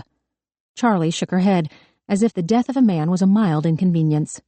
"I'm not sure if I want to go. But nothing Rusty said, is going to influence my decision." Sam hoped that was not true. "He told me about a photo of Mama." "The photo?" "A different one he says that neither of us has seen." "I find that hard to believe," Charlie said. "We used to go through all of his stuff. He had no privacy." Sam shrugged. "He said it was in his office at home. I'd like to get it before I leave." "Ben can take you by the HP after the funeral." "The farmhouse." Sam did not want to go, but she would not leave town without having at least one piece of her mother to take back to New York. "I can help you cover that." Sam indicated the bruises on Charlie's face. "For the funeral." "Why would I want to cover it?" Sam could not think of a good reason. No one would likely be at the funeral. At least, no one Sam wanted to see. Rusty had hardly been a popular figure in town. Sam would make an appearance. Then she would go to the farmhouse. Then she would wait for Stanislav to drive up from Atlanta and leave this place as fast as she could. That was, if she could manage to find the energy to stand. The muscle relaxer was still in her system. She could feel the drug weighing her down. Sam had been awake less than 15 minutes, and she could have just as easily gone back to sleep. She picked up the mug of tea. "Don't drink that." Charlie's cheeks were flush. "It's got boob sweat." "It's got boob sweat," Charlie said. "I ran the tea bag under my bra when you weren't looking." Sam put down the mug. She should have been irritated, but she laughed. "Why would you do that?" "Don't expect me to explain myself," Charlie said. "I don't know why I'm acting like a kid again, pestering you, trying to annoy you, trying to get your attention. I see myself doing it and I fucking hate it." "Then stop." She groaned out a heavy sigh. "I don't want to fight, Sam. Dad wouldn't want that, especially not today." Actually, Dad loved arguments. Not the hurtful kind. Sam drank some tea. She needed the caffeine too much to care what was in it. "So what now?" I guess I'm going to go cry in the shower and then get ready for my father's hastily arranged funeral. Charlie rinsed her coffee mug in the sink. She loaded it into the dishwasher. She wiped her hands on a towel. She started to leave. My husband died. Sam had pushed out the words so fast that she wasn't sure Charlie had heard them. His name was Anton. We were married for 12 years. Charlie's lips parted in surprise. He died 13 months ago. Esophageal cancer. Charlie's mouth moved as she tried to think what to say. She settled on, I'm sorry. It was tannins, Sam said. In wine, there. I know what tannins are. I thought that kind of cancer was caused by HPV. His tumor tested negative, Sam offered. I can send you the research. Don't, Charlie said. I believe you. Sam wasn't sure she quite believed herself anymore. Her druthers was always to apply logic to a problem. But as with the weather, life existed in a delicate, dynamical balance between the fields of mass and motion. In essence, sometimes shit happened. She told Charlie, I want to go to the funeral home with you, but I don't think I can stay. I don't want to see the people who will come. The hypocrites, the sightseers, people who would cross the street when they saw Dad coming and never, ever understood that he was trying to do good. He didn't want a service, Charlie said. Not a formal one. There's a visitation, and then he wanted everybody to head over to Shady Rays. Sam had forgotten about her father's favorite bar. I can't sit around listening to a bunch of old drunks regaling each other with courthouse stories. That was one of his favorite things to do. Charlie leaned against the counter. She looked down at her feet. There was a hole in her sock. Sam could see her big toe sticking out. Charlie said, We talked about his funeral the last time, before the open heart surgery, just me and Dad. That's when he made all of these plans. He said he wanted people to be happy, to celebrate life. It sounded nice, right? But now that I'm in the middle of it, all I can think is what a stupid asshole he was to assume I would feel like celebrating when he was dead. She brushed away tears. I can't decide if I'm in shock or if what I'm feeling is normal. Sam could offer no expertise. Anton had been a scientist from a culture that did not romanticize death. Sam had stood by the furnace and watched his wooden coffin slide into the flames. Charlie said, I remember going to Gamma's funeral. That was shock. It was so unexpected. And I was terrified that Zachariah would get out, that he would come back for me, that his family would do something, that you would die, that they would kill you. I don't think I let go of Lenore's hand the entire time. Sam had still been in the hospital when her mother was buried. She was certain Charlie had told her about the funeral, just as she was certain that her brain had not been able to retain the information. Charlie said, Dad was good that day. Present. He kept making sure I was okay, catching my eye, interrupting when the wrong person said the wrong thing. It was kind of like you said, some hypocrites, some sightseers. But there were other people, like Mrs. Kimball from across the street and Mr. Edwards from the real estate office. They told these stories, like strange things Gamma had said or how she had known how to solve a weird problem. And it was really nice to see that other part of her, the adult part of her. She never fit in. Every place always has somebody who doesn't fit in. That's what makes them fit in. Charlie looked at the clock. We should get ready. The faster we can do this, the faster it'll be over. I can stay. Sam sensed her wariness. For the funeral, I can stay if... Nothing has changed, Sam. Charlie did her half-shrug. I still need to figure out what I'm going to do with my wasted, unhappy life, and you still need to leave. Chapter 15. Sam watched Charlie pace around the front lobby of the funeral home. The building was modern on the outside, but the inside was decorated more in the style of a fussy old woman. They seemed to operate with the same efficiency. There were 2 funerals taking place in the chapels on either side of the lobby. 2 identical black hearses awaited their passengers outside.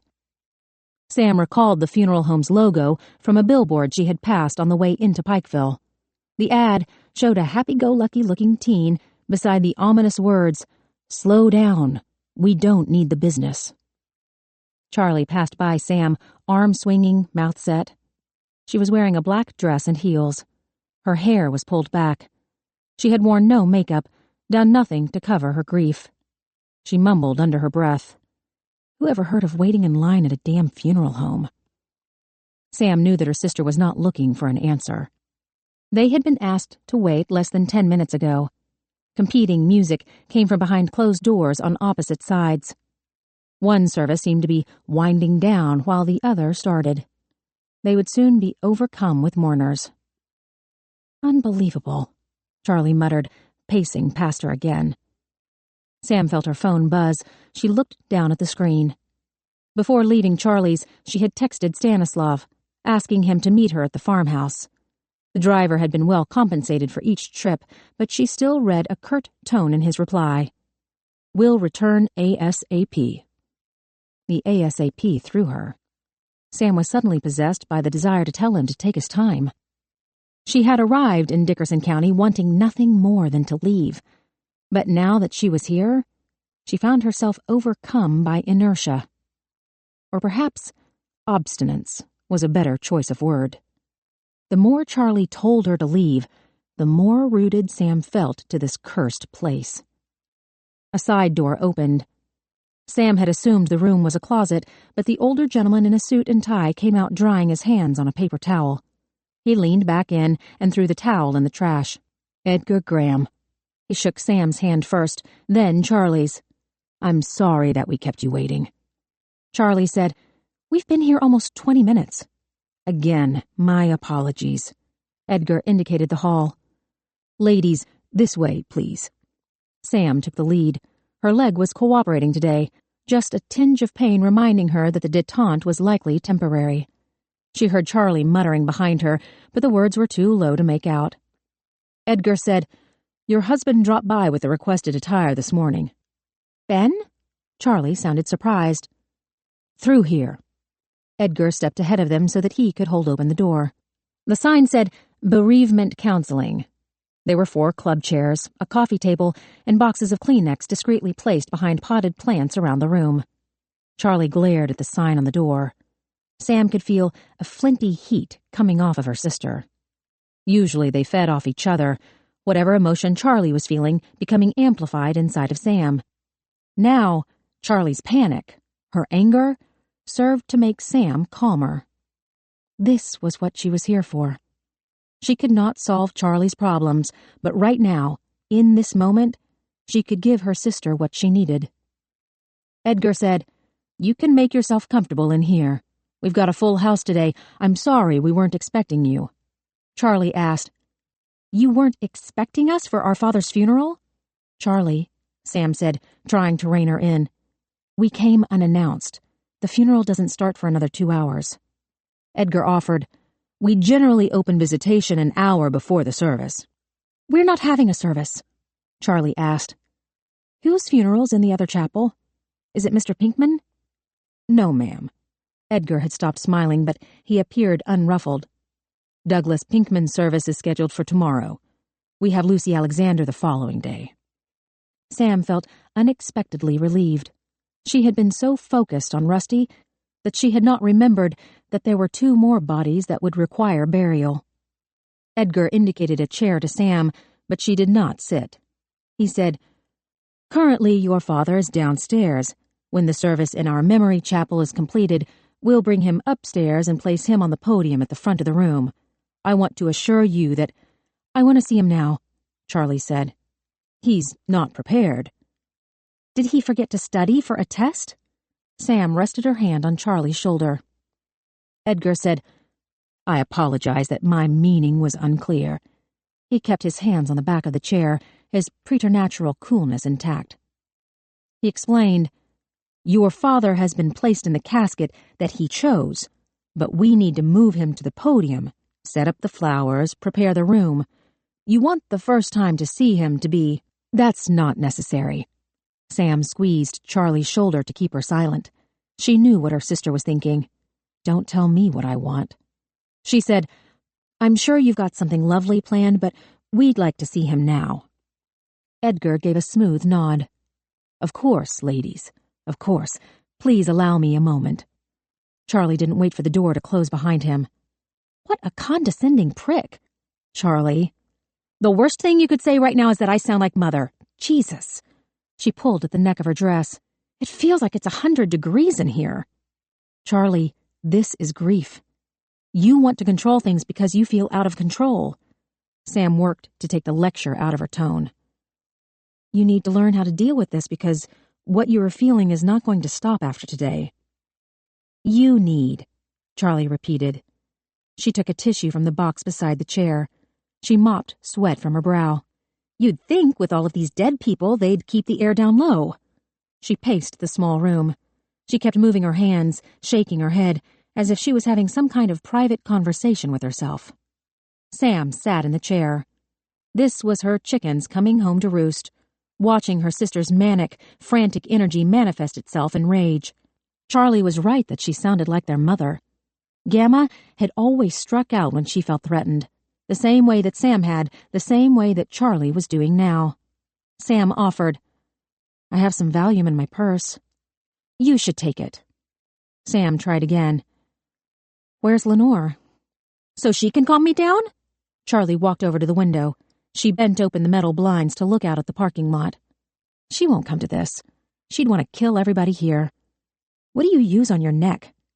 Sam touched her fingers to her neck. "What?" "I remember Gamma's neck was getting crepey, like the skin was starting to wrinkle, even though she was only 3 years older than I am now." Sam did not know what to do but carry on the conversation. She was out in the sun all of the time. She never used sunscreen. None of her generation did. "Don't you worry about it?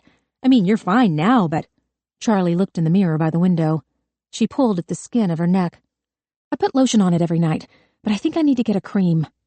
Sam opened her purse.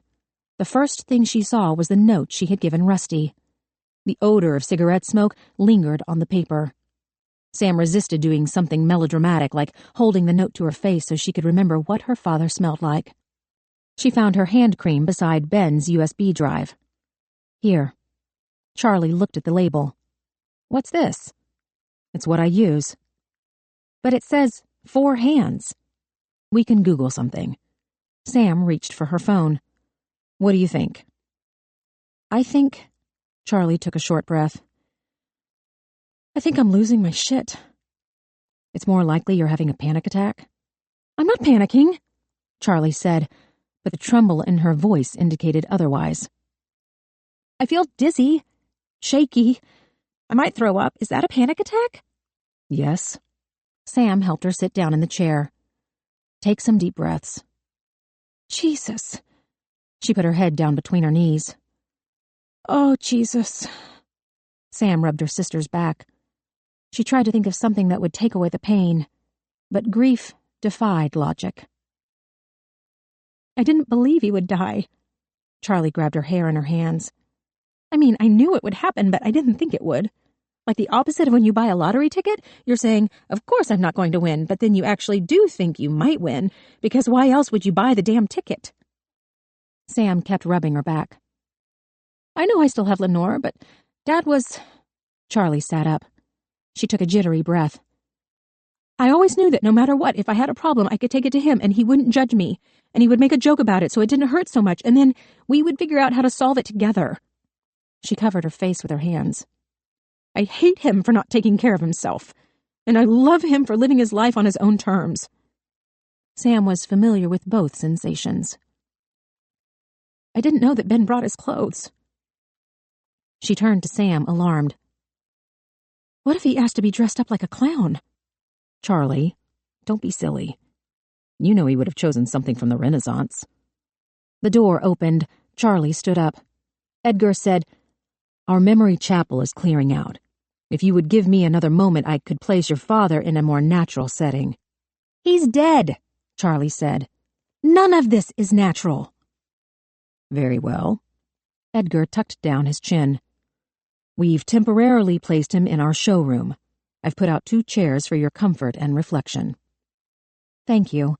Sam turned to Charlie, expecting her to complain about the chairs or make a sharp comment about reflection, Instead, she found her sister crying. "I'm here," Sam said, though she did not know if that was a comfort. Charlie bit her lip. Her hands were still clenched into fists. She was trembling.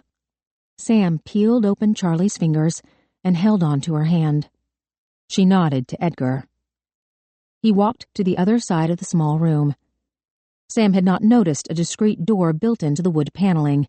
He turned the latch, and she saw the brightly lit showroom.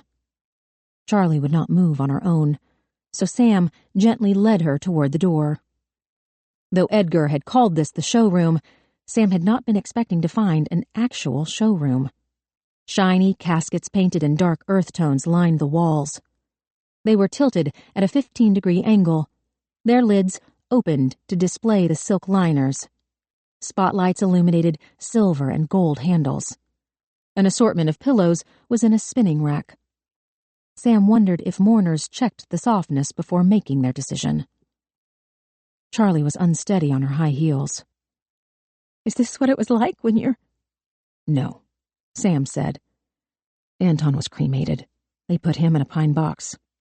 "Why didn't Daddy do that?" Charlie looked down at a jet-black display casket with black satin lining. "I feel like we're in a Shirley Jackson story." Sam turned, remembering Edgar.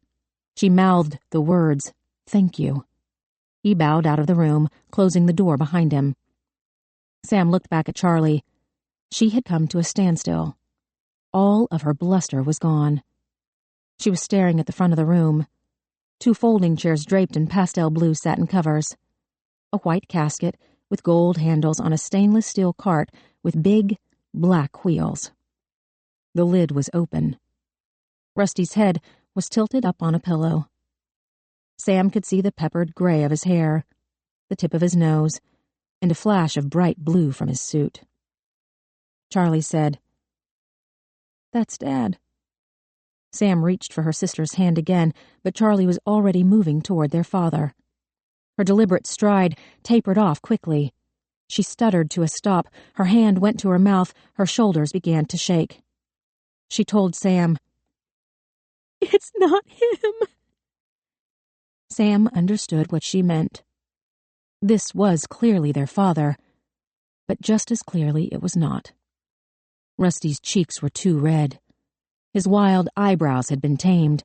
His hair, normally sticking up in every direction, was combed into something resembling a pompadour. Charlie said, "He promised me he would look handsome."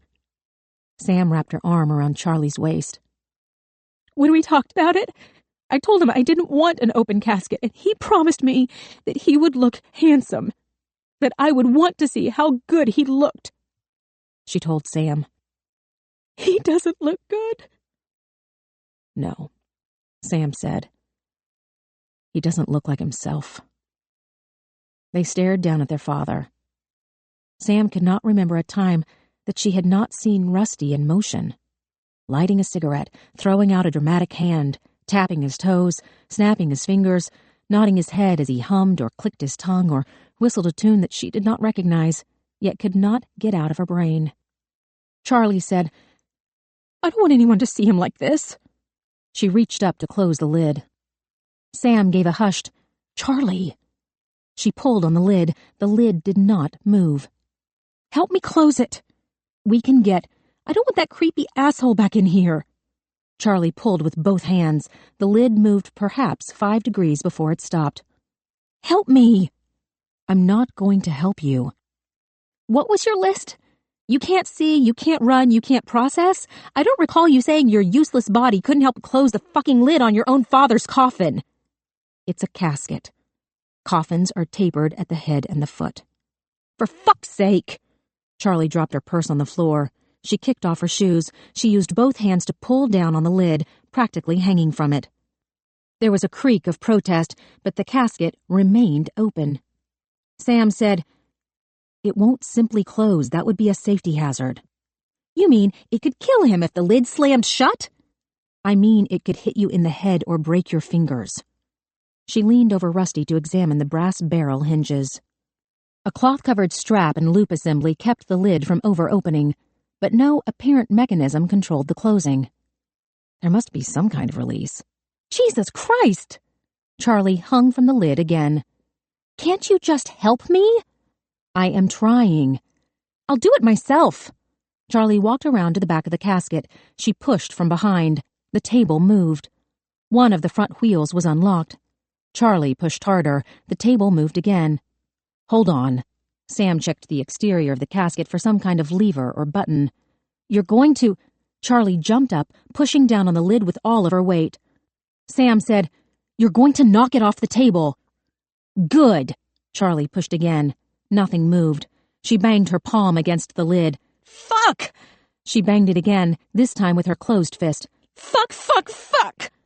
Sam ran her fingers inside the edge of the silk liner. She found a button. There was a loud click.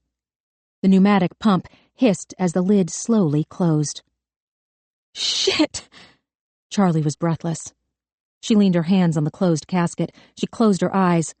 She shook her head. He leaves us with a metaphor. Sam sat down in the chair. You're not going to say anything? I'm reflecting. Charlie's laugh was cut off by a sob. Her shoulders trembled as she cried. Her tears fell onto the top of the casket. Sam watched them roll down the side, bend around the stainless steel table, then drop onto the floor.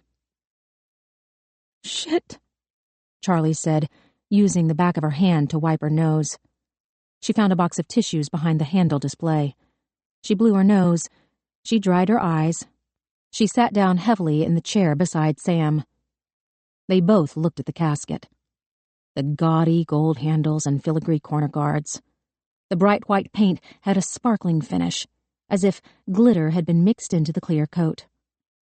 Charlie said, I can't believe how ugly that thing is. She threw away the used tissue. She snagged another from the box. It looks like something Elvis was buried in. Do you remember when we went to Graceland? That white Cadillac? Rusty had charmed the attendant into letting them sit behind the wheel. The paint on the Fleetwood had been the same bright white as the casket. Diamond dust had brought out the sparkle. Dad could talk anybody into letting him do anything. Charlie wiped her nose again. She sat back in the chair. Her arms were crossed. Sam could hear a clock ticking somewhere, a kind of metronome that synced with the beating of her heart. Her fingers still held the memory of the tap-tap-tap of Rusty's blood rushing through his veins. She had spent 2 days begging Charlie to unburden herself, but her own sins weighed far heavier. Sam said, I couldn't let him die. My husband, I couldn't let him go. Charlie silently worked the tissue in her fingers. He had a DNR, but I didn't give it to the hospital. Sam tried to take a deep breath. She felt the weight of Anton's death restricting her chest. He couldn't speak for himself. He couldn't move. He could only see and hear, and what he saw and heard was his wife refusing to let the doctors turn off the machines that were extending his suffering. Sam felt the shame boiling in her stomach like oil. The tumors had spread to his brain. There's only so much volume inside the skull. The pressure was pushing his brain down into his spine. The pain was excruciating. They had him on morphine, then fentanyl, and I would sit there by his bed and watch the tears roll from his eyes, and I could not let him go. Charlie kept working the tissue, wrapping it around her finger. I would have done the same thing here. I could have told you that from New York. I was the wrong person to ask. I couldn't put my own needs, my desperation, aside for the only man I have ever loved. I certainly could not have done the right thing by Dad. Charlie started to pull apart the layers of tissue. The clock kept ticking. Time kept moving forward. Charlie said, I wanted you here because I wanted you here. Sam had not meant to stir up Charlie's guilt. Please don't try to make me feel better. I'm not, Charlie said. I hate that I made you come here, that I've put you through this. You didn't force me to do anything. I knew that you would come if I asked. I've known that for the last 20 years, and I used Dad as an excuse because I couldn't take it anymore. Couldn't take what? Charlie wadded the tissue into a ball. She held it tight in her hands. I had a miscarriage in college. Sam remembered the hostile phone call from all those years ago, Charlie's angry demand for money. Charlie said, I was so relieved when it happened. You don't realize when you're that young that you're going to get older, that there's going to come a time when you're not relieved. Sam felt her eyes start to water at the piercing undertone of anguish in her sister's words. Charlie said, the second miscarriage was worse. Ben thinks it was the first, but it was the second. She shrugged off the deception. I was at the end of my first trimester. I was in court, and I felt this pain, like cramps.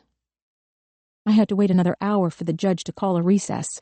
I ran to the bathroom, and I sat down, and I had this feeling of blood rushing out of my body. She stopped to swallow.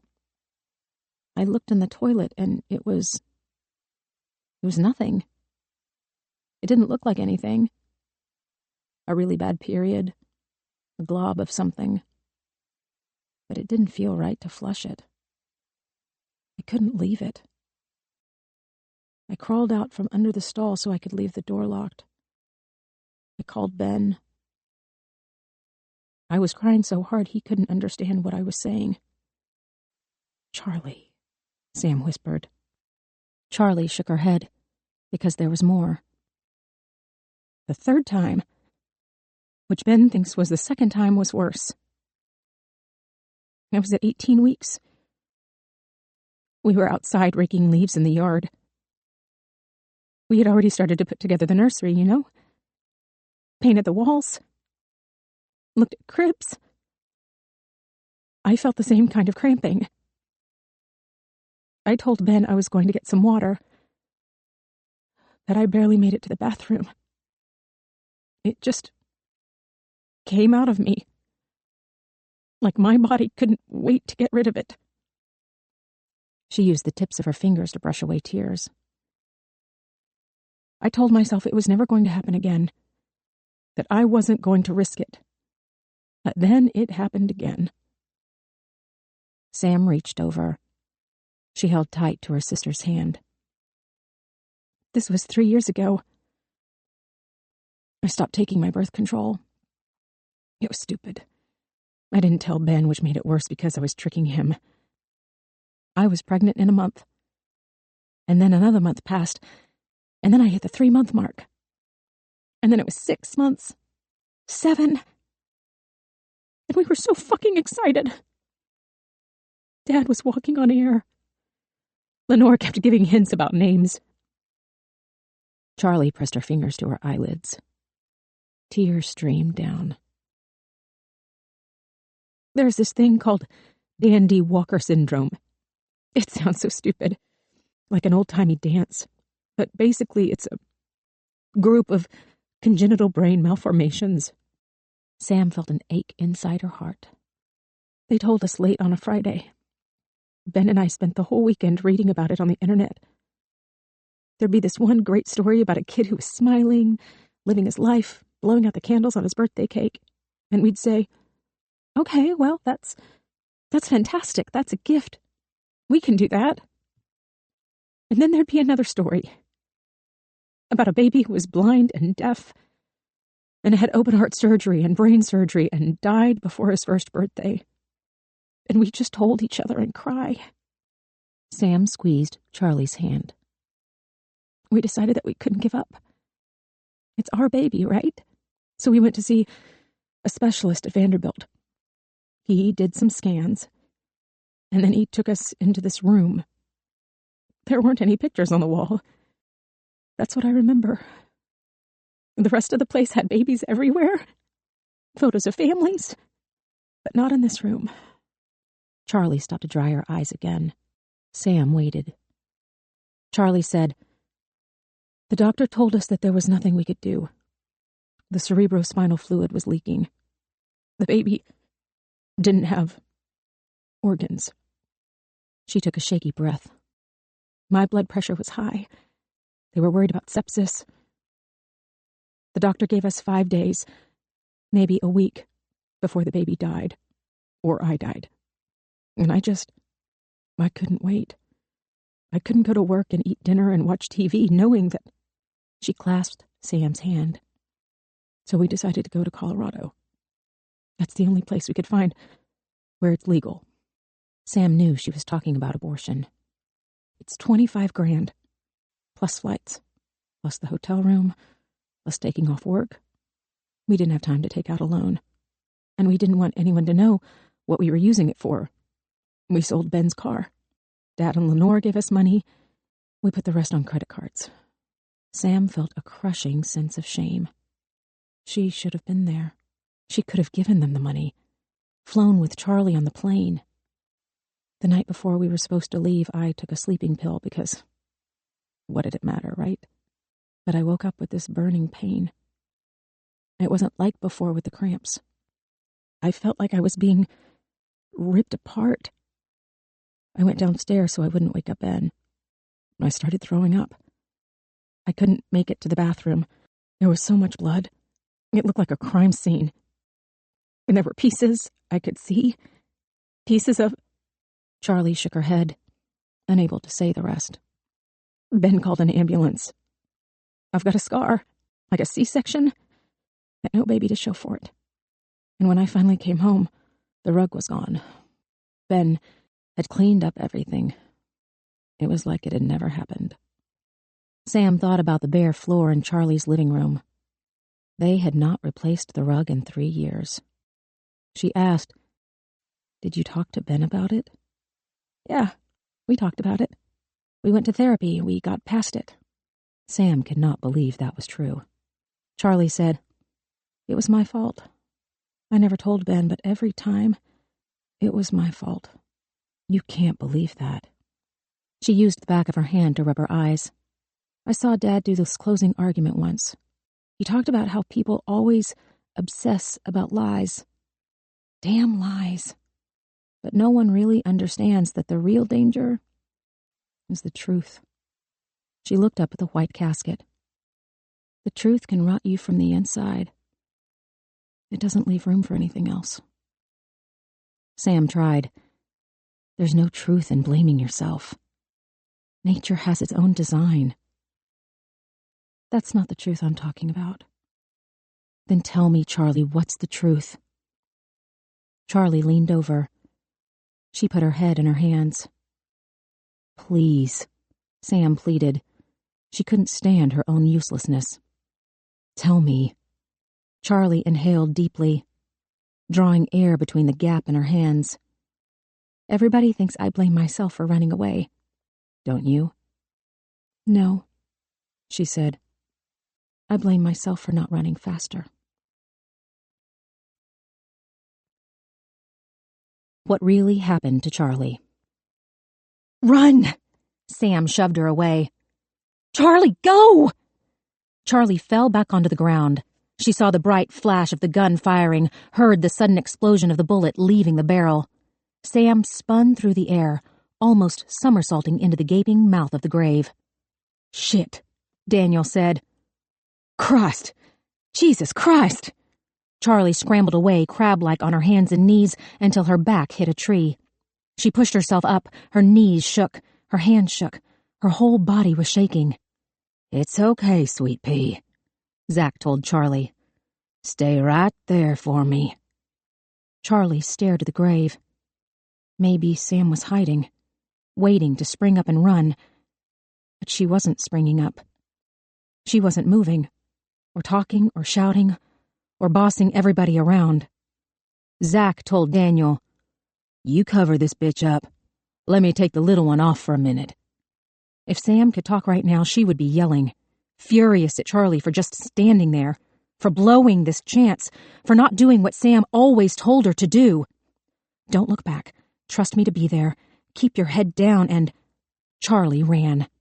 Her arms flailed, her bare feet struggled for purchase. Tree limbs slashed at her face. She couldn't breathe. Her lungs felt like needles were stabbing into her chest. She heard Sam's voice. Breathe through it. Slow and steady. Wait for the pain to pass. Get back here! Zach yelled. The air shook with a steady thud, thud, thud that started to vibrate inside of Charlie's chest. Zachariah Culpepper was coming after her. She tucked her arms into her sides. She forced the tension from her shoulders. She imagined her legs were pistons in a machine. She tuned out the pine cones and sharp rocks gouging into her bare feet. She thought about the muscles that were helping her move. Calves, quads, hamstrings, tighten your core, protect your back. Zach was getting closer. She could hear him like a steam engine bearing down. Charlie vaulted over a fallen tree. She scanned left, then right, knowing she shouldn't run in a straight line.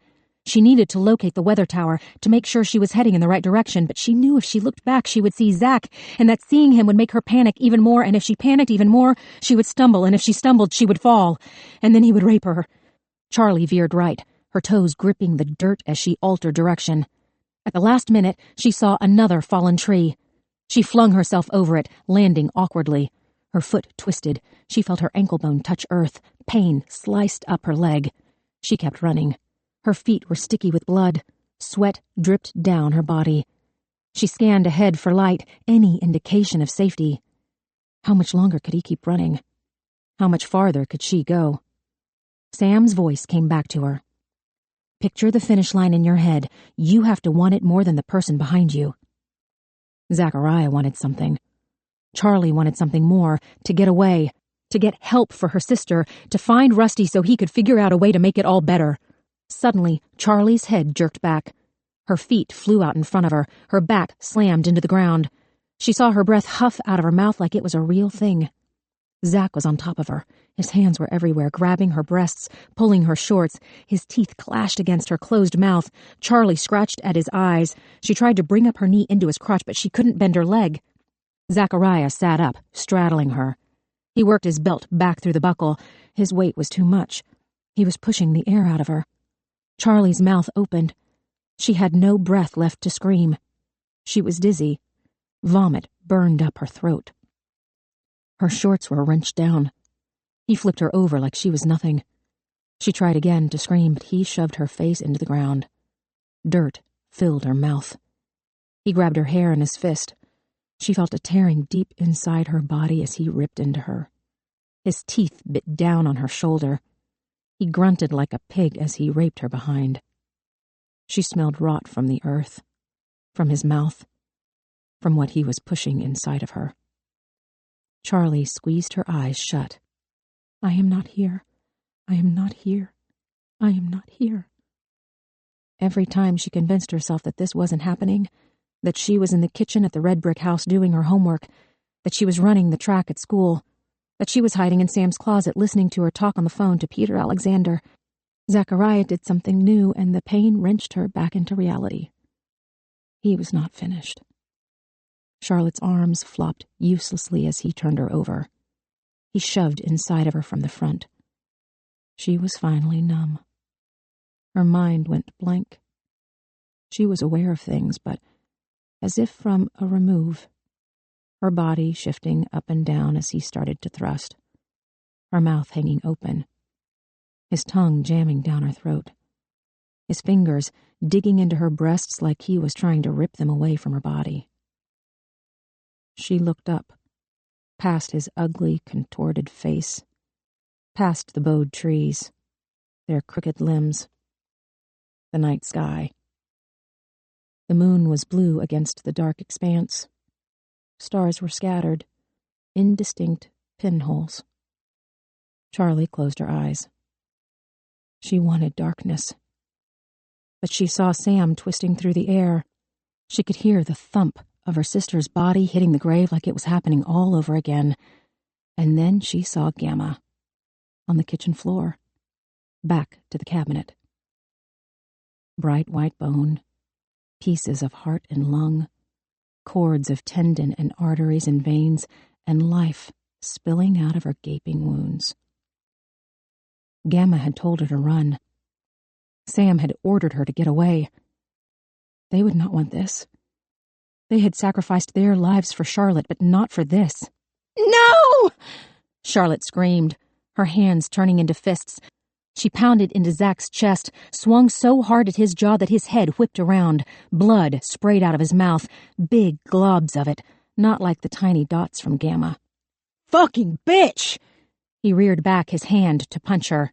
Charlotte saw a blur out of the corner of her eye. "Get off her!" Daniel flew through the air, tackling Zach to the ground. His fists swung back and forth, arms windmilling as he beat his brother. "Motherfucker!" he yelled. "I'll fucking kill you!" Charlotte backed away from the men. Her hands pressed deep into the earth as she forced herself to stand. Blood poured down her legs. Cramps made her double over. She stumbled. She spun around in a circle, blind as Sam had been. She couldn't get her bearings. She didn't know which way to run, but she knew that she had to keep moving. Her ankle screamed as she ran back into the woods. She didn't look for the weather tower. She didn't listen for the stream or try to find Sam or head toward the HP. She kept running, then walking. Then she felt so exhausted that she wanted to crawl. Finally, she gave in to it, collapsing to her hands and knees. She listened for footsteps behind her, but all she could hear was her own heavy breaths panting out of her mouth. Blood dripped between her legs. His stuff was in there, festering, decaying her insides. Charlotte threw up. Bile hit the ground and splattered back into her face. She wanted to lie down, to close her eyes, to go to sleep and wake up in a week when this was all over. But she couldn't. Zachariah Culpepper. Daniel Culpepper. Brothers. Charlotte would see them both dead. She would watch the executioner strap them to the wooden chair and put the metal hat on their heads with the sponge underneath so that they wouldn't catch on fire, and she would look between Zachariah Culpepper's legs to watch the urine come out when he realized that he was going to be electrocuted to death. Charlotte got up. She stumbled. Then she walked. Then she jogged, and then, suddenly, miraculously, she saw a light. The second farmhouse. Charlotte reached out her hand as if she could touch it. She swallowed back a sob. Her ankle could barely hold her as she limped through the freshly plowed fields. She kept her eyes on the porch light, using it as a beacon, a lighthouse that could guide her away from the rocks. "I am here. I am here. I am here." There were 4 steps up the back porch.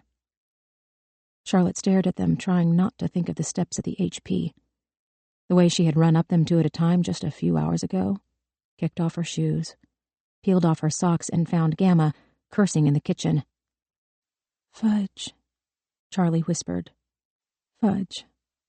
Her ankle buckled on the first step. She held onto the shaky railing.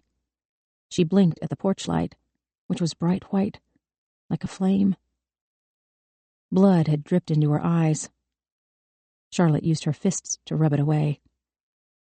The welcome mat had a plump, red strawberry on it with a smiling face, arms, and legs. Her feet left dark prints on the mat. She raised her hand. Her wrist had a springiness, like the rubber band on a paddle ball. Charlotte had to steady one hand with the other so that she could knock on the door. A bloody, wet impression of her knuckles was left on the painted white wood.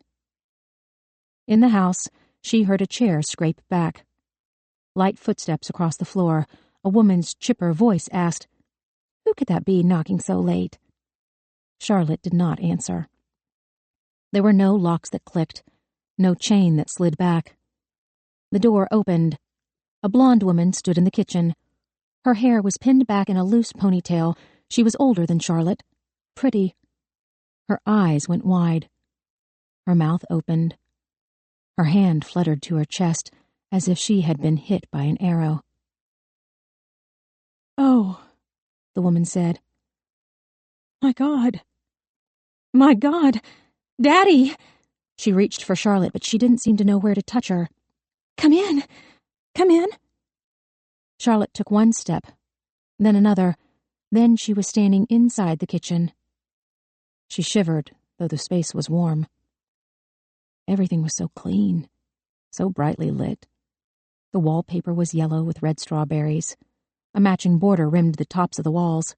The toaster had a knitted cozy with a strawberry stitched onto the side. The kettle on the stove was red. The clock on the wall, a cat with moving eyes, was red. "Good Lord in heaven," a man whispered. He was older, bearded. His eyes were almost perfectly round behind his glasses. Charlotte stepped away until her back was against the wall. He asked the woman, "What the hell happened?" "She just knocked on the door." The woman was crying. Her voice trilled like a piccolo. "I don't know. I don't know." "That's one of the Quinn girls." He opened the curtains. He looked outside. "Are they still out there?" Zachariah Culpepper. Daniel Culpepper. Sam. The man reached his hands to the top of the cabinet. He pulled down a rifle, a box of bullets. "Give me the phone." Charlotte started to shake again. The rifle was long, its barrel like a sword that could cut her open. The woman reached for the cordless phone on the wall. She knocked it to the ground. She scooped it up. Her hands were still fluttering, their motions chaotic, uncontrollable. She raised the antenna. She handed the phone to her father. He said, "I'll call the police. Lock the door behind me." The woman did as she was told, her fingers clumsy as she tried to turn the latch. She clasped together her hands. She looked at Charlotte. She took a quick breath. She glanced around the room. "I don't know what..." She put her hand to her mouth. She was looking at the mess on the floor. Charlotte saw it too. Blood was pooling around her feet. It was coming from her insides, sliding down her legs, past her knees, her ankles. Steady and slow like the trickle that came from the farmhouse faucet if you didn't hit it hard enough with a hammer. She moved her foot. The blood followed her. She remembered learning about snails, the way they left a slick slime behind them. "Sit down," the woman said. She sounded steadier now, more sure of herself.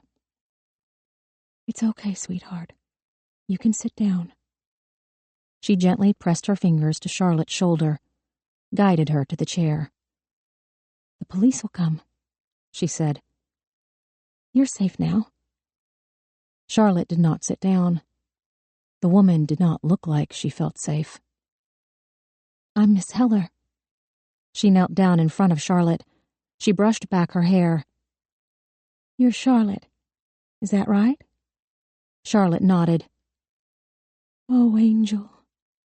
Miss Heller kept stroking her hair. "I'm sorry. Whatever happened to you, I'm so sorry." Charlotte felt a weakness in her knees. She did not want to sit, but she had to. The pain was like a knife jamming into her insides.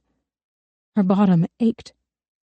She could feel something warm coming out of her front like she was peeing herself again. She asked Miss Heller, "Can I have some ice cream?" The woman said nothing at first. Then she stood. She gathered a bowl, some vanilla ice cream, a spoon. She placed it all on the table. The smell brought a surge of bile into Charlotte's throat. She swallowed it back down. She picked up the spoon.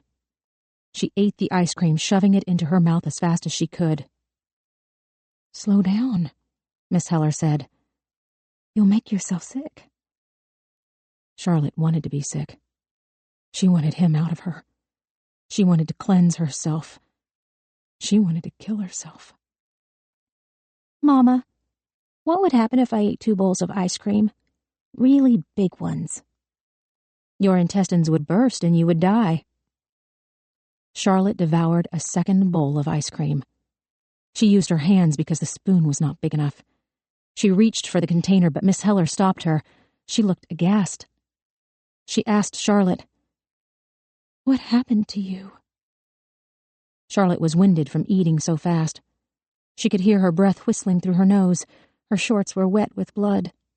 The strawberry cushion on the chair was completely saturated. She felt the dripping between her legs, but she knew that it was not just blood. It was him. It was Zach Culpepper. He had left his stuff inside of her. The vomit roiled up again. This time she couldn't stop it. Charlotte slapped her hand to her mouth. Miss Heller picked her up by the waist. She ran down the hall, carrying Charlotte to the bathroom. Charlotte threw up so hard that she thought her stomach would come out of her mouth. She gripped the cold sides of the toilet. Her eyes bulged, her throat burned. Her intestines felt as if razors were inside. She yanked down her shorts. She sat on the toilet. She felt a torrent of fluid rush from her body. Blood, feces, him. Charlotte cried out from the pain. She folded at the waist. She opened her mouth. She screamed out an anguished wail. She wanted her mother. She needed her mother. Oh, sweetheart. Miss Heller was on the other side of the door. She was kneeling down again. Charlotte could hear her voice coming through the keyhole. He said unto them, Let the little children come unto me, and do not hinder them, for the kingdom of God belongs to such as these. Charlotte squeezed shut her eyes. Tears flowed. She breathed through her open mouth. She heard the heavy drops of blood hitting water. It would not end. This was never going to end.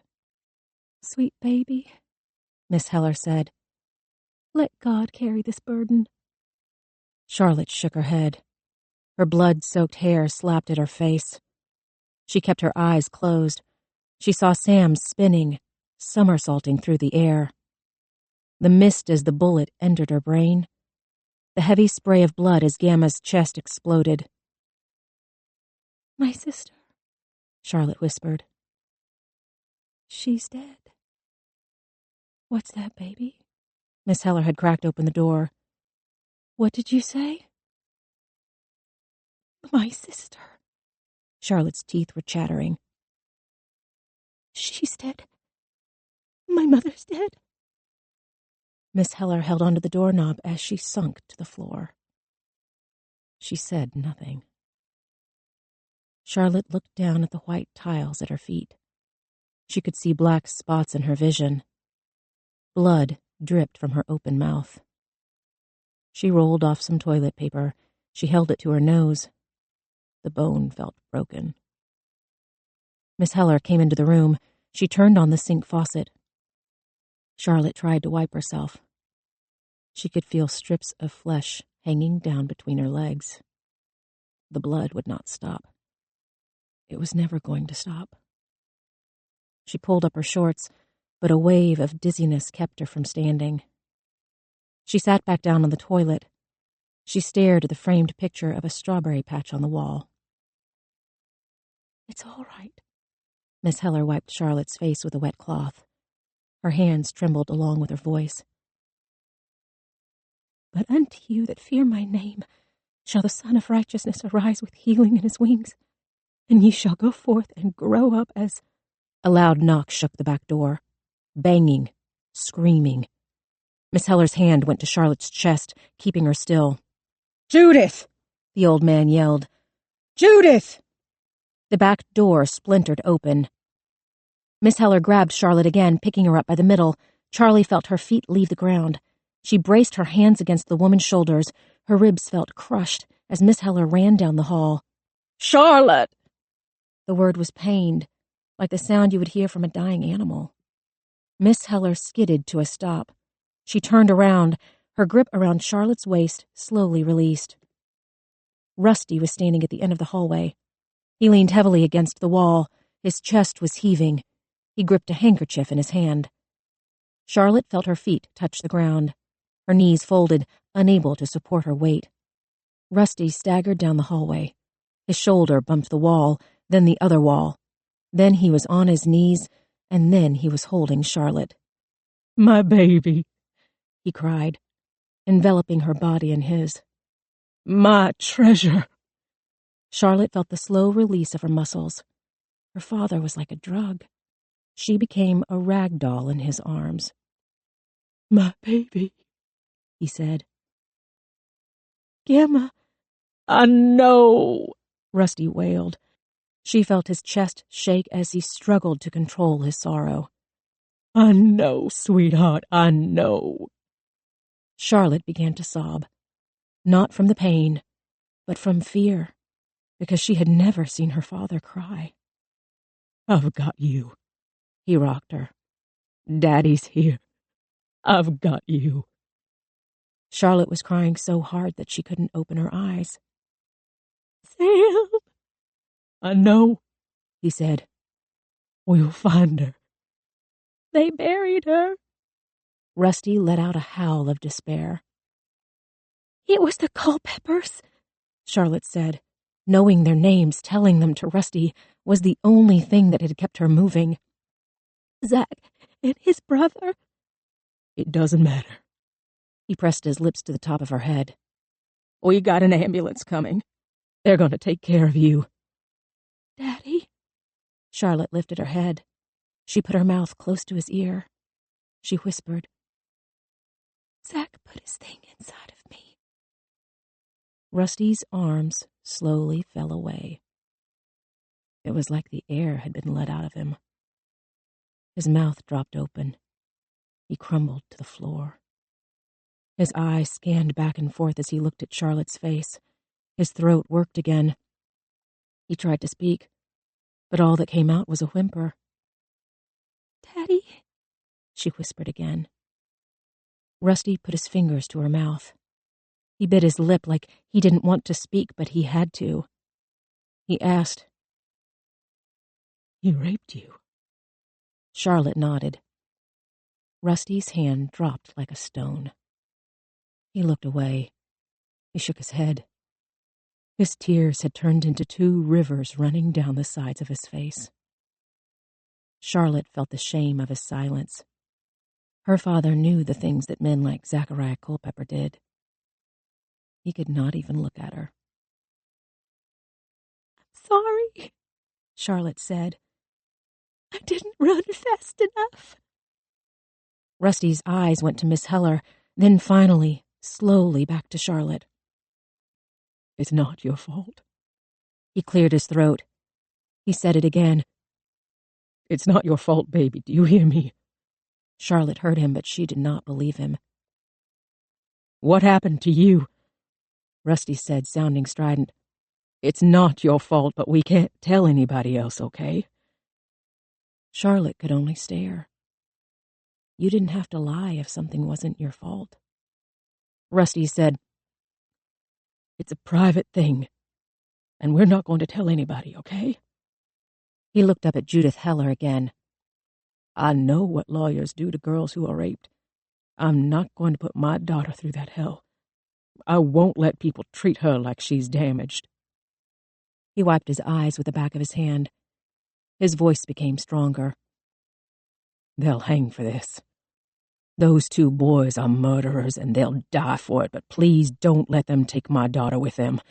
Please. It's too much. It's just too much. He waited, his eyes on Miss Heller. Charlie turned around. Miss Heller looked down at her. She nodded. Thank you. Thank you. Rusty rested his hand on Charlotte's shoulder. He looked at her face again, saw the blood and bone and sticks and leaves that had become glued to her body. He touched the ripped seam of her shorts. His tears started to flow again. He was thinking about what had been done to her, what had been done to Sam, to Gamma. He dropped his face into his hands. His sobs turned into howls. He fell against the wall, racked by grief. Charlotte tried to swallow. Her throat was too dry. She could not clear the taste of sour milk. She was torn up inside. She could still feel the steady flow of blood sliding down the inside of her leg. Daddy, Charlotte said. I'm sorry. No. He grabbed her, shook her. Don't ever apologize, Charlotte. Do you hear me? He seemed so angry that Charlotte dared not speak. I'm sorry, Rusty stuttered out. He got up on his knees. He wrapped his hand around the back of her head, pressed his face to her face, their noses touching. She could smell cigarette smoke and his musky cologne. You listen to me, Charlie Bear. Are you listening? Charlotte stared into his eyes. Red lines smoked out from the blue irises. He said, "It's not your fault. I am your daddy, and I'm telling you that none of this is your fault." He waited. "Okay?" Charlotte nodded. Okay. Rusty whimpered out another breath. He swallowed hard. He was still openly weeping. "Now, do you remember all those boxes your mama brought home from the thrift store?" Charlotte had forgotten about the boxes. No one would be around to unpack them now. It was just Charlotte and Rusty. There would never be anyone else. "Listen to me, baby." Rusty kept his hands to her face. "I want you to take what that nasty man did to you, and I want you to put it in one of those boxes, okay?" He waited, clearly desperate for her to agree. Charlotte let herself nod. "All right," he said. "All right. Well, then your daddy's gonna get some tape, and we're gonna tape up that box together, sweetheart." His voice warbled again. His eyes desperately searched hers. "Do you hear me? We're gonna close up that box and tape it shut." Again she nodded. "Then we're gonna put that mean old box on a shelf, and we're gonna leave it there, and we're not gonna think about it or look at it until we're good and goddamn ready, okay?" Charlotte kept nodding because that's what he wanted. "Good girl." Rusty kissed her cheek. He pulled her close to his chest. Charlotte's ear folded against his shirt. She could feel his heart thumping beneath the skin and bone. He had sounded so frantic, so afraid. He asked, "We're gonna be okay, aren't we?" He held her so tight that she couldn't nod, but Charlotte understood what her father wanted. He needed her to flip on her logical switch, but for real this time. Gamma was gone.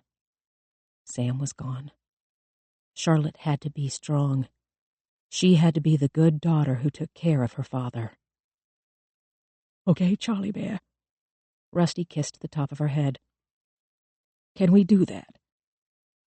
Charlotte imagined the empty closet in the bachelor farmer's bedroom. The door hung open. She saw the box on the floor. Brown cardboard.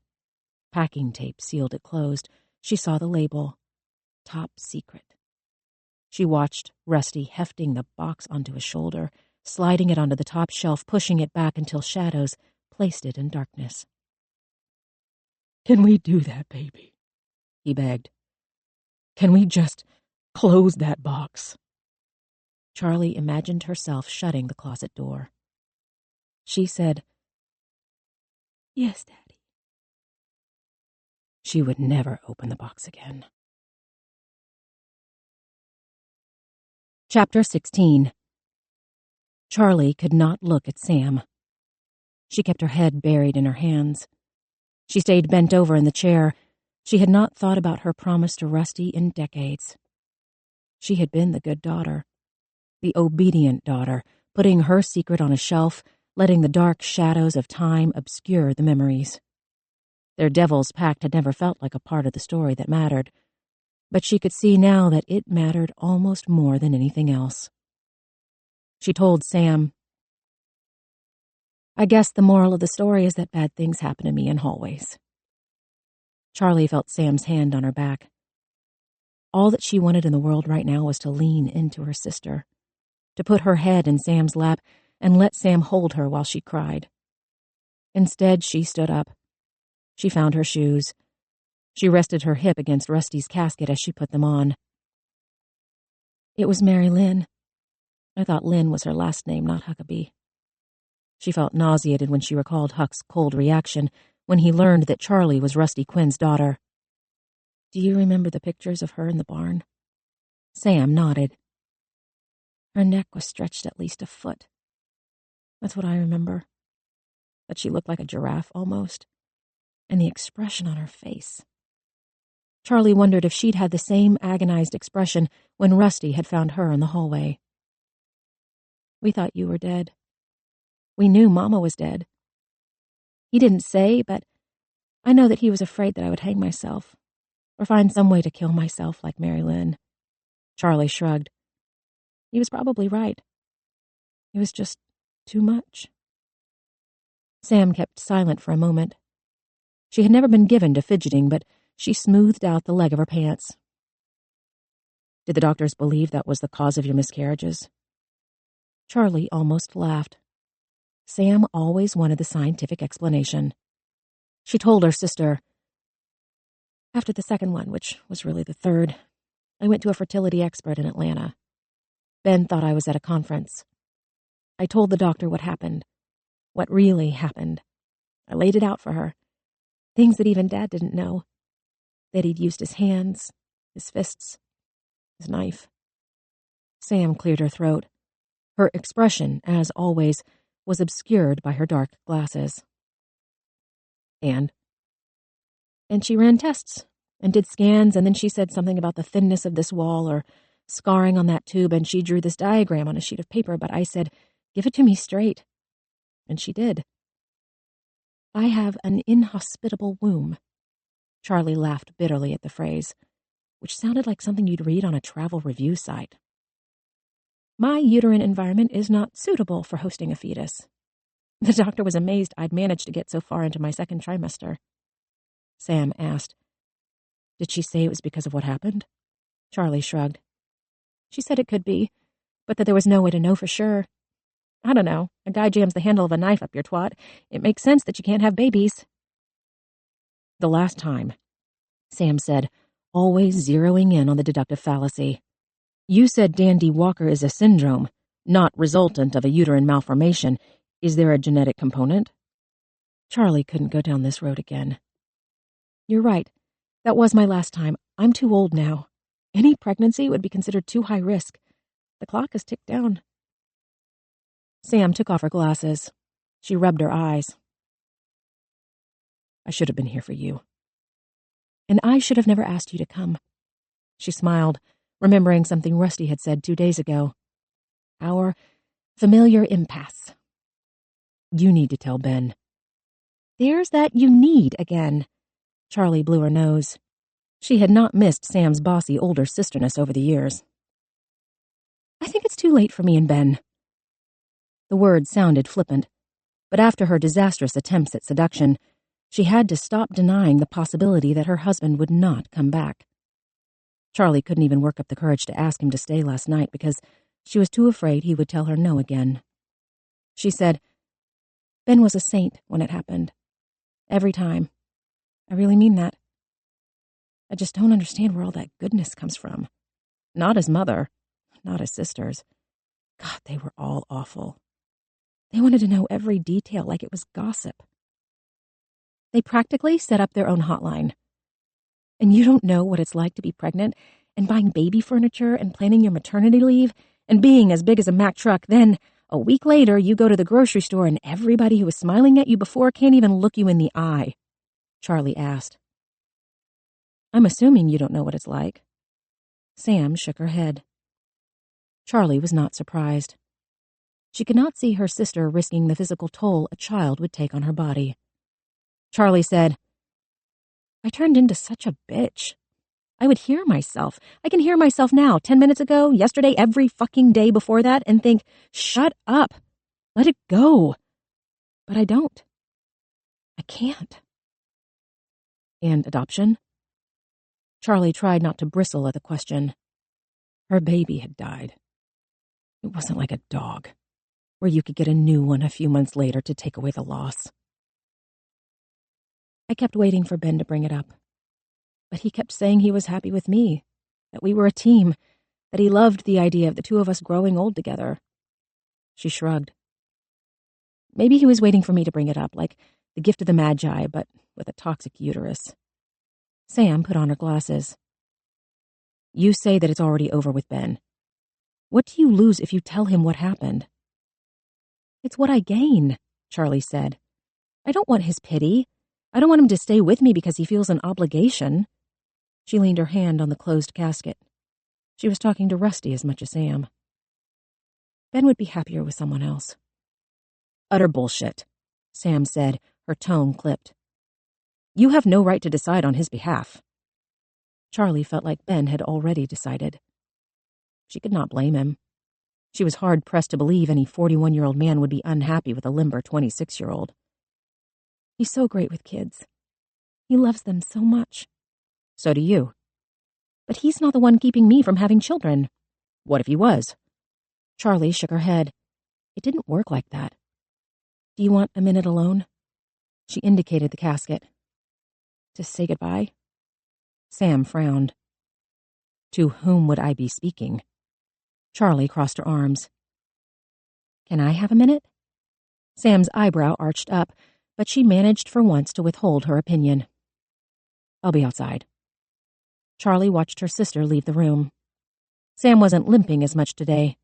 That, at least, was a relief.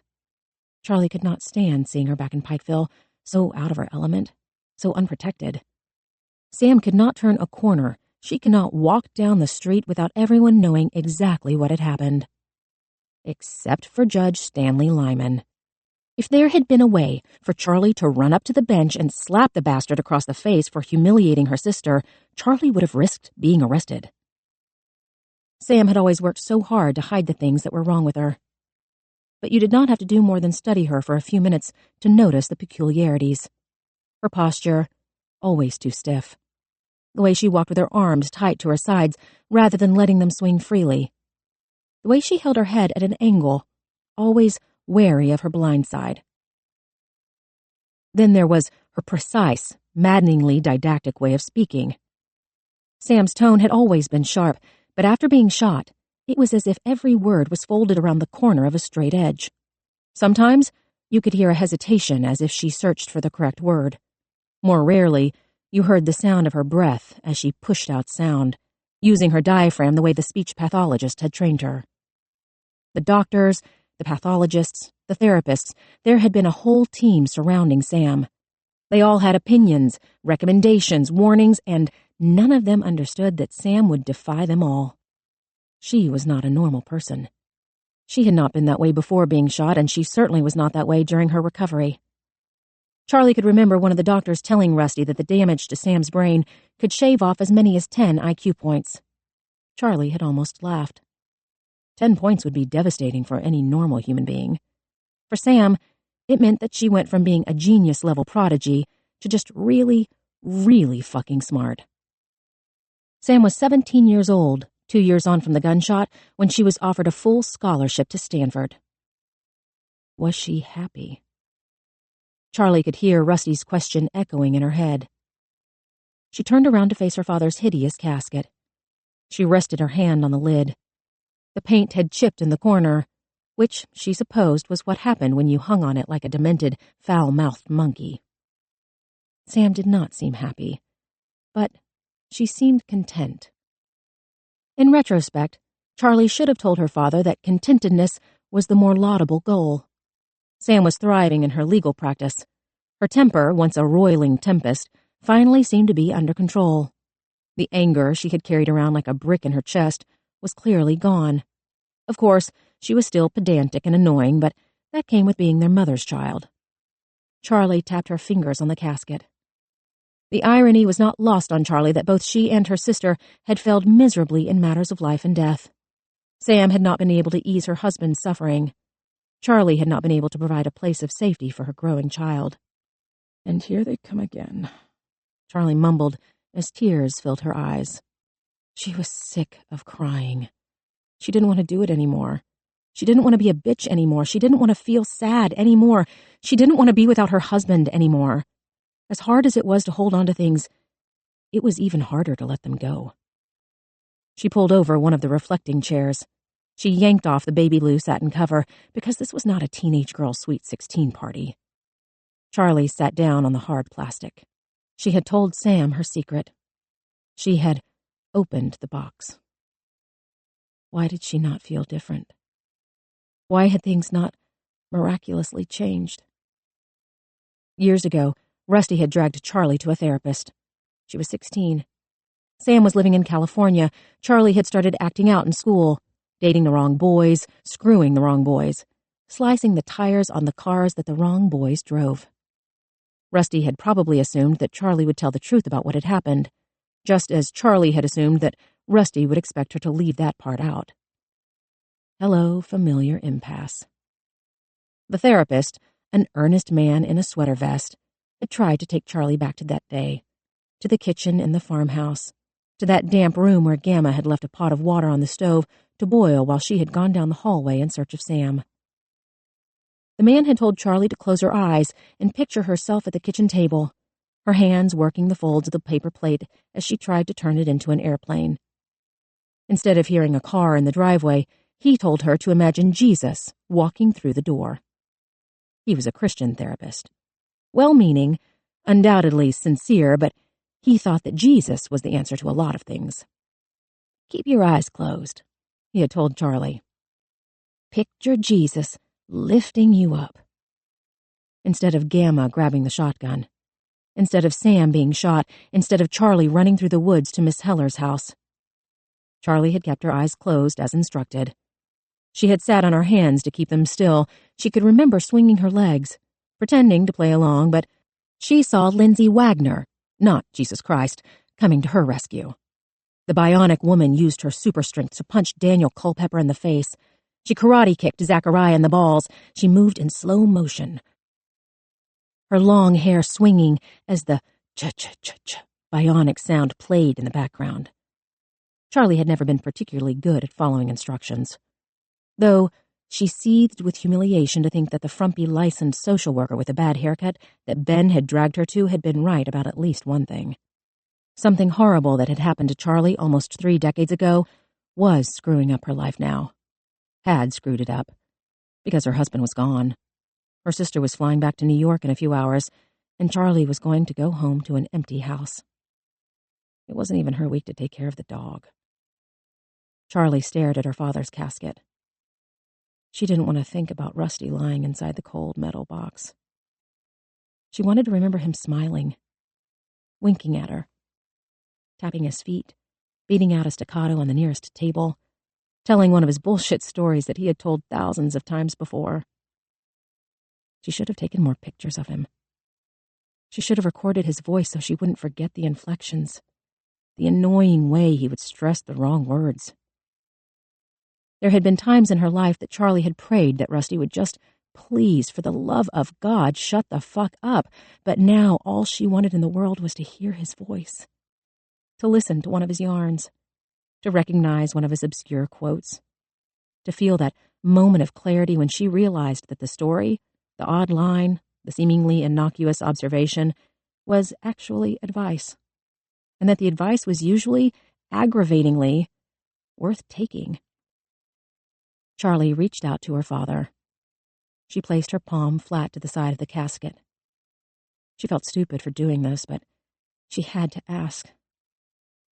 What do I do now, Daddy? Charlie waited. For the first time in 41 years, Rusty did not have the answer. Chapter 17. Charlie walked around the memory chapel with a glass of wine in her hand. Only her father would specify that alcohol be served at his funeral. There was hard liquor at the bar, but at noon it was too early for most, which was the first problem with Rusty's speedy funeral plans. The second problem was one that Sam had spotted early on: the sightseers, the hypocrites.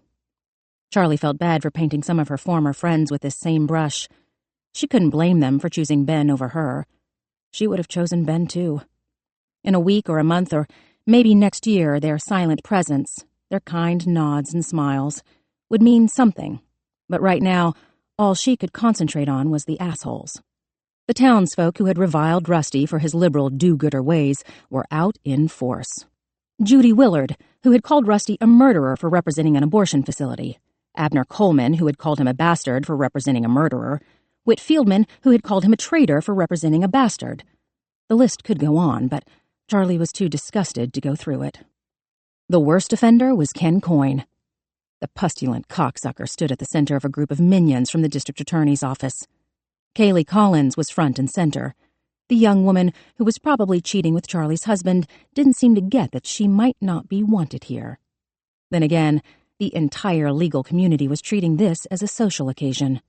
Coyne was obviously telling a story about Rusty, some kind of courtroom antic her father had pulled. Charlie watched Kaylee throw back her head and laugh. She tossed her long blonde hair out of her eyes.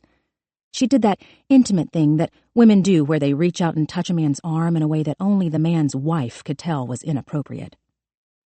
Charlie drank her wine, wishing it was acid she could throw in the woman's face.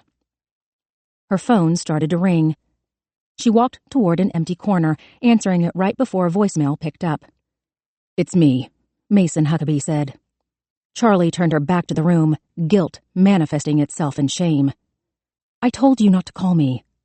"I'm sorry, I had to talk to you." "No, you didn't," she told him. "Listen to me very carefully. What happened between us was the worst mistake of my life.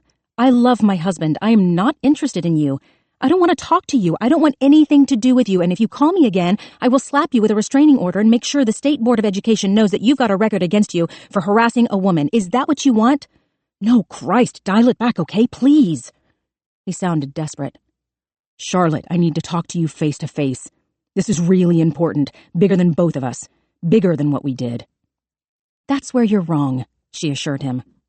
"The biggest thing in my life is my relationship with my husband, and I am not going to let you get in the way of that." "Charlotte, if you could—" Charlie ended the call before he could spread any more of his bullshit. She dropped her phone back into her purse. She neatened her hair. She finished her glass of wine. She got another from the bar. Half of it was gone before she felt the shaking stop. Thank God Mason had only called on the phone. If he'd come to the funeral, if the town had seen them together, if Ben had seen them, Charlie would have melted into a pool of self-disgust and hate. "Charlotte," Newton Palmer, another shiftless lawyer in a room full of them, gave her a practiced look of condolence. "How are you doing?" Charlie finished her wine to drown out the curses. Newton was one of those prototypical old white men who ran most of the small towns in America. Ben had once said that all they had to do was wait for racist, sexist old bastards like Newton to die. What he hadn't realized was that they kept making new ones. Newton said, "I saw your father at a Rotary breakfast last week. Virile as ever, but he said the most humorous thing." "That's Dad. Humorous." Charlie pretended to listen to the man's stupid Rotary story as she looked for her sister. Sam was trapped, too, by Mrs. Duncan, her 8th-grade English teacher. Sam was nodding and smiling, but Charlie could not imagine her sister having much patience for idle conversation.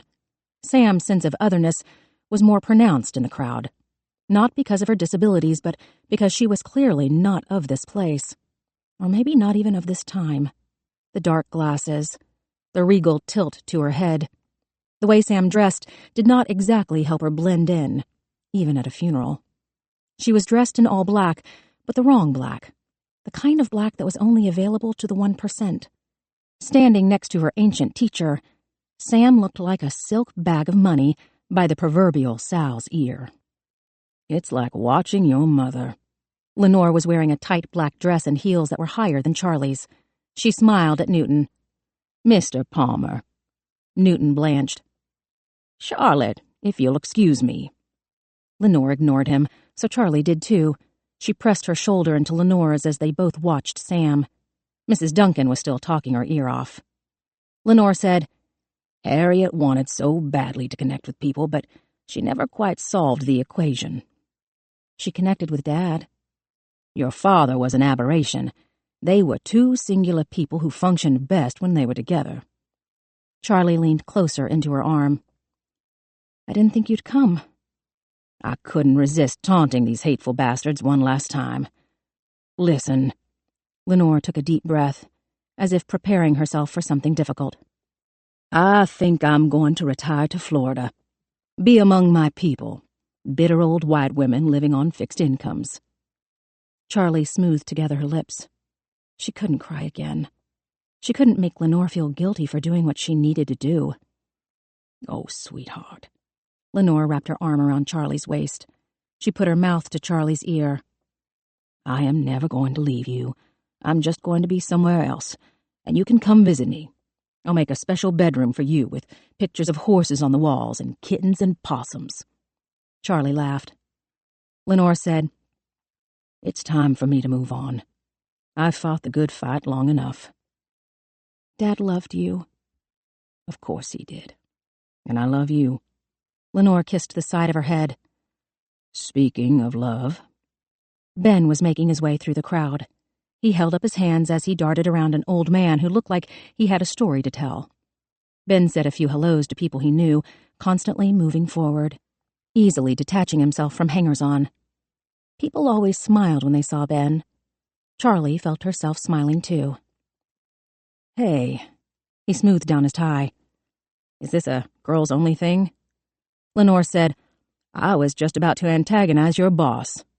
She kissed Charlie again before sidling over to Ken Coyne. The district attorney's group broke away, but Lenore trapped Coyne like a cheetah with a baby warthog. Charlie told Ben, Lenore's going to retire to Florida. He did not seem surprised. Not much left for her with your dad gone. Just me. Charlie couldn't think about Lenore leaving. It hurt too much. She asked Ben, Did you pick out Dad's suit? That was all Rusty, he said. Hold out your hand. Charlie held out her hand. He reached into his coat pocket. He pulled out a red ball. He placed it in her palm. You're welcome.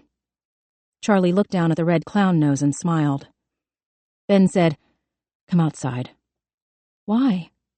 Ben waited, patient as ever. Charlie put down the glass of wine.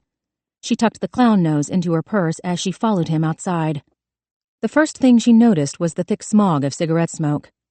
The second thing she noticed was that she was surrounded by cons. Their ill-fitting suits could not hide the prison tattoos and lean muscle that came from hours of pumping iron in the yard. There were dozens of men and women, maybe as many as 50. These were Rusty's real mourners, smoking outside like the bad kids behind the gym at school. Charlotte. One of the men seized her hand. I want to tell you how much your daddy meant to me.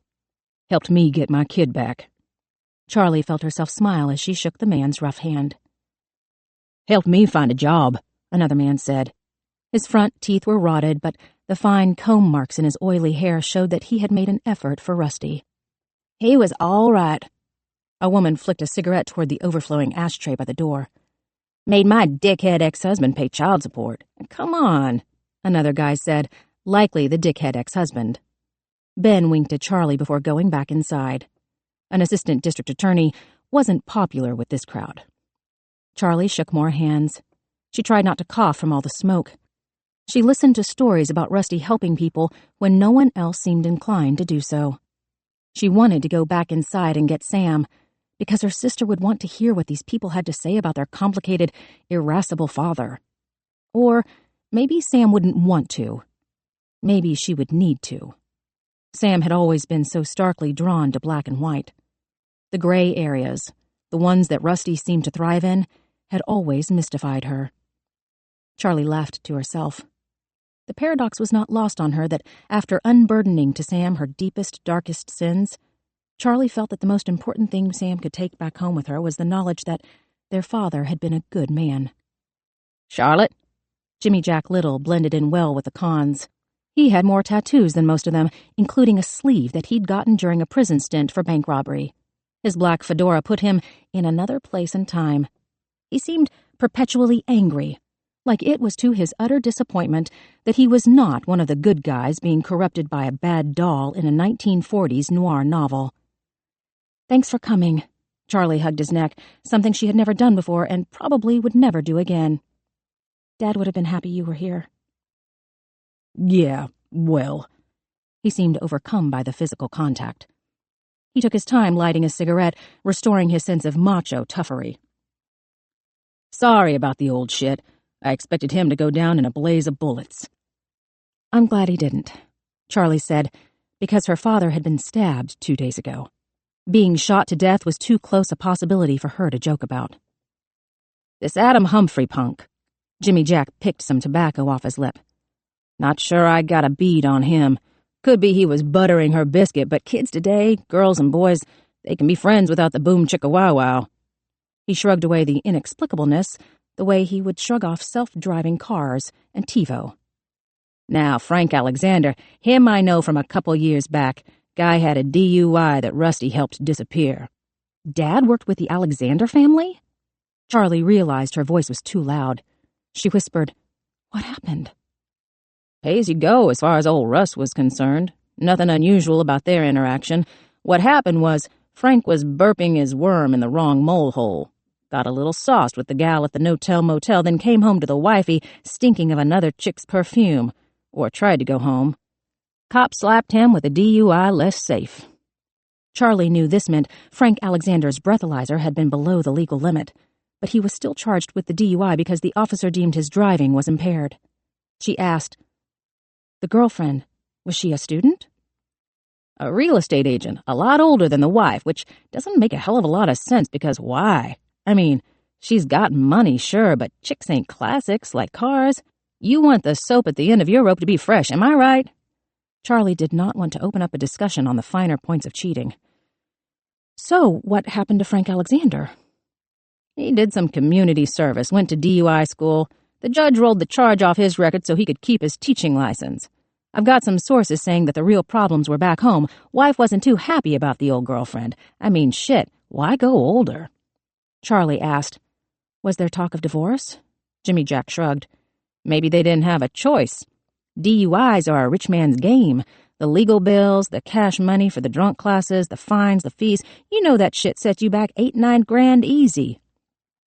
Charlie knew that was a lot of money for anybody, but the Alexanders were both school teachers with a young child. She doubted they had that kind of cash lying around. Jimmy Jack said, "Nothing says I love you like realizing you're gonna be eating ramen noodles for the rest of your life." Or maybe they love each other and they wanted to work it out because they had a kid. That's real pretty talk coming from you, doll. He smoked a cigarette down to the filter. He tossed it into a planter by the door. Guess it don't matter now. Rusty's not gonna pay me to track down this shit from the grave. Whoever takes over the case will need someone on the ground. He winced, as if the thought caused him injury. Dunno if I got it in me to work for a lawyer who's not your dad. Present company excluded, but shit, lawyers don't pay their bills and they just basically suck as human beings. Charlie did not disagree. He winked at her. All right, Dolly, go back to listening to these dirtbags. Those dickholes inside didn't know your dad. Not good enough to hold a cup of his piss, if you ask me. Charlie smiled. Thank you. Jimmy Jack clicked his tongue as he gave her a wink. Charlie watched him work his way through the crowd. He slapped a few backs, did a few fist bumps as he made his way toward the doors and, presumably, the open bar. He tipped his fedora to the woman who had gotten her kids back. She put her hand on her hip, and Charlie got the impression that neither of them were going to be alone tonight. A car horn beeped. They all looked out at the parking lot. Ben was behind the wheel of his truck. Sam sat beside him. The last time a boy had beeped a car horn at Charlie, Rusty had put her on restriction for crawling out her bedroom window in the middle of the night. Ben beeped the horn again. He waved Charlie over. She made her excuses to the group, though she assumed that many of them had at one point in their lives run toward a truck idling in a parking lot. Sam got out, her hand resting on the open door. Charlie could hear the truck's muffler belching from 30 feet away. Ben's Datsun was 20 years old, the only thing they could afford after the canceled trip to Colorado. They had sold his SUV for the loan payoff. A week later, the buyer was not amenable to selling it back to them. Rusty and Lenore had offered to let them keep the loaned money, but Charlie couldn't bring herself to do it. The clinic in Colorado had refunded the wire within days. The problem was the other bills.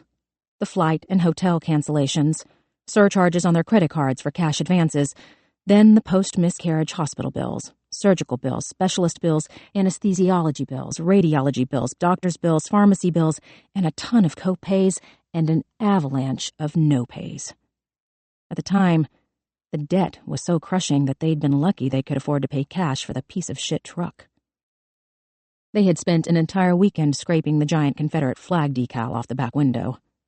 Sam said, "Ben offered to help me escape. I couldn't take being in that crowd for much longer." "Me either," Charlie said, though she would rather congregate with known felons than suffer through what she assumed was Sam's lame attempt at matchmaking. Charlie had an awkward moment over the gear shift, which jutted out of the hump in the floor. She started to hike up her dress to straddle it, but Ben had made it clear the other night that he did not want his knob between her legs. "You okay?" Ben asked. "Sure." Charlie ended up sitting side saddle, knees clenched together, legs at an angle, like Bonnie Blue Butler before the fall. The door groaned on rusty hinges as Sam pulled it shut. A spray lubricant would alleviate that noise. Ben said, I tried some WD-40. That's a solvent, not a lubricant, she told Charlie. I thought we could spend some time together at the farmhouse. Charlie did a double take. She could not imagine why her sister would want to spend 2 seconds at that detestable place. The night before Sam had left for Stanford, she had made a not completely unfunny joke about the most efficient way to burn it to the ground. Ben shifted the gear into drive. He made a tight U-turn around a cluster of parked cars. BMWs, Audis, Mercedes. Charlie hoped none of Rusty's mourners boosted them. Shit, Ben muttered. 2 police cars were parked on the median by the exit. Charlie recognized Jonah Vickery, Greg Brenner, and most of the other cops from the middle school. They were waiting to do the funeral escort, leaning against their cruisers, smoking cigarettes. They recognized Charlie, too. Jonah made circles with his fingers and put them to his eyes. The rest of the gang joined in, laughing like hyenas as they made raccoon eyes in honor of Charlie's bruises. Fuckers. Ben grabbed the handle and rolled down the window. Babe, Charlie said, alarmed. He leaned out the window, fist raised. Motherfuckers! Ben! Charlie tried to pull him back in. He was almost yelling. What the hell had gotten into her passive husband? Ben, what are... Go fuck yourselves! Ben flipped them the bird with both hands. Assholes! The cops were no longer laughing. They stared Ben down as the truck pulled out onto the highway. Are you crazy? Charlie demanded. She was supposed to be the unhinged one. They could beat your ass. Let them. Let them kill you? Charlie asked. Jesus, Ben, they're dangerous. Like sharks. With switchblades. Sam said, surely not switchblades. They're illegal. Charlie felt a strangled groan die in her throat. Ben rolled the window back up. I'm so sick of this fucking place. He wrenched the gear shift into third, then pushed it into fourth as he sped up the highway. Charlie stared at the empty road ahead. He had never been sick of this place before. Well, Sam cleared her throat. I love living in New York. The culture, the arts, the restaurants. I couldn't live up north, Ben said, as if entertaining the thought. Maybe Atlanta. Sam said, I'm sure the public defender's office would be happy to have you. Charlie glared at her sister, mouthing a, what the fuck? Sam shrugged, her expression unreadable. Ben loosened his tie. He unbuttoned his collar. I've done my time for the greater good. I want to join the dark side. Charlie could almost feel her mind boggling. What? I've been thinking about it for a while, Ben said. I'm tired of being a poor civil servant. I want to make some money. I want to own a boat. Charlie pressed together her lips, the same as she had done when Lenore told her she was moving to Florida. Ben was generally easygoing about most things, but Charlie had learned that his mind, once made up, was not likely to change. He had clearly made up his mind about changing careers. Maybe he had made up his mind about leaving. There was something different about him. He seemed relaxed, almost giddy, like a great burden had been lifted from his shoulders. Charlie assumed that the burden was her. Sam offered, We have some Atlanta firms we work with in cases of criminal litigation. I could certainly write some letters of recommendation. Charlie glared at her sister again. Thanks. I'll let you know after I do some research. Ben unknotted his tie. The material made a thwip sound as he pulled it through his collar. He tossed it behind the seat. Kelly confessed on the hospital tape. Jesus! Charlie's voice was high enough to break glass. Ben, you can't tell us that! You've still got spousal privilege and her... He laughed. God, Sam, you scared the shit out of Coyne. I could practically hear the crap coming out of his ass when you started to parry with the judge. Charlie grabbed his arm. What is wrong with you? You could get fired for... I resigned last night. Charlie let her hand drop. Sam asked Ben. The video. Shit, Charlie whispered. Sam said, What do you think? Is she guilty? Without a doubt, she's guilty. Forensics backs it up. She tested positive for gunpowder residue on her hand, the sleeve of her shirt, and around her shirt collar and right breast, exactly where you'd expect to find it. Ben chewed at the tip of his tongue. At least part of him still knew what he was doing was ethically wrong. I don't like the way they got her to admit it. I don't like the way they do a lot of things. Sam said, Kelly can be talked into anything. Ben nodded. They didn't Mirandize her. Even if they did, who knows if she understands what a right to remain silent is. I think she's pregnant. Charlie's head whipped around. Why do you think that? Sam shook her head. She was talking to Ben. Do you know what happened to the gun? No, Ben asked. Do you? I do, Sam said. Did Kelly say if she knew the victims? Ben provided. She knew that Lucy Alexander was Frank Alexander's daughter, but I think that information came after the fact. About the Alexanders, Charlie jumped in. Jimmy Jack told me that Frank got caught cheating on his wife a few years ago. He was pulled over for a DUI and the story came out. Ah, Sam said. So he's done it before. Was it a student? No, a real estate agent. Wealthy but older, which is apparently the wrong way to do it, Charlie added. Dad represented Frank for the DUI. Jimmy Jack said it was routine. It was, Ben said. Coyne already looked into it. His focus is on the fact that Kelly had Frank for algebra. Frank was going to fail her. You heard the theory yesterday. Coyne thinks a girl who has the IQ of a turnip is so worried and ashamed about failing algebra that she took a gun to school and killed 2 people. The wrong school, by the way. That's an interesting point, Sam said. Why was Kelly at the middle school? Judith Pinkman was tutoring her for some kind of English proficiency test. Ah, Sam repeated, as if pieces were finally clicking into place. Ben added, but Judith said she wasn't supposed to meet Kelly that week. She had no idea Kelly was even in the hall until she heard the gunshots. Sam asked, what else did Judith tell you? Not much more. She was really upset. I mean, that sounds like an obvious thing because her husband was dead and then there was the stuff that happened with Lucy and probably seeing Charlie. Ben glanced at Charlie, then back at the road. Judith was really shaken. They had to sedate her just to get her into the ambulance. I guess that's when it hit her, like the second she walked out of the building. She became hysterical, but like in the real sense of the word, just completely overcome with grief. Where was Judith when the shooting started? Ben said, in her room. She heard the gun go off. She was supposed to lock the door and hide in the corner at the back of her classroom, but she ran out into the hallway because she knew the first bell was about to ring, and she wanted to warn the kids not to come. I mean, if she could do it without being shot. She wasn't thinking about her own safety, she said. He looked at Charlie again. There was a lot of that going around. Sam told him, boats are very expensive to maintain. I'm not looking for a yacht. There's insurance, docking fees, taxes. Charlie could not listen to her estranged sister talk to her estranged husband about boats. She stared blankly at the road. She tried to work out what had just happened. Ben resigning. That was something she couldn't deal with right now. She concentrated instead on the conversation with Sam. Ben had prattled on like a jailhouse snitch. Sam had been more circumspect. Kelly pregnant. Gun missing. Charlie had been at the school when the shooting occurred. She had been a witness to part of what played out, but she was more in the dark than either of them. Ben leaned over to look at Sam. You should take over the Wilson case. Sam laughed. I couldn't afford the pay cut. He slowed down for a tractor on the road. The farmer was taking up both lanes. His combine was down. Ben beeped the horn twice, and the man edged over enough for him to pass on the median. Ben and Sam resumed their idle boat chatter.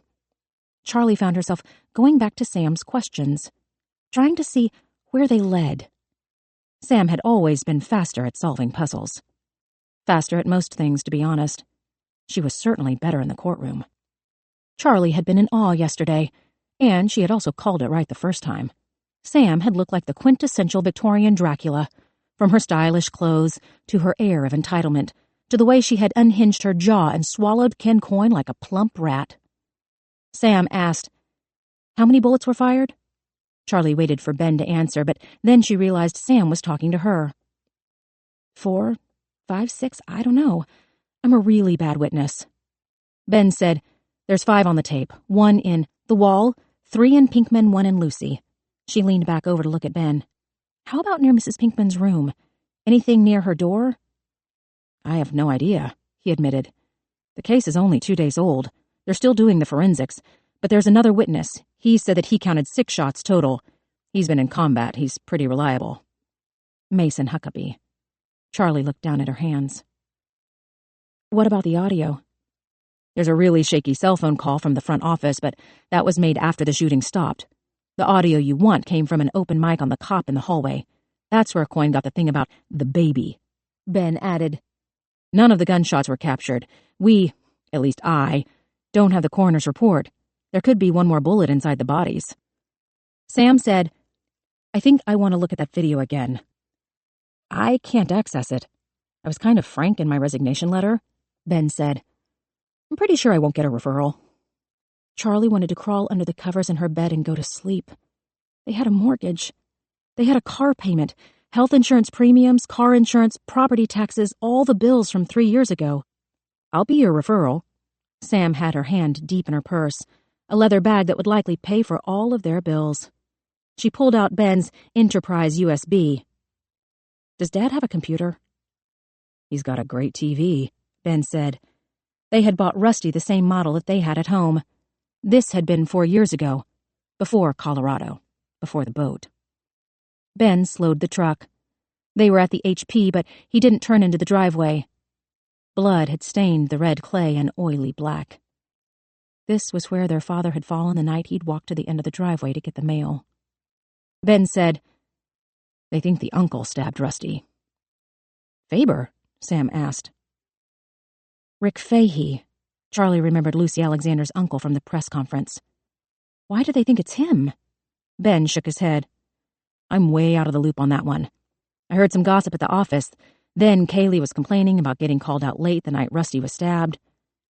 So they needed someone to talk to a possible suspect, Charlie said, pretending that the way he'd casually dropped the name of the woman Charlie thought he was cheating with hadn't driven a knife into her own gut.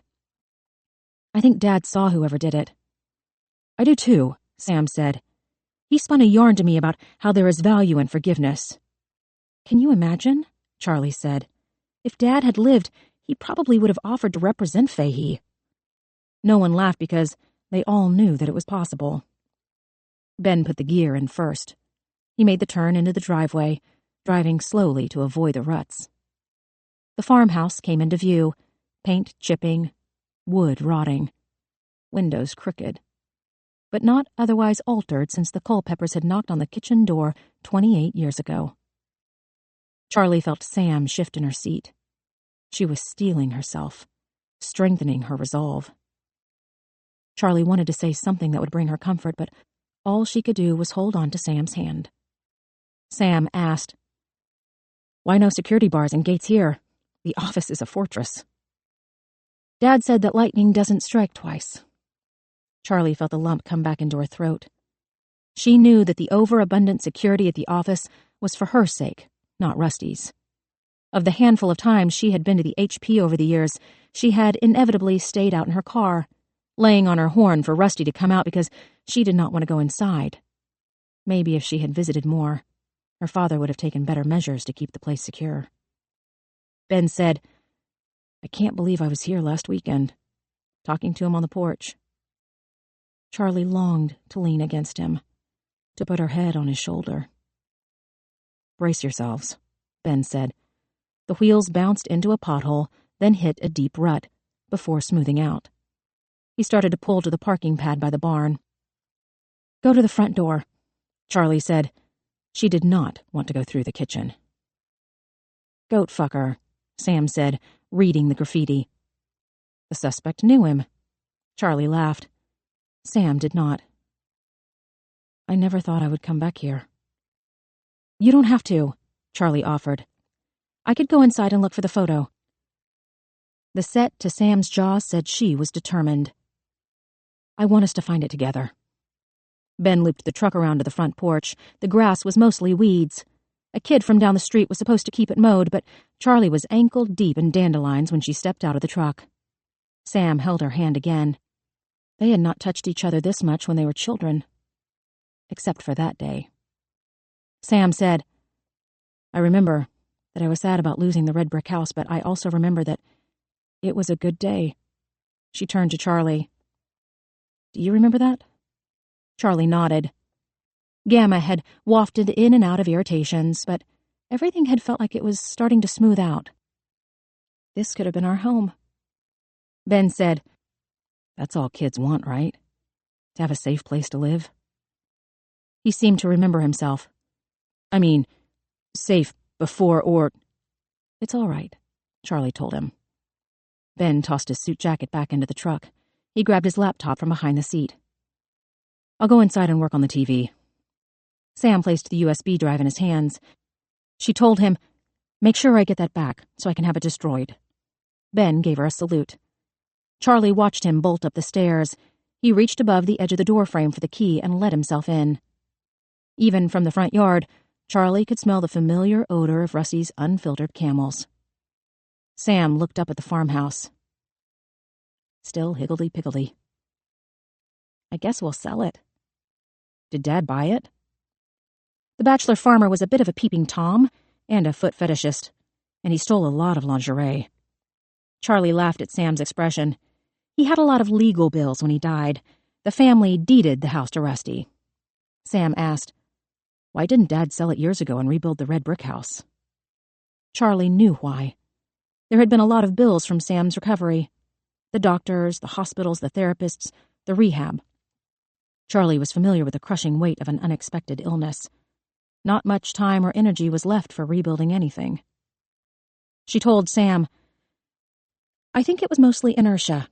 You know, Rusty wasn't one for change." "You can have the house.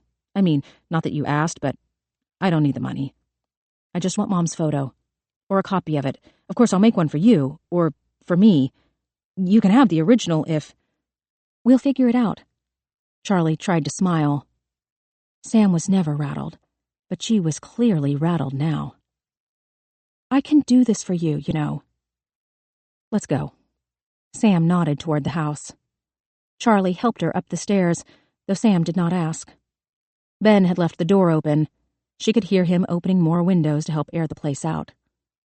They would be better off sealing it. Like Chernobyl. The bulk of Charlie's inheritance filled the front room. Old newspapers, magazines, copies of the Georgia Law Review dating back to the 1990s, file boxes from old cases, a prosthetic leg Rusty had taken as payment from a drunk everyone knew as Skip. "The boxes," Sam said, because some of Gamma's thrift store finds had never been unpacked. She peeled back the dry tape on a cardboard box, marked everything $1 each, and took a purple church lady shirt off the top. Ben watched from behind the TV set. He said, "There's another box in the den. You could probably make a fortune from that stuff on eBay." He looked at Charlie. "No Star Trek, just Star Wars." Charlie couldn't believe she had managed to disappoint her husband even as far back as when she was 13. "Gamma picked everything out, not me." His head ducked behind the set. He was trying to hook up the components that Rusty had unplugged, claiming all of the blinking lights were going to give him seizures. Sam said, "Okay, I think I'm ready." Charlie did not know what she was ready for until she saw Sam looking into the long hallway that ran down the length of the house. The back door with its opaque window was at the far end. The kitchen was at the top. This was where Daniel Culpepper had stood when he had watched Gamma leave the bathroom. Charlie could still remember her own trek down the hallway in search of the toilet, the way she had screamed fudge for her mother's benefit. There were 5 doors, none of them laid out in any way that made sense. One door led to the creepy basement. One led to the chifforobe. Another led to the pantry. Yet another led to the bathroom. One of the middle doors inexplicably led to the tiny downstairs bedroom where the bachelor farmer had died. Rusty had turned this room into his office. Sam went first. From behind, she seemed impervious. Her back was straight, her head was held high. Even the slight hesitation in her gait was gone. Her only tell was that she kept her fingers touching the wall as if she needed to make sure she had access to something steady. The back door. Sam pointed toward the door. The frosted glass was cracked. Rusty had attempted to repair it with yellow masking tape. You have no idea how many times I've woken up over the years dreaming about running out that door instead of walking into the kitchen. Charlie said nothing, though she'd had the same kinds of dreams herself. All right, Sam wrapped her hand around the doorknob to Rusty's office. She opened her mouth and inhaled deeply, like a swimmer about to put her head under water. The door opened. More of the same, but draped with a clinging odor of stale nicotine. The papers, the boxes, the walls, even the air had a yellow tint. Charlie tried to open one of the windows, but paint had sealed it shut. She realized that her wrist felt sprained from banging on her father's casket. She was not having a good day with inanimate objects. "I don't see it," Sam said, anxious. She was at Rusty's desk. She pushed some papers around, stacked others together. "It's not here." She looked at the walls, but they were adorned with drawings from Charlie's school projects. Only Rusty would tape on his wall an 8th grader's rendering of the anatomy of a dung beetle. "There's this one," Charlie said, spotting the flimsy black metal frame that held the photo for almost 50 years. "Shit, Dad." Rusty had let the sun bleach out their mother's face. Only the dark holes of her eyes and mouth were evident under the black mop of her hair. "It's ruined." Sam sounded devastated. Charlie felt sick with guilt. "I should have taken this from him a long time ago and had it preserved. Or whatever you're supposed to do. I'm so sorry, Sam." Sam shook her head. She dropped the picture back on the file. "That's not the photo he meant. Remember, he said there was a different one that he kept from us." She started moving around papers again, checking behind manuscript boxes and bound depositions. She seemed distressed. The picture was obviously important on its own, but this was also one of the last things that Rusty had spoken to Sam about. Charlie took off her shoes so she didn't catch the heels on something and break her neck. The next year of her life was going to be wasted going through all of this shit. She might as well start now. She hefted away some boxes from a shaky folding table. A row of unaccompanied red checkers spilled onto the floor. They managed to hit a pristine piece of bare hardwood. The sound was like jacks scattering. She asked Sam, "Do you think he'd keep it in his filing cabinets?" Sam looked wary. There were 5 wooden filing cabinets, all with heavy bar locks on them. "Can we find the keys in this mess?" "He probably had them on him when they took him to the hospital." "Which means they're in evidence. And we don't know anyone at the DA's office who could help us because my husband apparently told them all to fuck off." She thought of Kaylee Collins and silently added, "Maybe not all of them." She asked Sam, "Dad was sure that you and I have never seen this picture before?" "I told you this already. He said that he kept it to himself, that it captured the moment that he and Gamma fell in love." Charlie felt the poignancy of her father's remark. His language had always been so annoyingly baroque that she had sometimes lost sight of the meaning. "He did love her," she told Sam. "I know," she said. "I let myself forget that he lost her too." Charlie looked out the window. She had cried enough to last the rest of her life. Sam said, "I can't leave without finding it." "He could have been making it up," Charlie said. "You know how he loved to spin stories." "He wouldn't lie about this." Charlie kept her mouth shut. She wasn't so sure about that. Ben asked, "Did you check the safe?" He was standing in the hall with a bunch of colored cables looped over his shoulders. Charlie rubbed her eyes. "When did Dad get a safe?" "When he figured out that you and Sam were reading everything he brought home." He pushed away a pile of boxes with his foot, revealing a floor safe that came up to the middle of his thigh. "Do you know the combination?" "I didn't know he had a safe," Charlie reminded him. "Why would I know the combination?" Sam knelt down. She studied the dial. "It would be a set of numbers that are relevant to Dad." "What's the price on a carton of Camels?" "I've got an idea." Sam spun the dial a few times. She stopped at the number 2, then turned back to the number 8, then back to 76. Charlie's birthday. Sam tried the handle. The safe did not open. Charlie said, "Try your birthday." Sam spun the dial again, stopping at the correct numbers. She pulled on the handle. "Nope." "Gamma's birthday?" Ben suggested. Sam entered the numbers. No luck. She shook her head. as if she had figured out the obvious. Rusty's birthday. She worked the dial quickly, entering Rusty's date of birth. She tried the handle. Again, nothing. Sam looked at Ben. Your birthday's next. Charlie said, try 3/16/89. The day the Culpeppers had shown up at the kitchen door. Sam let out a slow breath. She turned back around. She spun the dial right, then left, then right again. She rested her fingers on the handle. She looked up at Charlie. She tried the handle. The safe opened. Charlie knelt down behind Sam. The safe was packed tight, just like everything else in Rusty's life. At first, all she smelled was musty old papers. But then there was something else. Almost like a woman's perfume. Sam whispered, I think that's Mama's soap. Rose-petal delight, Charlie recalled. Gamma bought it at the drugstore, her only vanity. I think it's coming from these. Sam had to use both hands to extricate a stack of envelopes wedged against the top. They were tied with a red ribbon. Sam smelled the letters. She closed her eyes, like a cat purring in the sun. Her smile was beatific. It's her. Charlie smelled the envelopes, too. She nodded. The scent was faint, but it was Gamma's. Look. Sam pointed to the address, which was made out to Rusty, care of the University of Georgia. This is her handwriting.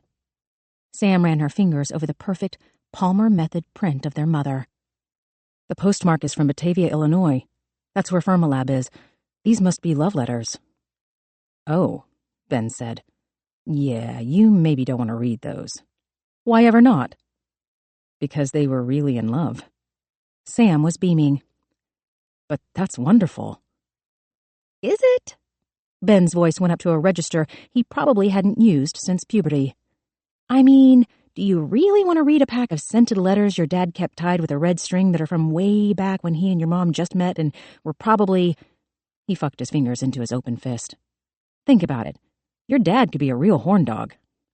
Charlie felt queasy.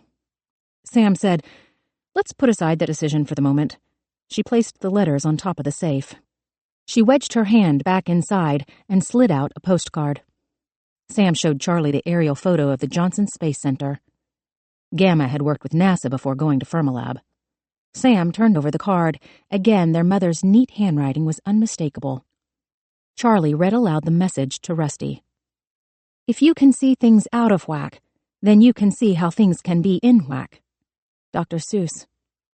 Sam gave Charlie a meaningful look, as if their mother was offering marital advice from the grave. Charlie said, obviously she was trying to communicate with Dad on his level. Obviously. Sam was smiling the same way she had on Christmas mornings. She had always opened presents so maddeningly slow, commenting on the wrapping paper, the amount of tape used, the size and shape of the box, while Charlie tore through her gifts like a chihuahua on methamphetamine. Sam said, we need to go through all of this very carefully. She made herself more comfortable on the floor. I hope that we'll find the photo today, but if not, or I guess either way, do you mind if I take all of this back to New York? Some of it is very precious. I can catalog everything and... It's fine, Charlie said, because she knew that Gamma and Sam had always spoken in their own impenetrable language. And also that she would never make a catalog. I'll bring them back, Sam promised. You can meet me in Atlanta, or I can come up here. Charlie nodded. She liked the idea of seeing her sister again. I can't believe Daddy kept this. Sam was holding one of her track and field ribbons. He must have had it in his office. Otherwise, it would have burned in the fire. And, oh my goodness. She had found a pile of old-school assignments. Your paper on transcendentalism. Charlie, do you remember Gamma got into a 2-hour argument with your teacher? She was so livid that he'd marginalized Louisa May Alcott. Oh, and look, my old report card. He was supposed to sign it. Ben whistled for Charlie's attention. He was holding up a blank sheet of paper. Your dad kept my drawing of a rabbit in a snowstorm. Charlie grinned.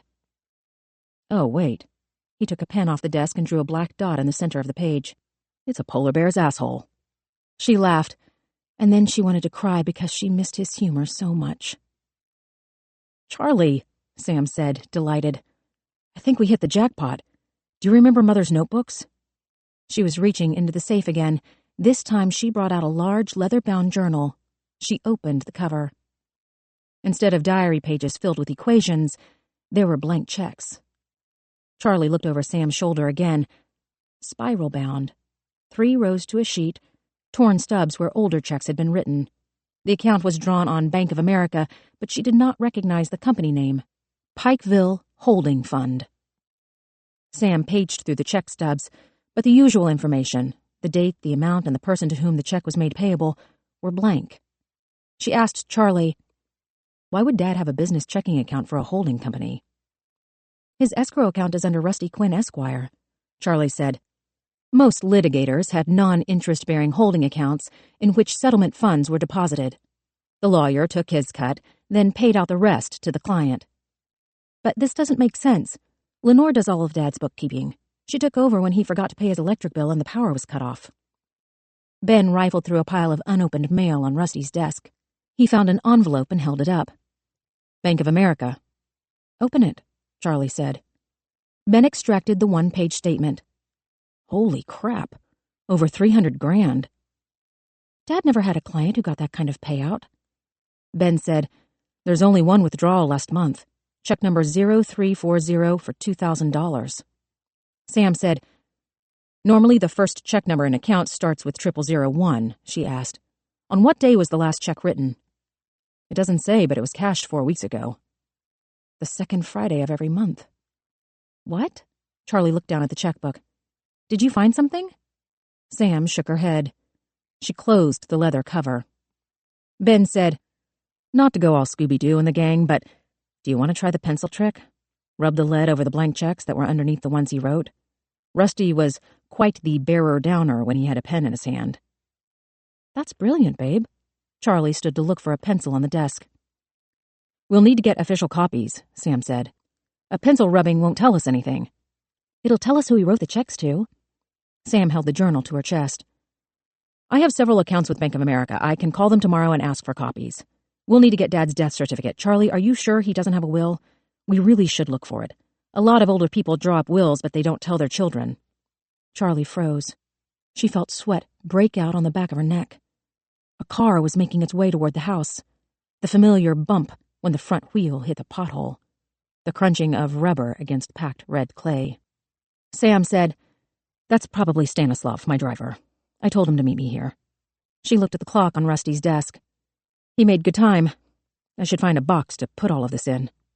Charlie said, Ben, I'll go. Ben walked down the hallway. Charlie stood in the hall, tracking his progress to the kitchen. He looked out the window, his hand encircled the doorknob. Her heart did a weird, trembly thing inside of her chest. She did not want Ben in the kitchen. She did not want him to open the door. Ben opened the door. Mason Huckabee stood on the side porch. He looked up at Ben, surprised. He was wearing a black suit with a blue tie and a camouflage ball cap. Ben did not speak to the man. He turned around. He walked back down the hall. Charlie felt sick. She ran to meet Ben. She blocked his way, her hands touching either side of the wall. I'm sorry. Ben tried to go around. Charlie held firm. Ben, I didn't ask him here. I don't want him here. Ben wasn't going to push her out of his way. He stared at her. He chewed the tip of his tongue. I'll get rid of him. I've been trying to get rid of him. Sam called from the office. Ben, can you help me pack this stuff?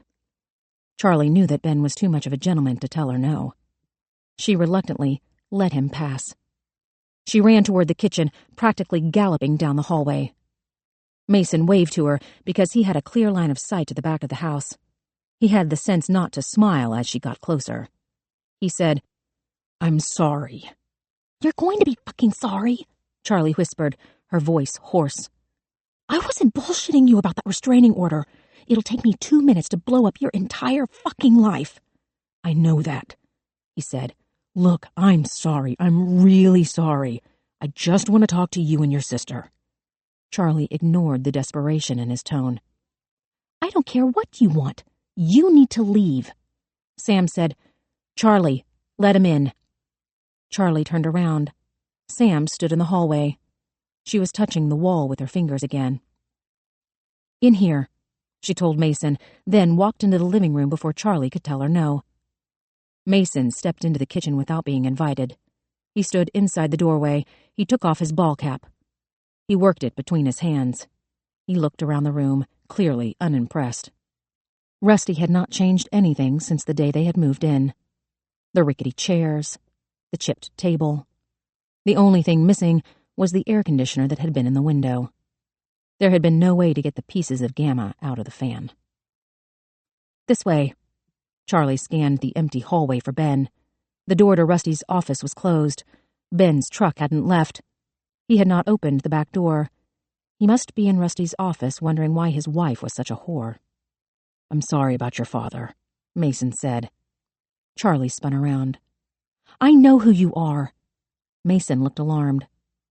"I didn't know when I met you, clearly, but then my sister told me about your sister and—" She struggled to find the right words.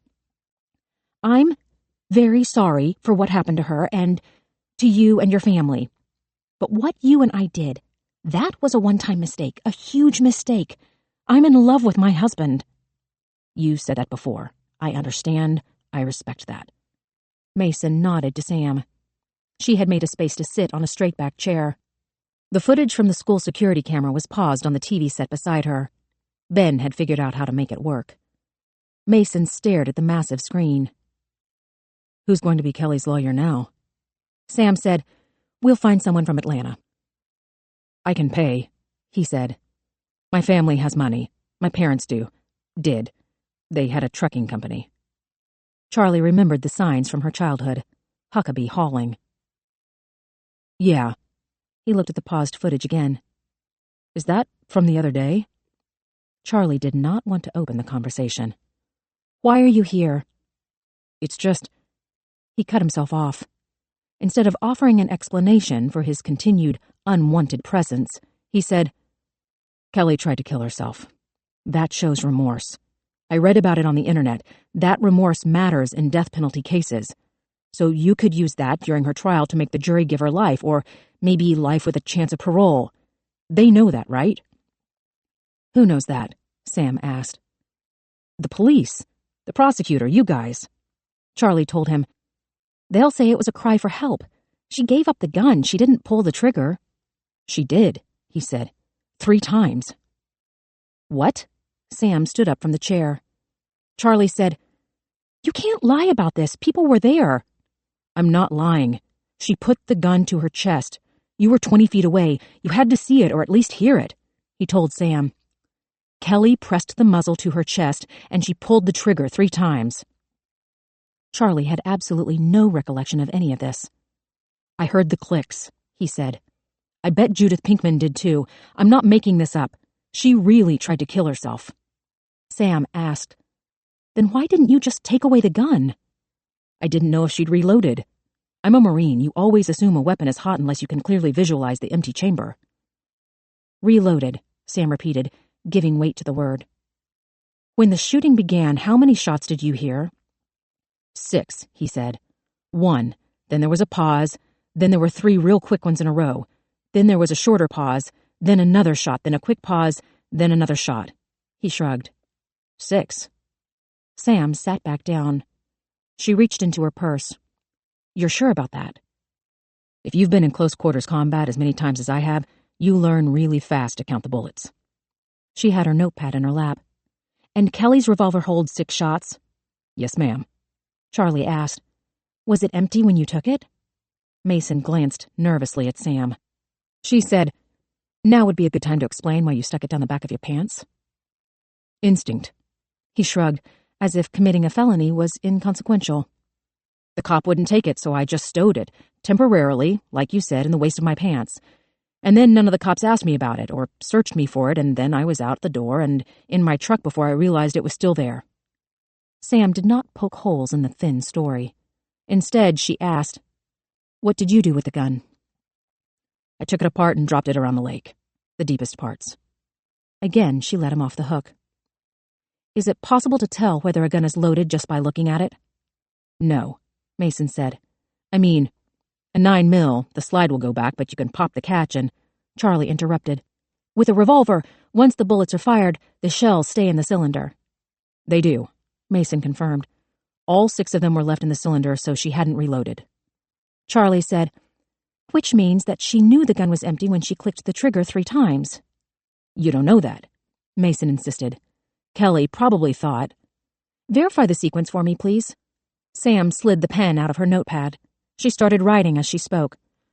1 shot, long pause, 3 quick shots, then a short pause, then another shot, then another short pause, then another shot, right? Mason nodded.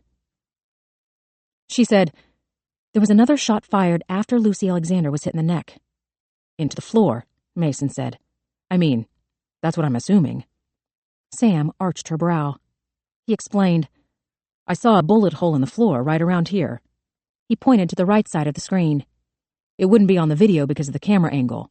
It's closer to the door, more like where Kelly ended up when they cuffed her. Charlie asked, what did the hole look like? The tile was chipped away, but there was no stippling, so it was probably fired from a distance of at least 2-3 feet.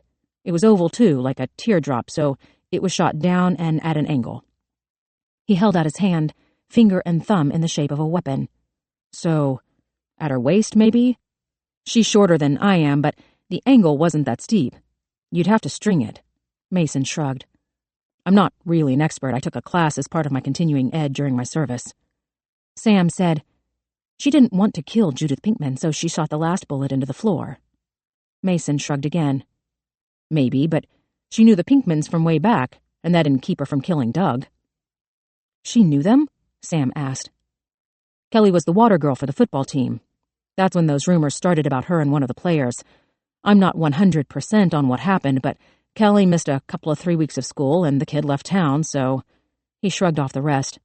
But he must have been talking about the rumors that had spurred half the school to denigrate Kelly Wilson in her own yearbook. Sam clarified.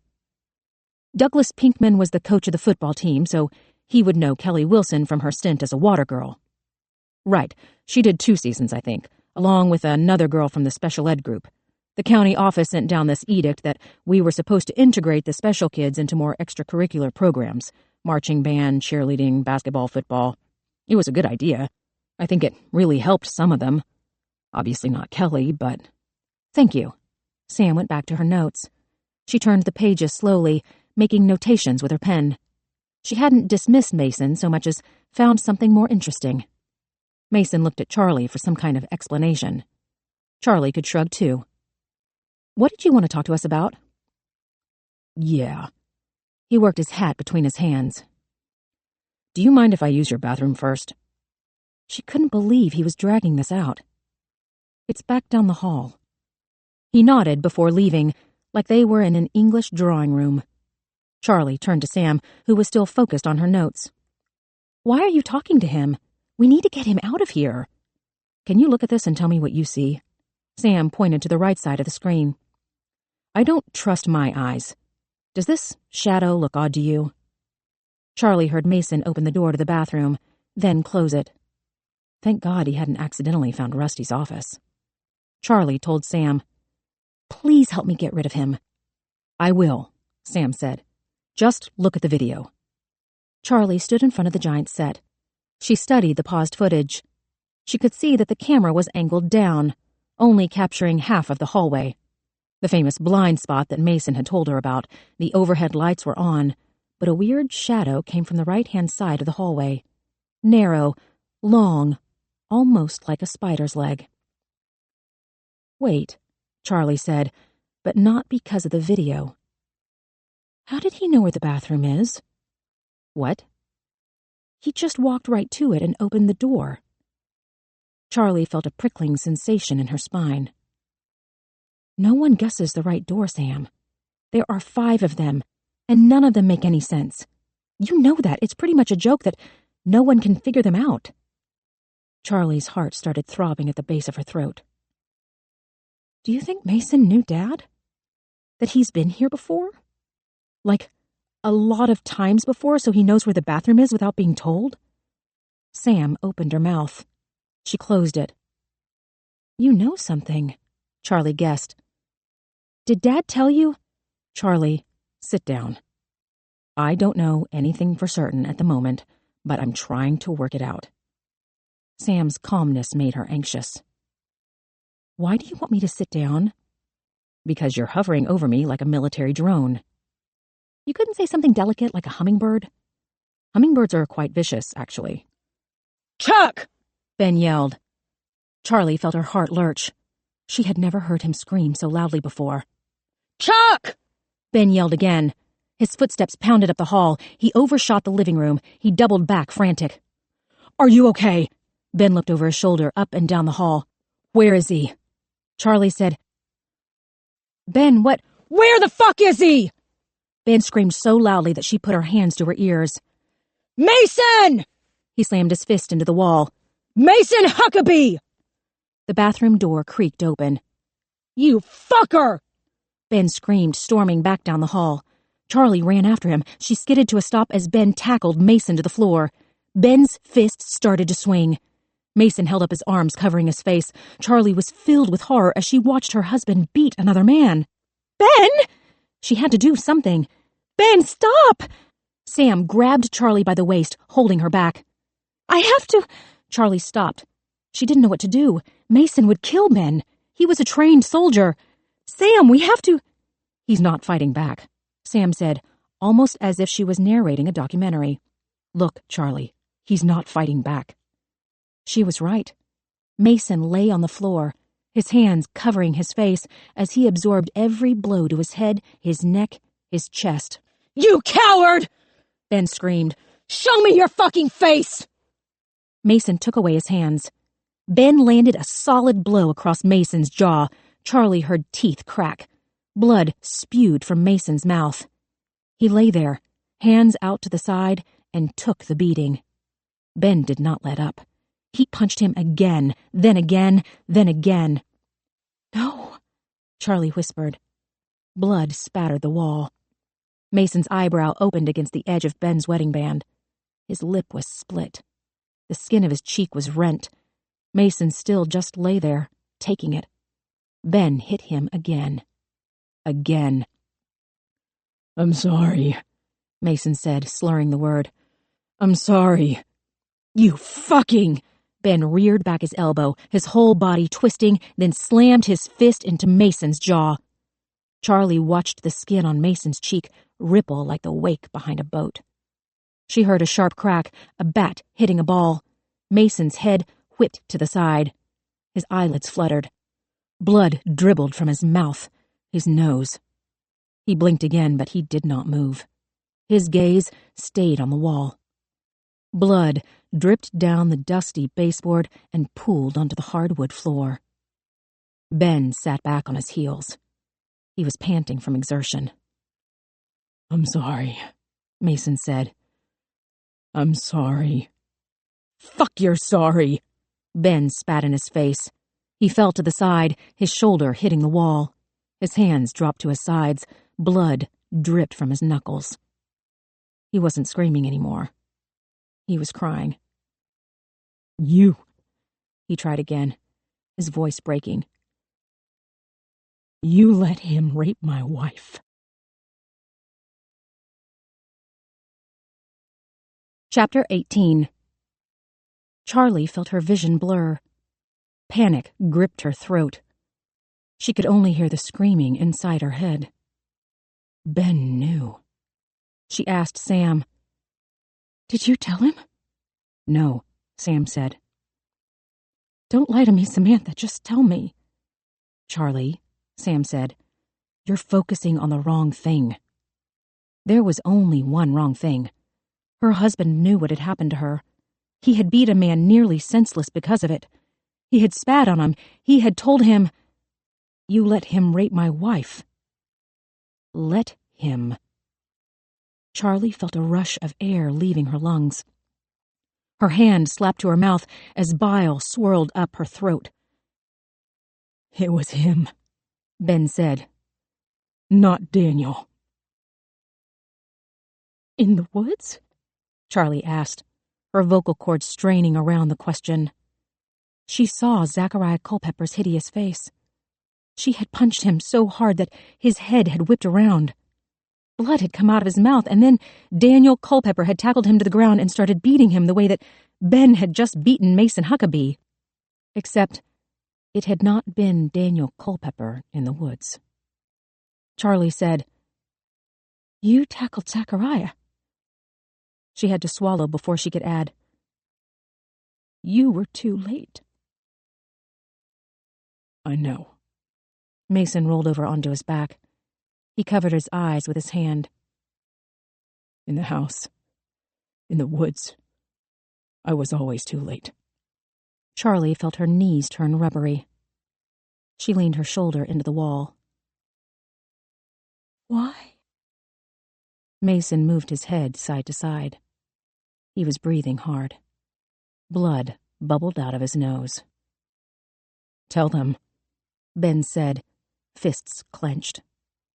Mason wiped his nose with the back of his hand. He looked at Ben, then Sam, then Charlie. Finally, he answered, I hired Zach to help me take care of Rusty. I gave him everything I'd saved up for college. I knew that he owed Rusty money, but... He stopped, his voice cracking. You guys were supposed to be at track practice. We were going to take Rusty, drive him down the access road, and get rid of him.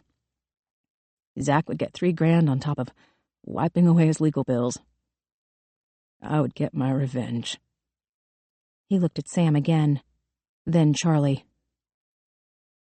I tried to stop Zach when your dad wasn't here, but he... You don't have to tell us what he did.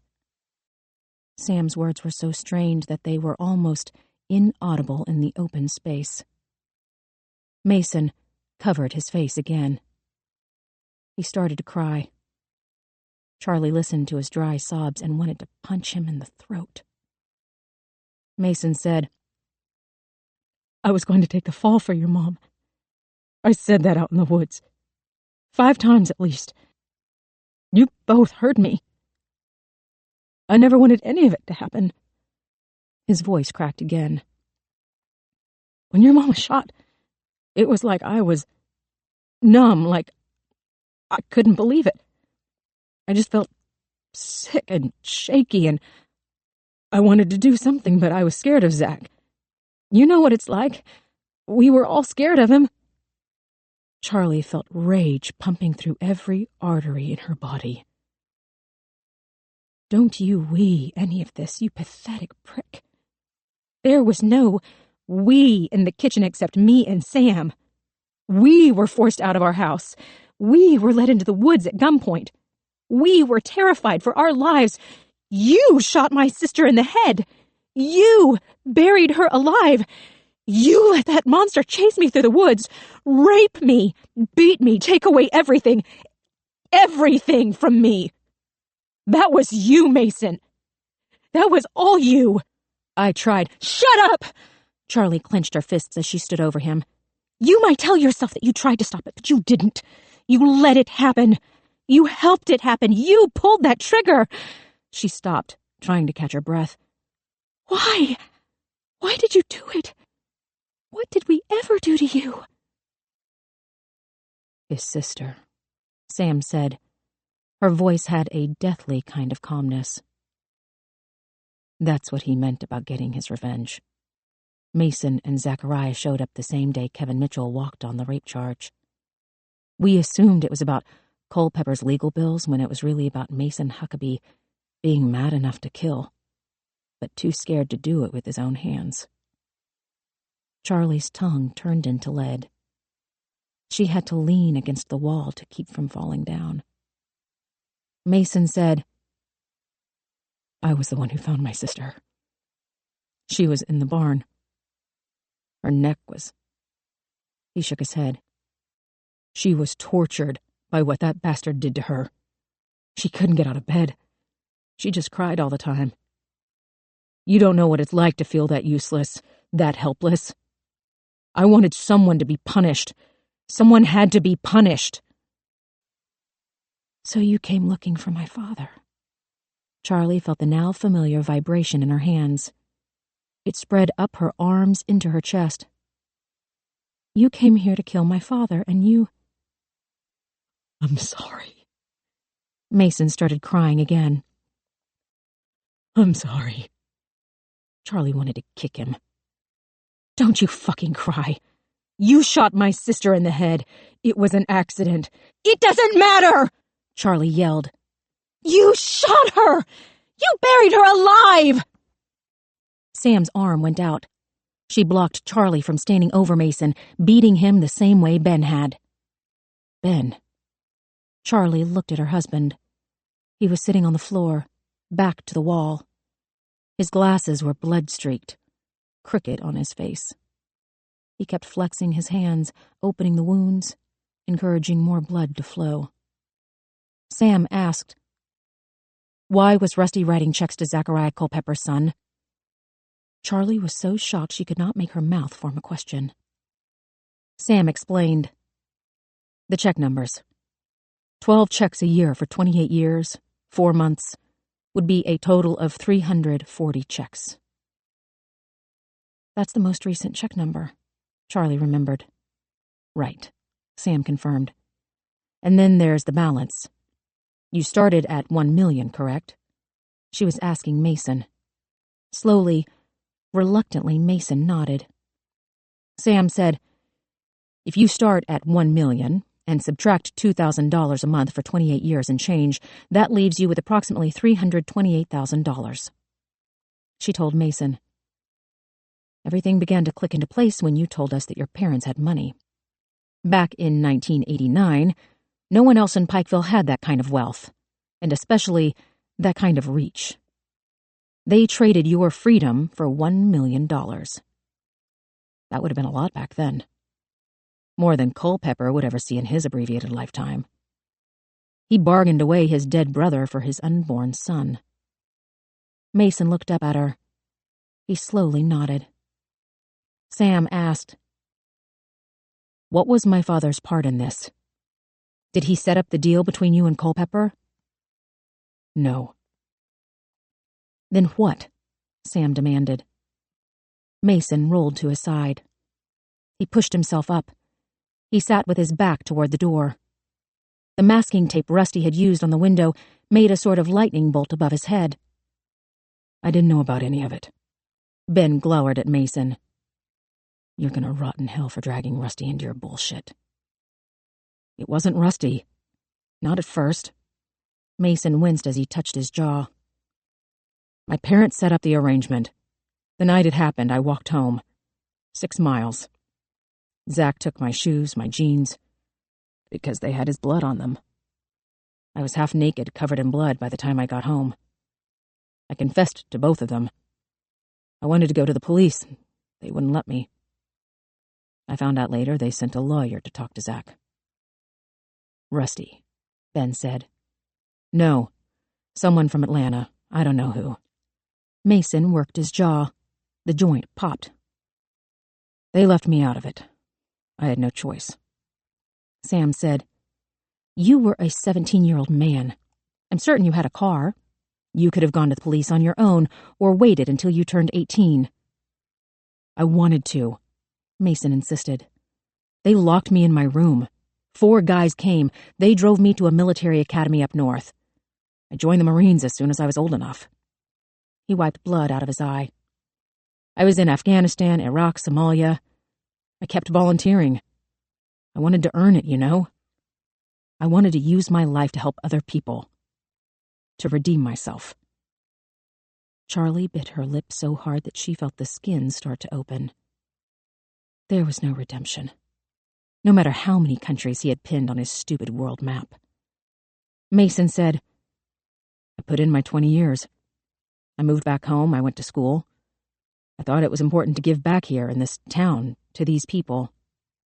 You bastard. Ben stood up. His hands were still clenched. He walked down the hall. Charlie was afraid that he was going to continue out the back door, but he stopped at Mason's iPhone. He slammed his heel into the glass, breaking it into tiny pieces. Ben lifted his shoe. Glass clinked down from the sole. He said, Daniel Culpepper was murdered because of you. I know, Mason said, but he was wrong. Charlie was the one who unleashed Ken Coyne on Daniel. She told Mason, "He called you brother." Mason shook his head. "He called a lot of people brother. It's just something guys do." "It doesn't matter," Ben said.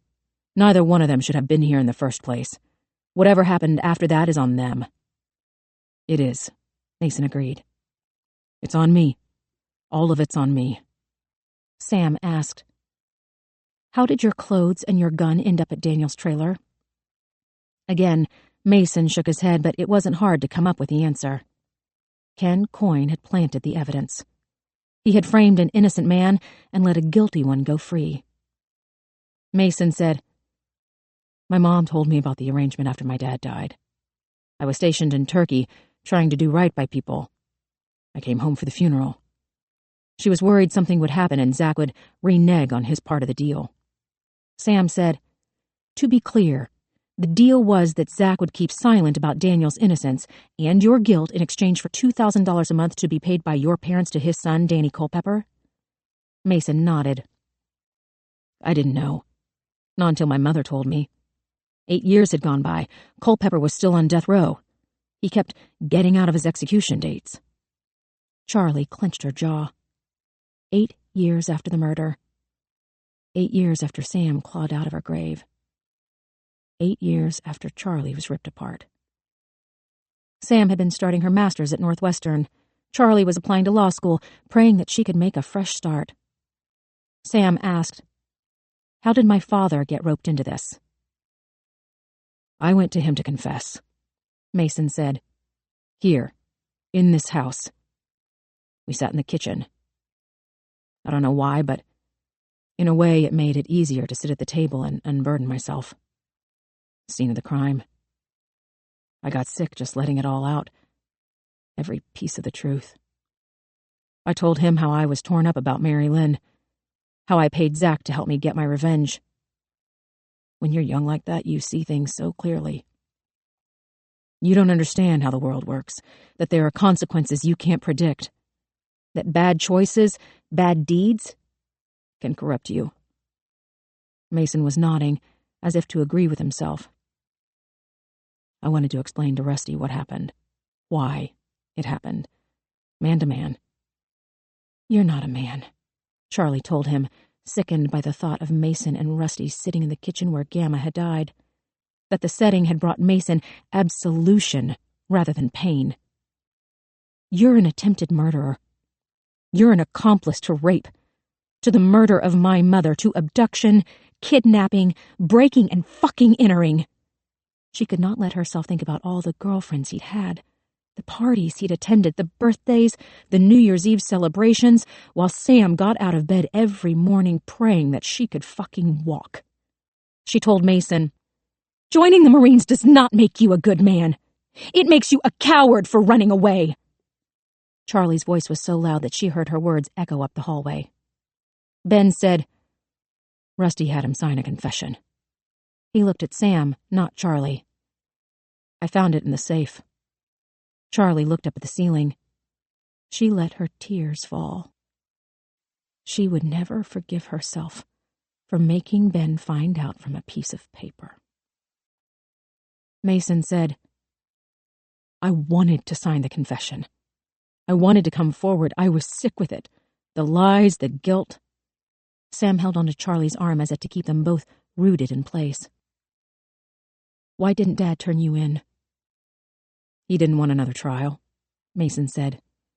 "You guys were living your lives, getting past it." "Getting past it," Charlie mumbled. Mason continued.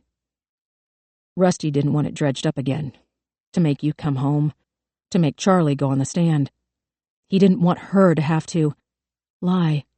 Sam finished. The box, sealed for so long, placed high on the closet shelf. Rusty had not wanted to force Charlie to choose between lying under oath and opening up the box for the world to see. The Culpepper girls. The torture those nasty bitches had put her through, still put her through. What would they say? What would they do if proof came out that they had been right about Daniel's innocence all along? They had been right. Charlie had pointed her finger at the wrong man. Sam asked, "Why did my father write the checks?" Mason said, "That was one of Rusty's stipulations. He wanted Zach to know that he knew that somebody else could blow up the deal, cut off the money to Danny, if Zach didn't keep his mouth shut." "That put a target on his back," Charlie said. "Culpepper could have had him killed." Mason shook his head again. "Not if he wanted the checks to keep going to his son." "Do you really think he cared about his son?" Sam asked. "Culpepper was taunting him. Did you know that? Every month, he sent Rusty a letter telling him, 'You owe me,' just to rub it in, to remind Rusty that he could tear apart all of our lives, rob us of our peace, our sense of safety at any moment." Mason said nothing. Sam demanded, "Do you know what kind of stress you caused our father? Lying to us? Hiding the truth? He wasn't built for that kind of deception. He'd already lived through his wife being murdered, his daughter almost dying, Charlie being—" She shook her head. "Rusty's heart was already weak. Did you know that? Do you know how much your lies, your guilt, your cowardice contributed to his bad health? Maybe that's why he drank so much, to chase away the bad taste of his own complicity. Complicity that you drew him into. He had to live with that every day, every month when he wrote that check, every time he called me." Sam finally broke. She took off her glasses. She pressed her fingers to her eyelids. She said, "He was protecting us all of those years because of you." Mason leaned his head between his knees. If he was crying again, Charlie did not care. Ben asked, "Why are you here? Did you think you could talk them out of turning you in?" "I came to confess," Mason said. "To tell you I'm sorry. That I have tried every day since then to make up for what I did. I've got medals." He looked up at Sam. "I've got combat medals, a Purple Heart, "I don't care," Sam said. "You've had 28 years of your life to plead guilty. You could have walked into any police station, confessed, and taken your punishment, but you were afraid you would end up with life in prison or on death row, the same as Zachariah Culpepper." Mason did not answer, but the truth was self-evident. Charlie said, "You knew we never told anybody about what really happened in the woods. That's how you got my father on your side, isn't it? You blackmailed him. My secret for yours." Mason wiped blood from his mouth. He still said nothing. Charlie said, "You sat in that kitchen where my mother was murdered, and you told my father that you would use your family's money to fight a murder conviction, no matter who it hurt, no matter what came out during the trial. Sam would have been dragged back down here. I would have been forced to testify. You knew Daddy wouldn't let that happen to us." Mason only asked, "What are you going to do now?" "It's what you're going to do," Sam said.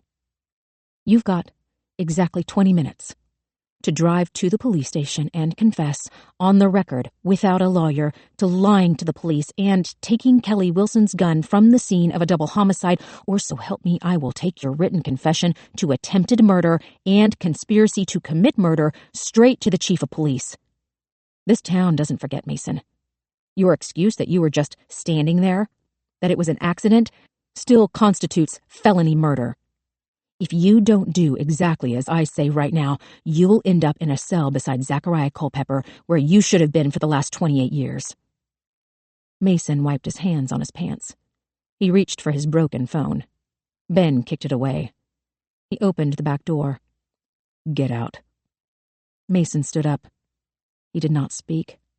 He turned and walked out of the house. Ben slammed the door so hard that a new crack spread up the window. Sam put her glasses back on. She asked Ben, "Where's the confession?" "On the safe by the letters." "Thank you." Sam did not go to the office. She walked into the living room. Charlie hesitated. She didn't know whether or not to follow Sam. What could she say to her sister that could possibly make either of them feel better? The man who had shot Sam in the head, who had buried her alive, had just walked out their back door with nothing but a threat to make him do the right thing. Ben turned the latch on the deadbolt. Charlie asked him, "Are you all right?" He took off his glasses, wiped the blood from the lenses. "I've never been in a real fight before. Not where I managed to hit anybody." "I'm sorry. I'm sorry that you were upset. I'm sorry that I lied. I'm sorry that you had to read about what happened instead of me telling you myself." "There's nothing in the confession about what Zachariah did to you." Ben slid his glasses back on. "Rusty told me." Charlie was speechless. Rusty had never betrayed a confidence. Ben said, "Last weekend. He didn't tell me Mason was involved, but he told me everything else. He said that the worst sin he had ever committed against anybody in his life was making you keep it a secret." Charlie rubbed her arms, unable to fight off a sudden chill. Ben said, "What happened to you? I'm sorry, but I don't care." Charlie felt his disregard as an almost physical pain. "I said that wrong." Ben tried to explain. "I'm sorry it happened, but it doesn't matter. I don't care that you lied. I don't care, Chuck." "It's why—" Charlie looked down at the floor. Fittingly, Mason Huckabee had left a trail of blood on his way out of the house. "It's why what?" Ben was standing in front of her. He tilted up her chin. "Chuck, just say it. Holding it in is killing you." He already knew. He knew everything. And still she struggled to give voice to her own failures. "The miscarriages? They were because of what happened." Ben rested his hands on her shoulders. He waited for her to look him in the eye, then said, "When I was 9 years old, Terry kicked me in the nuts, and I peed blood for a week." Charlie started to speak, but he shook his head, telling her not to. "When I was 15, I got punched in the junk by a jock. I was just hanging with my nerd herd, minding my own business, and he punched my balls so hard I thought they went up my asshole." Ben pressed his finger to her lips so she could not interrupt. "I keep my cell phone in my front pocket. I know I'm not supposed to because it scrambles your sperm, but I do it anyway. And I can't wear boxers. You know I hate the way they bunch up. And I masturbated a lot. I mean, some now, but when I was a kid, I was Olympic ready. I was the only member of the Starfleet Club in my school. And I collected comic books, and I played triangle in the band. No girl would look at me. Not even the ones with acne. I jerked myself off so much that my mom took me to the doctor because she was worried I would get blisters. Ben, Chuck, listen to me. I dressed up as Red Shirt Ensign from Star Trek for my senior prom.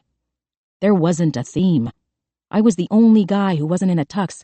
I thought I was being ironic." Charlie finally smiled. "Obviously, I was not meant to procreate. I have no idea why I ended up with someone as hot as you, or why we couldn't—" He didn't say the words. "It's just the card we drew, babe. We don't know if it's something that happened to me, or something that happened to you, or plain old natural selection. But that's the way it is. And I am telling you that I don't care." Charlie cleared her throat. "Kaylee could give you children. Kaylee gave me gonorrhea." Charlie should have felt wounded, but the first emotion that registered was concern. Ben was allergic to penicillin. "Did you have to go to the hospital?" "I spent the last 10 days going to Ducktown so no one here would find out." Now she felt the wound. "So, this was recent." "The last time was almost 2 months ago. I thought I was just having trouble peeing." "You didn't think that was a sign that you should go to the doctor?" "Eventually, obviously," he said. But that's why I didn't the other night. I tested clean, but it didn't feel right to not tell you. And I was there to check on you because I was worried. I didn't need a file. There was no plea deal that went south. Charlie did not care about the lie. How long did it last? It didn't last. It was 4 times, and it was fun at first, but then it was just sad. She's so young. She thinks Kate Mulgrew got her start on Orange is the New Black. Wow, Charlie said, trying to make a joke so she didn't cry. How did she manage to get through law school? Ben tried to joke too. You were right about being on top. It's a lot of work. Charlie felt nauseated. Thanks for the image. Try never being able to sneeze again. Charlie chewed the inside of her cheek. She should have never told him the details. She sure as hell wished she had not heard his. He said, I'm going to go pack up that stuff for Sam. Charlie nodded, but she didn't want him to go, not even down the hall. He kissed her forehead. She leaned into him, smelling his sweat and the wrong detergent he was using on his shirts. He said, I'll be in your dad's office. Charlie watched his goofy, loping gait as he walked away. He hadn't left the house. That had to be something. Charlie didn't immediately go to Sam. She turned around. She looked into the kitchen. The door was hanging open. She could feel the breeze coming through. She tried to adjust her memory to that moment when she had opened the door, expecting to find Rusty, instead seeing 2 men, one in black, one wearing a Bon Jovi t-shirt. One with a shotgun, one with a revolver. Zachariah Culpepper, Mason Huckabee. The man who had been too late to stop Charlie's rapist was the same man she'd had frenzied sex with in the parking lot of Shady Rays. The same man who had shot her sister in the head, who had buried Sam in a shallow grave, who had beaten Zachariah Culpepper, but not before he had torn Charlie into 1,000,000 tiny pieces. Charlie, Sam called. She was sitting in the straight-back chair when Charlie entered the living room. Sam was not throwing things or fretting or doing that slow boil that she did when she was ready to go off. Instead, she had been studying something in her notepad. Sam said, Quite a day. Charlie laughed at the understatement.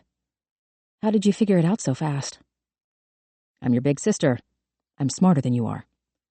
Charlie could offer no evidence to the contrary. Do you think Mason will go to the police station like you said? Did it seem likely to you that I wouldn't follow through on my threat? It seemed likely that you would have killed him if someone had put a knife in your hand. Charlie winced at the thought, but only because she didn't want Sam to have literal blood on her hands. He didn't just lie to the GBI. He lied to an FBI agent. I'm sure the arresting officer will happily explain to him the difference between a misdemeanor and a felony. Charlie smiled at the neat trick, which could mean years in federal prison as opposed to monitored probation with weekends at the county jail. Why are you so calm right now? Sam shook her head, puzzled. Shock? Relief? I always felt that Daniel got away with something, that he hadn't suffered enough. In a strange way, it brings me some satisfaction to know that Mason was tormented, and also that he's going to go to prison for at least 5 years. Or at least he'd better, unless the prosecutors want me hounding their very existence. You think Ken Coyne will do the right thing? I don't think that man has ever done the right thing in his life. Her lips curved into a private smile. Maybe there's a way to knock him off his perch. Charlie didn't ask her to explain how that miracle would come about. Men like Coyne always managed to weasel their way back on top. I'm the person who pointed the finger at Daniel. I said that Zachariah called the second man his brother. Don't put that on yourself, Charlie. You were 13 years old, and Ben was right. If Mason and Zachariah hadn't been here in the first place, none of it would have happened. She added, Ken Coyne is the one who took it upon himself to frame and murder Daniel. Don't forget that. Coyne also stopped the investigation into finding the real shooter. Charlie felt sick when she considered the unknowing part she had played in the cover-up. How hard would it be to figure out that the rich kid who was suddenly shipped off to military school in the middle of the night was involved? You're right. Zachariah would have flipped on Mason without inducement, Sam said. I want to care about Daniel, even about Mason, but I just can't. I feel like it's behind me now. Is that strange? Yes. No. I don't know. Charlie sat in Rusty's cleared-out space on the couch. She tried to examine her emotions, to explore how she felt about everything Mason had told them. She realized that there was a feeling of lightness in her chest. She had expected to feel unburdened after telling Sam the truth about what happened in the woods, but it hadn't come until now. What about Dad? Charlie asked. He hid this from us. He was trying to protect us, like he always did. Charlie raised her eyebrows at her sister's sudden conversion to Rusty's side. Sam said, "There is value in forgiveness." Charlie wasn't so sure about that. She slumped back into the couch. She looked up at the ceiling. I feel so tired. The way cons feel when they confess, they just go to sleep. I can't tell you how many times I've been in the middle of an interview and they start snoring.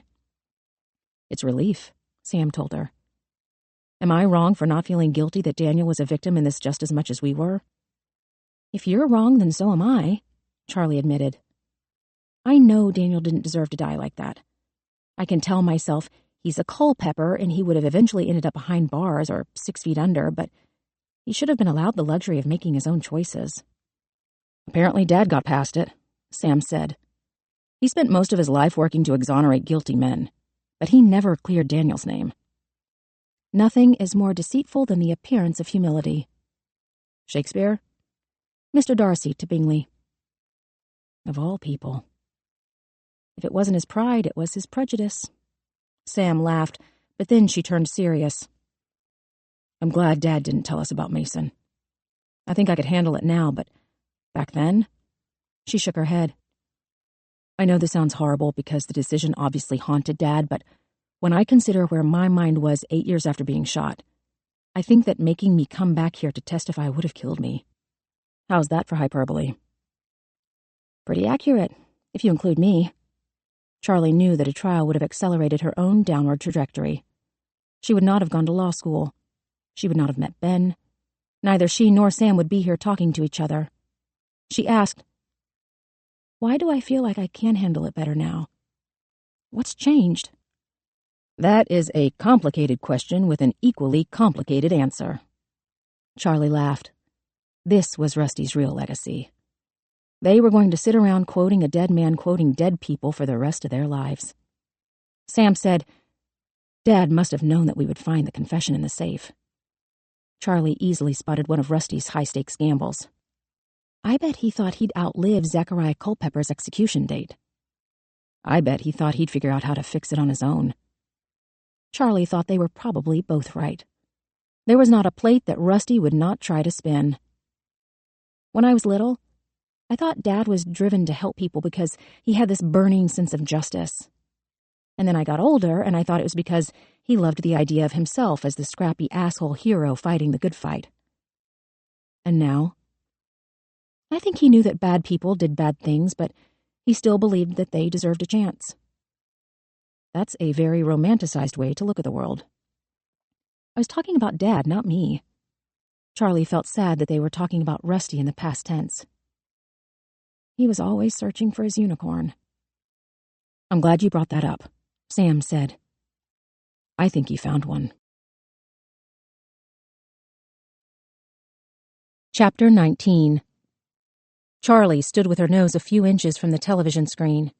She scrutinized the right-hand corner of the paused school security footage for so long that her eyes started blurring in and out.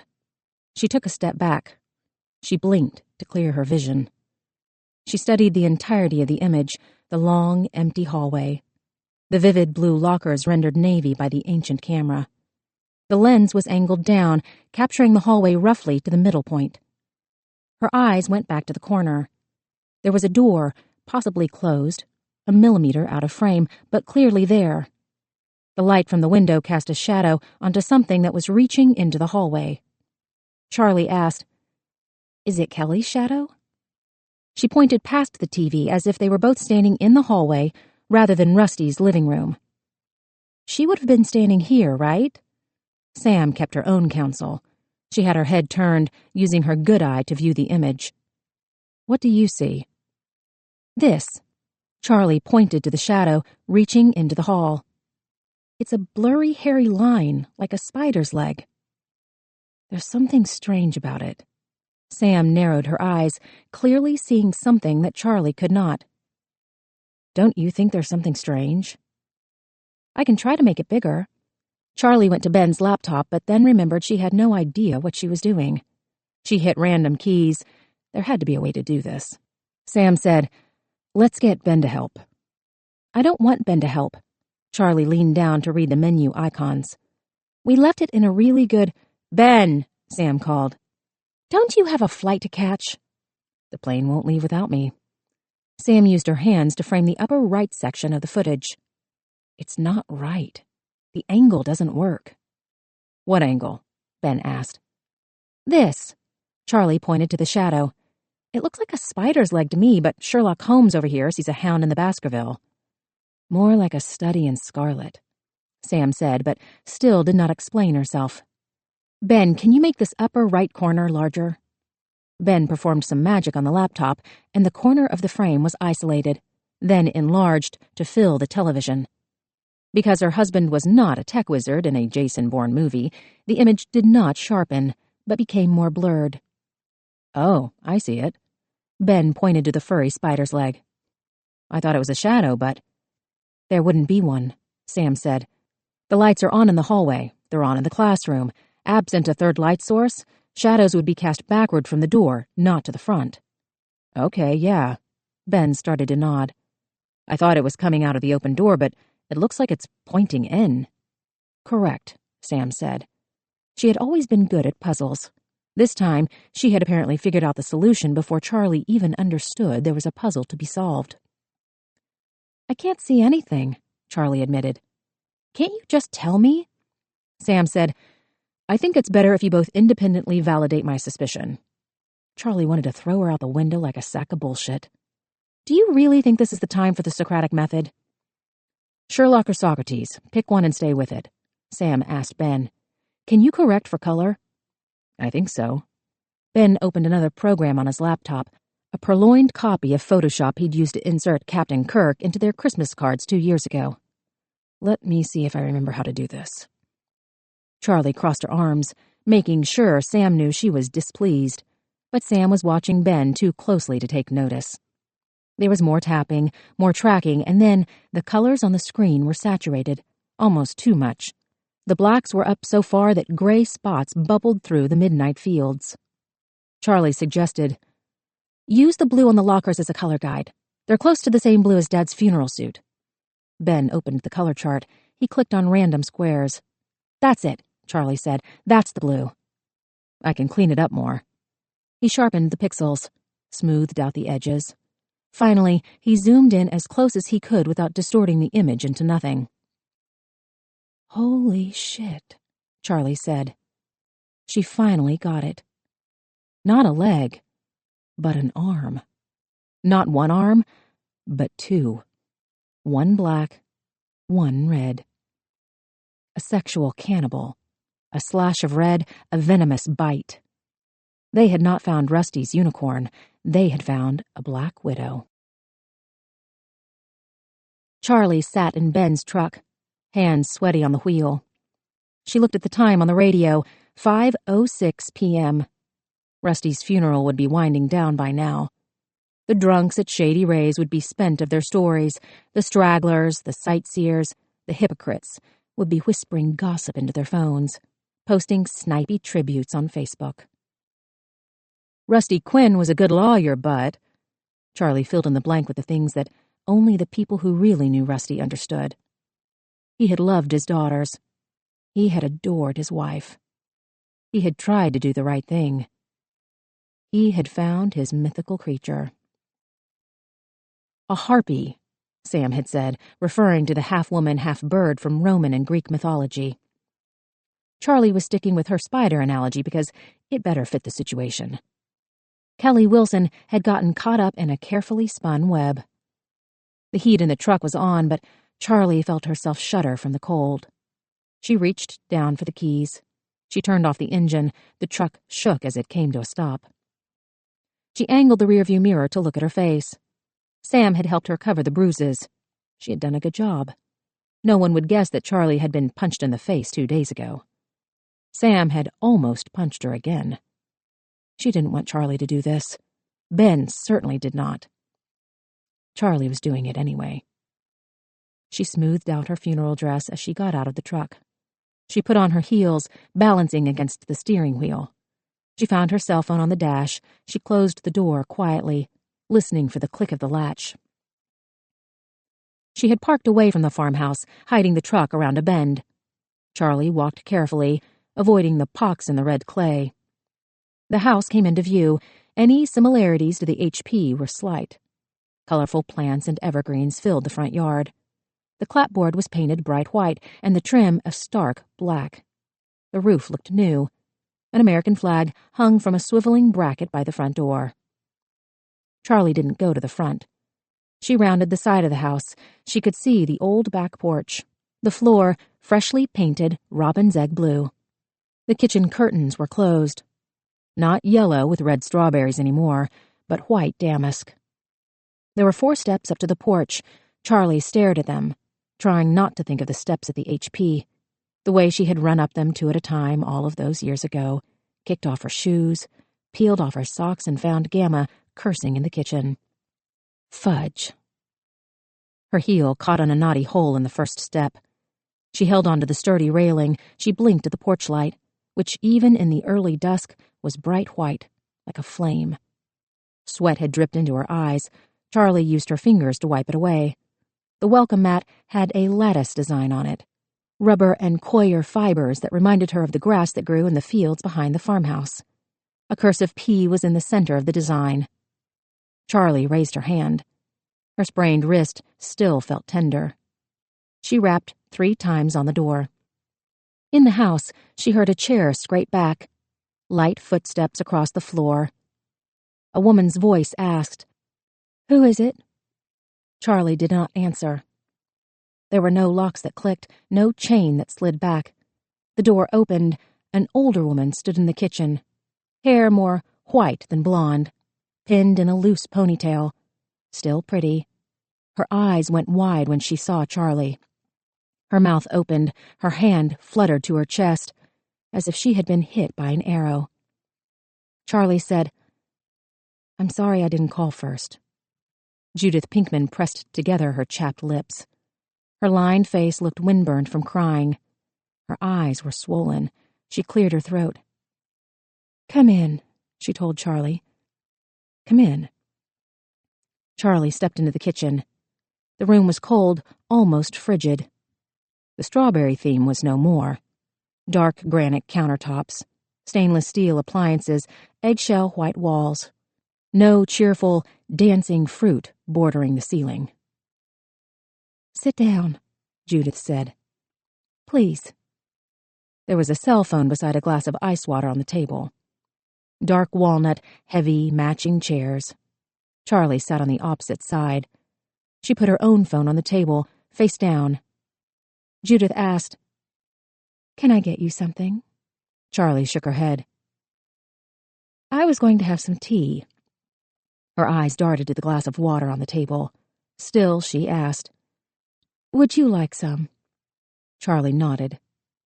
Judith took the kettle off the stove, stainless steel like everything else. She filled it at the sink, saying, "I'm very sorry about your father." "I'm sorry about Mr. Pinkman." Judith glanced over her shoulder. She held Charlie's gaze. The woman's lips were trembling. Her eyes glistened, as if her tears were as constant as her sorrow. She turned off the faucet. Charlie watched her return the kettle to the stove, turn the knob on the wolf range. There were several clicks, then a whoosh as the gas ignited. "So," Judith hesitated, then sat down. "What brings you here today?" "I wanted to check on you," Charlie said. "I haven't seen you since the whole thing with Kelly." Judith smoothed together her lips again. She clasped her hands on the table. "That must have been hard for you. I know it brought back some memories for me." Charlie said, I want you to know how much I appreciate what you did for me that night. That you took care of me, made me feel safe, that you lied for me." Judith's lips were trembling when she smiled. "That's why I'm here," Charlie told the woman. "I never talked about it when Daddy was alive." Her mouth opened, the tension drained from her eyes. She smiled kindly at Charlie. This was the caring, generous woman that Charlie remembered. "Of course, Charlotte. Of course. You can talk to me about anything." Charlie said, "Back then, Dad had this case, this rapist he represented, and the man got off, but the girl hanged herself in her family's barn. I remember that. I've been wondering, do you think that's why Dad wanted to keep it secret? Was he worried that I would do something like that?" She shook her head. "I don't know. I'm sorry I can't answer you. I think that he had just lost his wife, and he thought his oldest daughter was dead, and he saw what happened to you, and—" Her voice trailed off. "People say that God won't give you more than you can handle, but sometimes I don't think that's true, do you?" "I'm not sure." "The verse is in Corinthians. God is faithful, and he will not let you be tempted beyond your ability, but with temptation he will provide the way of escape, that you may be able to endure it." She said, "It's the second part that makes me wonder. How do you know the way of escape? It might be there, but what if you don't recognize it?" Charlie shook her head. "I'm sorry," Judith apologized. "I know your mother didn't believe in God. She was too smart for that." Charlie knew that Gamma would have taken the observation as a compliment. "She was so clever," Judith said. "I was a bit afraid of her. I think a lot of people were." Well, Judith drank some ice water. Charlie watched the woman's hands, looking for that telltale tremble, but there was nothing. "Charlotte," Judith put down the glass, "I'm going to be honest with you about that night. I've never seen a man so broken as your father was. I hope I never do again. I'm not sure how he managed to go on. I'm really not. But I know that he loved you unconditionally. I never doubted that he did." "Well, that's good." Judith used her fingers to wipe condensation from the glass.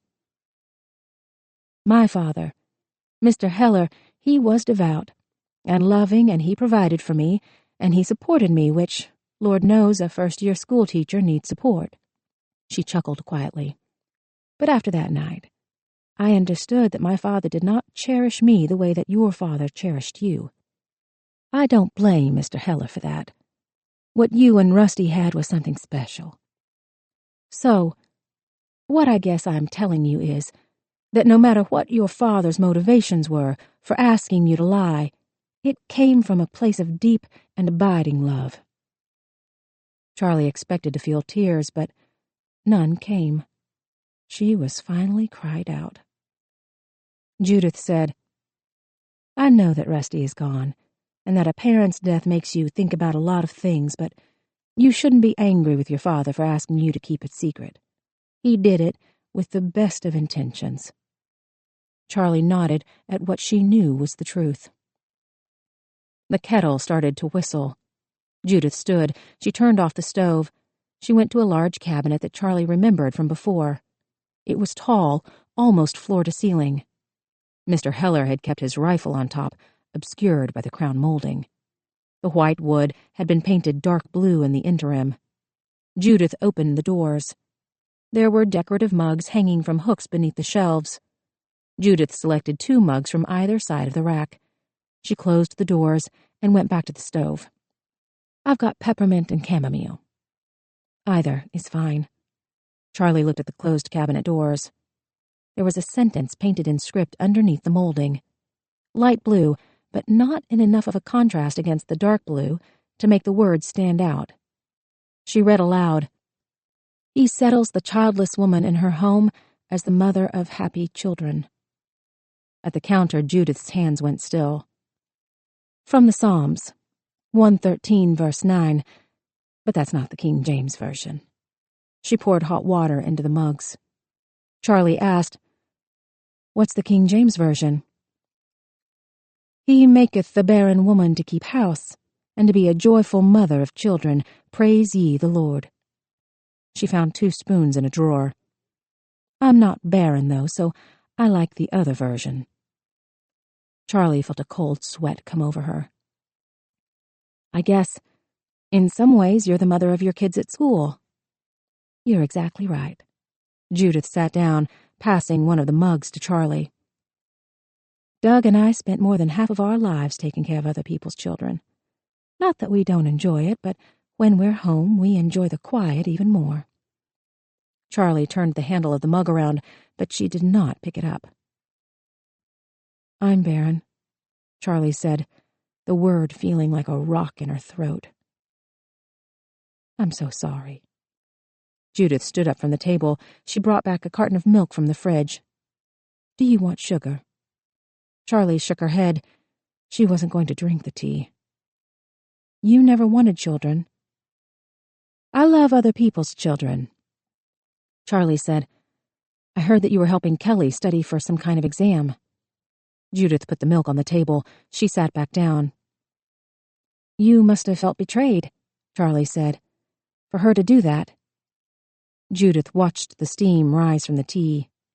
"And she knew Mr. Pinkman," Charlie said, not because Mason Huckabee had told them, but because Sam had shown Charlie her notes where she had recorded Kelly Wilson's exact words. "I heard people say he wasn't a bad man, but I never got sent to the principal's office." Kelly had managed to finagle her way past Sam's question. The girl had not said that she did not know Douglas Pinkman. She had said that he was not known to be a bad man. Charlie said, "I saw the security footage from the school." Judith's eyes snapped up, then back down to the mug. "There was a reenactment on the news." "No, this was the actual security footage from the camera above the front office." She picked up her mug. She blew on her tea before taking a sip. "At some point, the camera was pushed down. The angle stops about 2 feet away from your classroom door." "Does it?" Charlie asked. "Do you think Kelly knew about the camera? That whatever happened directly outside your door wasn't recorded?" "She never mentioned it. Have you asked the police?" Charlie had asked Ben. The kids knew that the camera didn't catch the back end of the hall, but they didn't know the exact cutoff point. But the strange thing was, Kelly knew. She was standing just shy of the camera's range when she started shooting, which is odd because how would she know where to stand unless she's been inside the room where the security cameras are? Judith shook her head, seemingly bewildered. "You've been in that room, right? Or at least seen inside it." Again, the woman feigned ignorance. "The monitors were kept in a closet right beside your husband's office. The door was always open, so anyone who went inside could see it." Charlie added another detail. "Kelly said she had never been sent to the principal's office. It's curious that she knew the blind spot without ever having seen the monitors." Judith put down the mug. She placed her palms flat on the table. "Thou shalt not lie," Charlie said. "That's a Bible verse, right?" Judith's lips parted. She breathed out, then in again before she spoke. "It's part of the 10 Commandments. Thou shalt not bear false witness against thy neighbor. But I think you're looking for Proverbs." She closed her eyes. She recited, "These 6 things the Lord doth hate. Yea, 7 are an abomination unto him, a proud look, a lying tongue, and hands that shed innocent—" Her throat worked. "That shed innocent blood." She paused again before finishing. "And heart that deviseth wicked imaginations, feet that be swift in running to evil, a false witness that speaketh lies, and he that soweth discord among brethren." That's quite a list. Judith looked down at her hands, still spread flat to the table. Her nails were clipped close, her fingers were long and thin. They cast a narrow shadow on the top of the polished walnut table, like the spider's leg that Sam had seen inching its way into the camera's frame. Ben had been able to work more wizardry on his laptop once he realized what they were all staring at. It was like an optical illusion. Once you understood what your eyes were seeing, you could never again see the image otherwise. In that paused frame, the camera had caught Kelly Wilson holding the revolver, just as she had confessed to Sam, but as with a lot of Kelly Wilson's statements, there was more to the story. Kelly had worn black that day. Judith Pinkman had worn red. Charlie remembered thinking how the woman's shirt was soaked through with Lucy Alexander's blood. The sepia tone of the recording had almost blended the two dark colors. But once Ben had finished on his laptop, the truth was there for all to see. The black-sleeved arm had a red-sleeved arm alongside it. 2 arms pointing toward the classroom door. 2 fingers wrapped around the trigger. The gun was in my hand. Kelly Wilson had told Sam at least 3 times during the interview that she was holding the revolver when Douglas Pinkman and Lucy Alexander were murdered. What the girl had failed to mention was that Judith Pinkman's hand was holding it there. Charlie said, "They tested Kelly for gunshot residue at the hospital. It was on her hand, all over her shirt, exactly where you'd expect to find it." Judith sat back in her chair, her eyes stayed on her own hands. Charlie said, "The residue is like talcum powder, if that's what you're worried about. It washes off with soap and water." "I know it does, Charlotte." Her voice was scratchy, like the sound a record makes when the needle first hits the vinyl. "I know it does." Charlie waited. She could hear a clock ticking somewhere. She felt a slight breeze snaking out from the edges of the closed kitchen door. Judith finally looked up. Her eyes glistened in the overhead light. She studied Charlie for a moment, then asked, "Why is it you? Why didn't the police come?" Charlie did not realize that she was holding her breath until she felt the strain in her lungs. "Do you want it to be the police?" Judith looked up at the ceiling. Her tears began to fall. "I guess it doesn't matter. Not anymore." Charlie said, "She was pregnant." "Again," Judith said. "She had an abortion in middle school." Charlie braced herself for a polemic about the sanctity of life, but Judith did not offer one. Instead, the woman stood up. She pulled a paper towel from the roll. She wiped her face. "The father was a boy on the football team. Several boys had their fun, apparently. She was naive. She had no idea what they were doing to her." "Who was the father this time?" "You're going to make me say it." Charlie nodded. She was a recent convert to giving voice to the truth. "Doug," she said. "He fucked her in my room." Charlie must have reacted to the fuck because she said, "I'm sorry for the language, but when you see your husband screwing a 17-year-old girl in the classroom where you teach middle schoolers, that's the first word that comes to mind." 17, Charlie repeated. Douglas Pinkman had been an administrator. Kelly Wilson was a student in the same school system. What he had done was commit statutory rape. Fucking had nothing to do with it. Judith said, "That's why the camera was angled down. Doug was smart about it. He was always smart about it." "There were other students?" "Anything he could stick it into." She balled the paper towel into her hand. She had become visibly angry. For the first time, Charlie was worried Sam and Ben had been right about how dangerous this could be. Charlie asked, "That's why this happened? Because Kelly got pregnant?" "It wasn't for the reason you're thinking. I'm sorry, Charlotte, you clearly wanted children, but I didn't. I never did. I love them. I love how their minds work. I love how funny and interesting they can be, but I love it more when I can leave them at school, come home and read a book and enjoy the silence." She tossed the paper towel into the trash can. I'm not some desperate woman who couldn't have a child, so she snapped. Not having a child was a choice. A choice I thought Doug agreed with, but... She shrugged. You never know how bad your marriage is until it's over. Charlie guessed. He wanted a divorce? Judith laughed bitterly. No, and I didn't want one either. I had learned to live with his perpetual midlife crisis. He wasn't a pedophile. He didn't go after the young ones. Charlie wondered at how easily the woman dismissed the fact that Kelly Wilson had the emotional intelligence of a child. Judith said, Doug wanted us to keep the baby.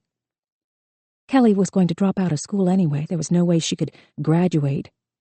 He wanted us to give her some money, make her go away, and raise the baby together. Of all the things Judith could have said, Charlie had never suspected this was what had finally broken her. What changed his mind about wanting a kid? Feeling his mortality? Wanting to leave a legacy? Just so damn arrogant and selfish and stupid? She huffed out an angry breath. I'm 56 years old.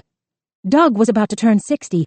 We should be planning our retirement. I didn't want to raise some teenager's baby. She shook her head, clearly still furious. Not to mention Kelly's mental deficits. Doug wasn't just expecting me to raise a child for the next 18 years. He wanted us to be stuck with it for the rest of our lives. Any sympathy Charlie could have felt evaporated with those words. Judith asked, What else did Kelly tell you? She shook her head. It doesn't matter. I was going to play the martyr, the poor widow accused of being complicit by a cold-blooded simpleton. Who would believe her over me? Charlie said nothing, but she knew that, without the footage, no one would have believed the girl. So, Judith angrily wiped away her tears. Is this the part where I tell you how I did it? She pointed to Charlie's phone. Make sure it's still recording. Charlie turned over the phone, though she trusted that Ben had set it up properly. The phone was not only recording, it was transmitting the audio back to his laptop. Judith said, The affair started a year ago. I saw them through the window in my classroom. Doug thought I had left. He stayed to lock up. At least, that's what he said. I went back for some papers. As I said, he was screwing her on one of the desks. Charlie pressed her back to the chair. Judith seemed to be getting angrier with each word. So, I did what any obedient wife would do. I turned around. I went home. I prepared dinner. Doug came home. He told me he got hung up with a parent. We watched TV together and I seethed. I seethed all night. When did you start tutoring Kelly? When she started dressing like a witch again. Judith braced the heels of her hands on the counter. That's what she did the last time. She started wearing black, like the Goths, to hide her belly. I knew the moment I saw her in the hall that she was pregnant again. Did you confront Doug? Why would I do that? I'm just the wife. I'm just the woman who cooks his meals and irons his clothes and bleaches the stains out of his underwear. Her voice had a grinding undertone, like a clock being overwound. Do you know what it's like to not matter? To live in the same house with a man for almost your entire adult life and feel like you're nothing? That your wishes, your desires, your plans are irrelevant? That any burden, no matter how great, can be thrown at you, and because you're a good woman, a God-fearing Christian woman, and you'll just take it with a smile because your husband, the man who is supposed to be your protector, is the master of the house? Judith had clasped her hands together so hard that the knuckles were white. She told Charlie, Of course you don't. You've been coddled. You've been cherished all of your life. Even losing your mother, your sister almost dying, your father being reviled by everyone in the state, made people love you more. Charlie's heart pounded in her throat. She did not realize that she had stood up from the chair until she felt her back against the wall. Judith didn't seem to notice the effect she was having. You can talk Kelly into anything, did you know that? Charlie did not move. She's so sweet, and fragile and tiny, she's like a child. She really is. But the more time I spent with her, the more I hated her. She shook her head. Her hair was coming unpinned. Her eyes had a wild look. Do you know how that feels? To hate an innocent kid? To focus all of your rage on someone who doesn't know what they're doing, what's happening to them, because you realize that you can see your own stupidity reflected in their behavior? That you see how your husband controls them, cheats on them, uses them, abuses them the same way that he does with you? Charlie scanned the room. She saw the knives in the wooden block, the drawers full of utensils, the cabinet that likely still had Mr. Heller's rifle on top. I'm sorry, Judith said, visibly working to calm herself. She followed Charlie's gaze to the top of the cabinet. I thought I was going to have to make up a story about how Kelly had stolen it, or give her the money and pray that she could follow the instructions to buy one. Charlie said, her dad kept a revolver in his car. She told me he used it to shoot squirrels. Holla people eat them sometimes. It's greasy, Charlie said, trying to keep her calm. I have a client who cooks it in stew. Judith gripped the back of the chair. Her knuckles were white. I'm not going to hurt you. Charlie forced out a laugh. Isn't that what people say before they hurt someone? Judith pushed away from the chair. She leaned against the counter again. She was still angry, but she kept working to control it. I shouldn't have said that about your tragedy. I apologize. It's all right. You're saying that because you want me to keep talking. Charlie shrugged her shoulder. Is it working? Her laugh was filled with disgust. Ben had said that Judith Pinkman had been hysterical when the paramedics had taken her out the middle school doors. They'd had to sedate her to get her into the ambulance. She had stayed at the hospital all night. She had gone on camera to plead for Kelly's life. Even now, her eyes were swollen from crying. Her face was haggard with grief.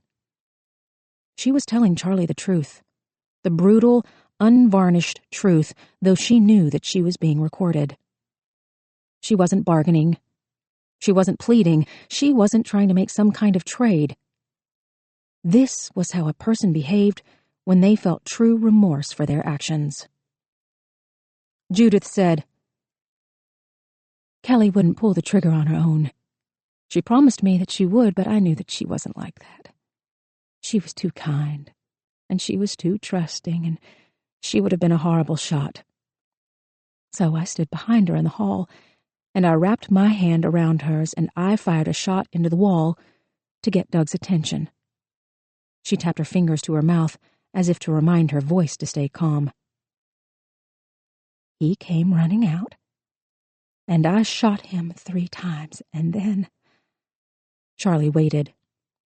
Judith pressed her hand to her chest. Her anger had gone completely cold. She admitted, I was going to kill Kelly. That was the plan. Shoot Doug, then murder Kelly, and say that I stopped her from slaughtering more children. Town hero. I'd get Doug's pension, his Social Security, no messy divorce. More time to read my books, right? Charlie wondered if she had planned on shooting Kelly in the stomach to make sure her baby was dead too.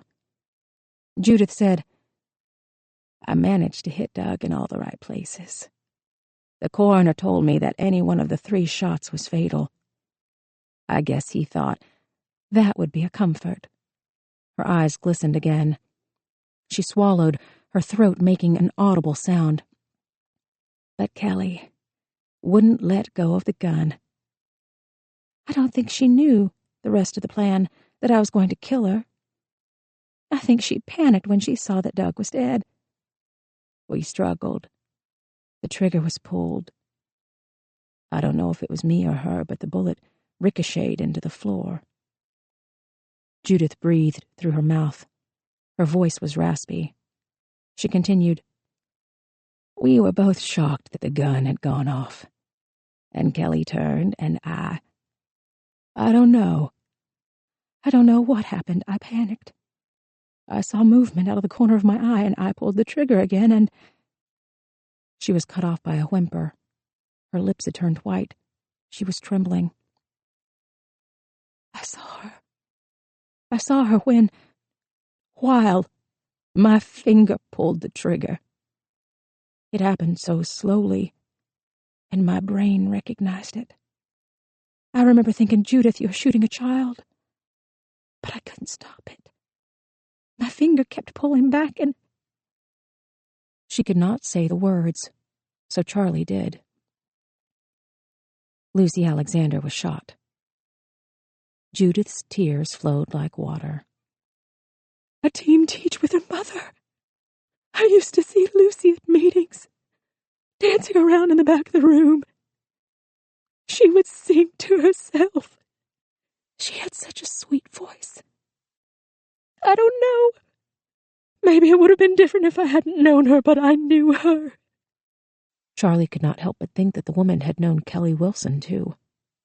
Judith said, Charlotte, I'm so sorry that I made you a part of this. I had no idea you were in the building. I would have done it the next day or next week. I never would have knowingly put you in that situation. Charlie was not going to thank her. I wish I could explain what came over me. I thought that Doug and I were, I don't know. He wasn't the great love of my life, but I thought that we cared for each other, respected each other. But after that many years, everything is entangled. You'll see when you get there. Finances, retirement, benefits, cars, this house, savings accounts, tickets we bought for a cruise this summer. Money, Charlie said. Rusty had thousands of quotes about man's destructive desires for sex and money. It wasn't just the money, Judith said. When I confronted Doug about the pregnancy and he presented his brilliant plan for us to become geriatric parents, like it was nothing to take on that kind of commitment, and it wasn't, not for him. He wasn't going to be the one getting up at 3 a.m. to change diapers. I know. It seems incredible that that was what finally did it, but it was the last straw. She searched Charlie's eyes as if she expected agreement. Judith said, I let myself hate Kelly because that was the only way I could talk myself into doing it. I knew that she was pliable. All I had to do was whisper in her ear, wasn't she a bad girl for what she let Doug do to her? Wasn't she going to hell for what happened in middle school? Couldn't she punish Doug for his transgressions? Couldn't she stop him from hurting other girls? I was amazed by how little time it took to convince another human being that she was nothing, Judith repeated. Nothing. Just like me. Charlie's hands were sweating. She wiped them on her dress. There's another verse you probably know, Charlotte. I'm sure you heard it in a movie or read it in a book. Therefore all things whatsoever ye would that men should do to you, do ye even so to them, for this is the law and the prophets. The golden rule, Charlie said. Do unto others as they do unto you. I did to Kelly what Doug did to me. That's what I told myself. That's how I justified my actions, and then I saw Lucy and I realized. Judith held up her index finger as if to start counting. A proud look through the window of my room. She held up another finger, listing her sins. A lying tongue to my husband, to Kelly. Another finger went up. Wicked imaginations about murdering both of them. Running toward evil when I put that gun in her hand. False witness to the police about what happened. Sowing discord to you, to Mason Huckabee, to the entire town. She gave up counting and held up all of her fingers. Hands that shed innocent blood. Judith stood there, her hands in the air, palms out, fingers spread.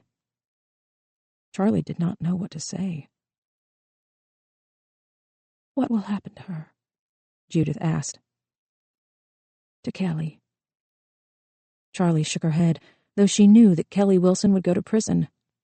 Not to death row, probably not for the rest of her life, but low IQ or not, the girl was right. The gun was in her hand. Judith said, "I need you to leave, Charlotte. Take your phone."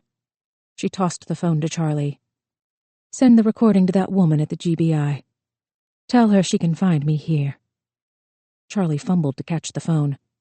"What are you—" "Leave." Judith reached her hand up to the top of the cabinet. She didn't have her father's rifle. She had a Glock.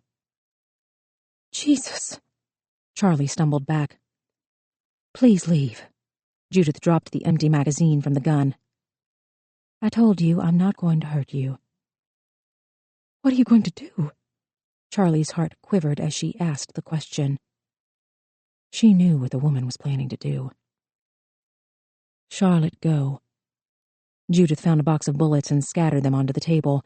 She started to load the magazine. "Jesus," Charlie repeated. Judith paused her work. "I know how ridiculous this is going to sound, but please stop taking the Lord's name in vain."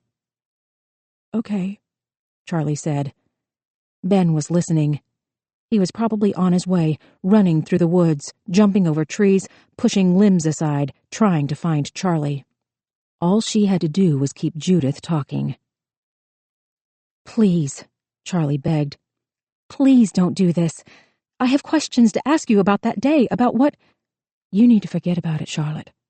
You need to do what your daddy told you and put it in a box and leave it there, because I am telling you right now that you don't ever want to remember what that horrible man did to you." Judith jammed the magazine into the gun. "Now, I really need for you to go." "Oh, Judith, please don't do this." Charlie felt her voice shake. This couldn't happen. Not in this kitchen. Not to this woman. "Please." Judith pulled back the slide, loading a bullet into the chamber. "Leave, Charlotte." "I can't." Charlie held out her hands, reaching toward Judith, toward the gun. "Please don't do this. This can't happen. I can't let you."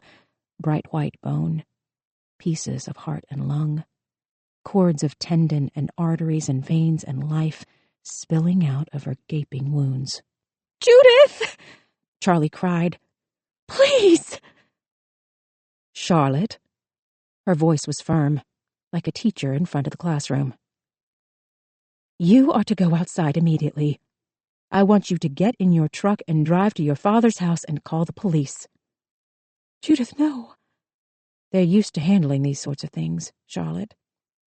I know that you think you are, but I can't take that on my conscience. I just can't." "Judith, please. I am begging you." Charlie was so close to the gun. She could lunge for it. She was younger, faster. She could stop this. "Don't." Judith placed the gun behind her on the counter. "I told you that I'm not going to hurt you. Don't make me go back on my word." "I can't." Charlie was sobbing. She felt like razors were pumping through her heart. "I can't leave you here to kill yourself." Judith opened the kitchen door. "You can, and you will." "Judith, please, don't put this burden on me." "I'm lifting your burden, Charlotte. Your father is gone. I'm the last person who knows. Your secret dies with me." "It doesn't need to die!"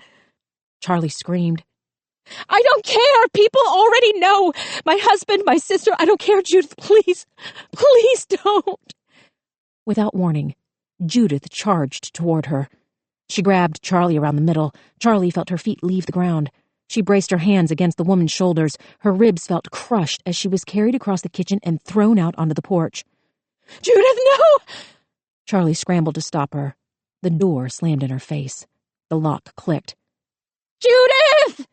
Charlie yelled, banging her fist on the door. "Judith, open the—" She heard a loud crack echo inside the house. Not a car backfiring. Not fireworks. Charlie fell to her knees. She pressed her hand to the door. A person who has been up close when a gun is fired into another human being never mistakes the sound of a gunshot for something else. What happened to Sam? Sam alternated her arms in the water, cutting a narrow channel through the warm waters of the swimming pool. She turned her head every third stroke and drew in a long breath. Her feet fluttered. She waited for the next breath. Left, right, left, breathe. She performed a perfect flip turn against the wall of the pool, keeping her eyes on the black line guiding her lane. She had always loved the calmness, the simplicity of the freestyle stroke. That she had to concentrate just enough on swimming so that all extraneous thoughts floated away. Left, right, left, breathe. Sam saw the mark at the end of the line. She coasted until her fingers touched the wall. She kneeled on the floor of the pool, breathing heavily, checking her swimmer's watch.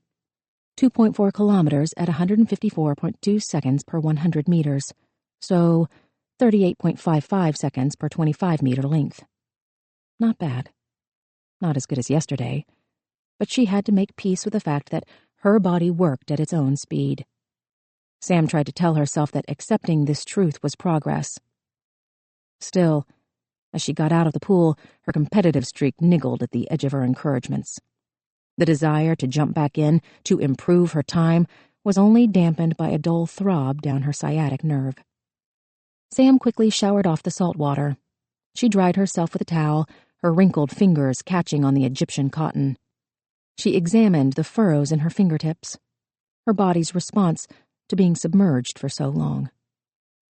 She kept on her prescription goggles as she rode up in the elevator.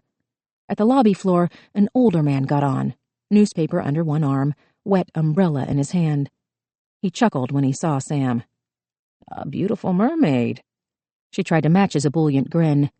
They talked about the bad weather, that a storm working its way up the coast was expected to bring even heavier rains to New York by the afternoon. "Almost June," he said, as if the month had somehow sneaked up on him. Sam felt caught a bit unawares herself. She could not believe that only 3 weeks had passed since she had left Pikeville. Her life had easily gone back to normal since then. Her schedule was the same. She saw the same people at work, conducted the same meetings and conference calls, studied the same sanitary storage bin schematics in preparation for trial. And yet, everything felt different. Fuller, richer. Even doing something as mundane as getting out of bed came with a sense of lightness that had eluded her since, well, if she was being honest, since she had woken up in the hospital 28 years ago. The elevator bell dinged. They had reached the old man's floor. "Happy swimming, beautiful mermaid." He waved his paper in the air. Sam watched him walk down the hall. He had a jaunty step that reminded her of Rusty, especially when he began to whistle, then loudly jangled his keys to the beat. As the elevator doors closed, Sam whispered, "Exit pursued by a bear."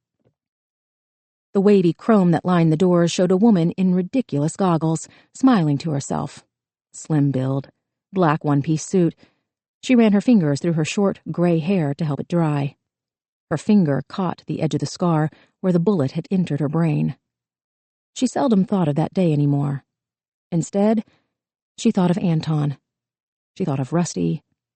She thought of Charlie and Ben. The elevator doors opened. Dark clouds showed through the floor-to-ceiling windows that lined her penthouse apartment. Sam heard car horns and cranes and the usual din of activity muffled behind the triple-paned glass. She walked to the kitchen, turning on lights as she went. She exchanged her goggles for her glasses. She put out food for Fosco. She filled the kettle. She prepared her tea infuser, mug, and spoon. But before boiling the water, she went to the yoga mat in her living room. Sam took off her glasses. She ran through her stretches too quickly. She was anxious to start her day. She tried to meditate, but she found herself unable to clear her mind. Fosco, finished with his breakfast, took advantage of the break in routine. He dolphined his head into her arm until she gave in. Sam scratched underneath his chin, listening to his soothing purrs, and wondered, as she often did, whether she should adopt another cat. Fosco nipped at her hand, indicating he'd had enough. She watched him saunter off, then fall onto his side in front of the windows. Sam put on her glasses. She returned to the kitchen and turned on the kettle. Rain slanted outside the windows, saturating the lower end of Manhattan. She closed her eyes and listened to the tinny splatter of thousands of raindrops hitting the glass. When she opened her eyes again, she saw that Fosco was staring out the windows too. He was curved into a backward C, front legs stretched toward the glass, enjoying the heat coming up from the kitchen tiles. They both watched the rain beat down until the kettle gave a low whistle. Sam poured her mug of tea. She set the egg timer to 3.5 minutes to allow the leaves to steep. She got yogurt from the fridge and mixed in granola with a spoon from the drawer. She took off her regular glasses and put on her reading glasses. Sam turned on her phone. There were several work emails, but she opened the one from Eldrin first. Ben's birthday was next week. Sam had asked her assistant to come up with a clever message that would please her brother-in-law. Eldrin had suggested, "That's the trouble with getting older. Tribble in paradise. Yesterday, all my tribbles seemed so far away." Sam frowned. She didn't know if tribble was inappropriate or too young for a 44-year-old woman to send to her sister's husband. Sam tapped open her phone's browser to research the word. Charlie's Facebook page was already on the screen. Sam visited her sister's page twice a day because that was the most reliable way to find out what Charlie and Ben were up to, looking at houses together in Atlanta, interviewing for new jobs, trying to find someone who knew whether or not it was advisable to relocate rabbits from the mountains to the city. Instead of searching for tribble, Sam reloaded Charlie's page. She shook her head at a new photo her sister had posted. Another stray had been found. The mutt was splotched, like a blue-tick hound, but with stubby dachshund legs. He was standing in the backyard, knee-deep in grass. One of Charlie's friends, a person going by the dubious handle of Iona Trailer, had posted a snarky rejoinder about how Charlie's husband needed to mow the grass. Poor Ben. He had spent hours with Charlie excavating Rusty's offices and the main floors of the HP, boxing and donating and listing on eBay various magazines, articles of clothing, and, unbelievably, a prosthetic leg that had sold for $16 to a man in Canada. They had never found the photograph of Gamma. There was the photo, the washed-out, sun-bleached picture that Rusty had let fade into nothing on his desk. But the photograph he had told Sam about, the one that he claimed captured the moment he and Gamma had fallen in love, was nowhere to be found. Not in the safe, not in Rusty's files, not in the cabinets, not anywhere in the downtown office or the HP. Sam and Charlie had finally decided that the mythical image was likely one of Rusty's tall tales, embellished for the sake of the listener, founded in very little fact. Still, the loss of this phantom photo had opened up an ache inside of Sam. For years she had scoured the academic and scientific world looking for the products of her mother's brilliant mind. The thought had not occurred to her until 3 weeks ago how foolish she had been to have never once searched for her mother's face. Sam could look in a mirror and see the similarities. She could share memories with Charlie, but except for 2 dry academic papers, there was no proof that their mother had been a vital, vibrant human being. The NASA postcard they had found in Rusty's safe had given Sam an idea.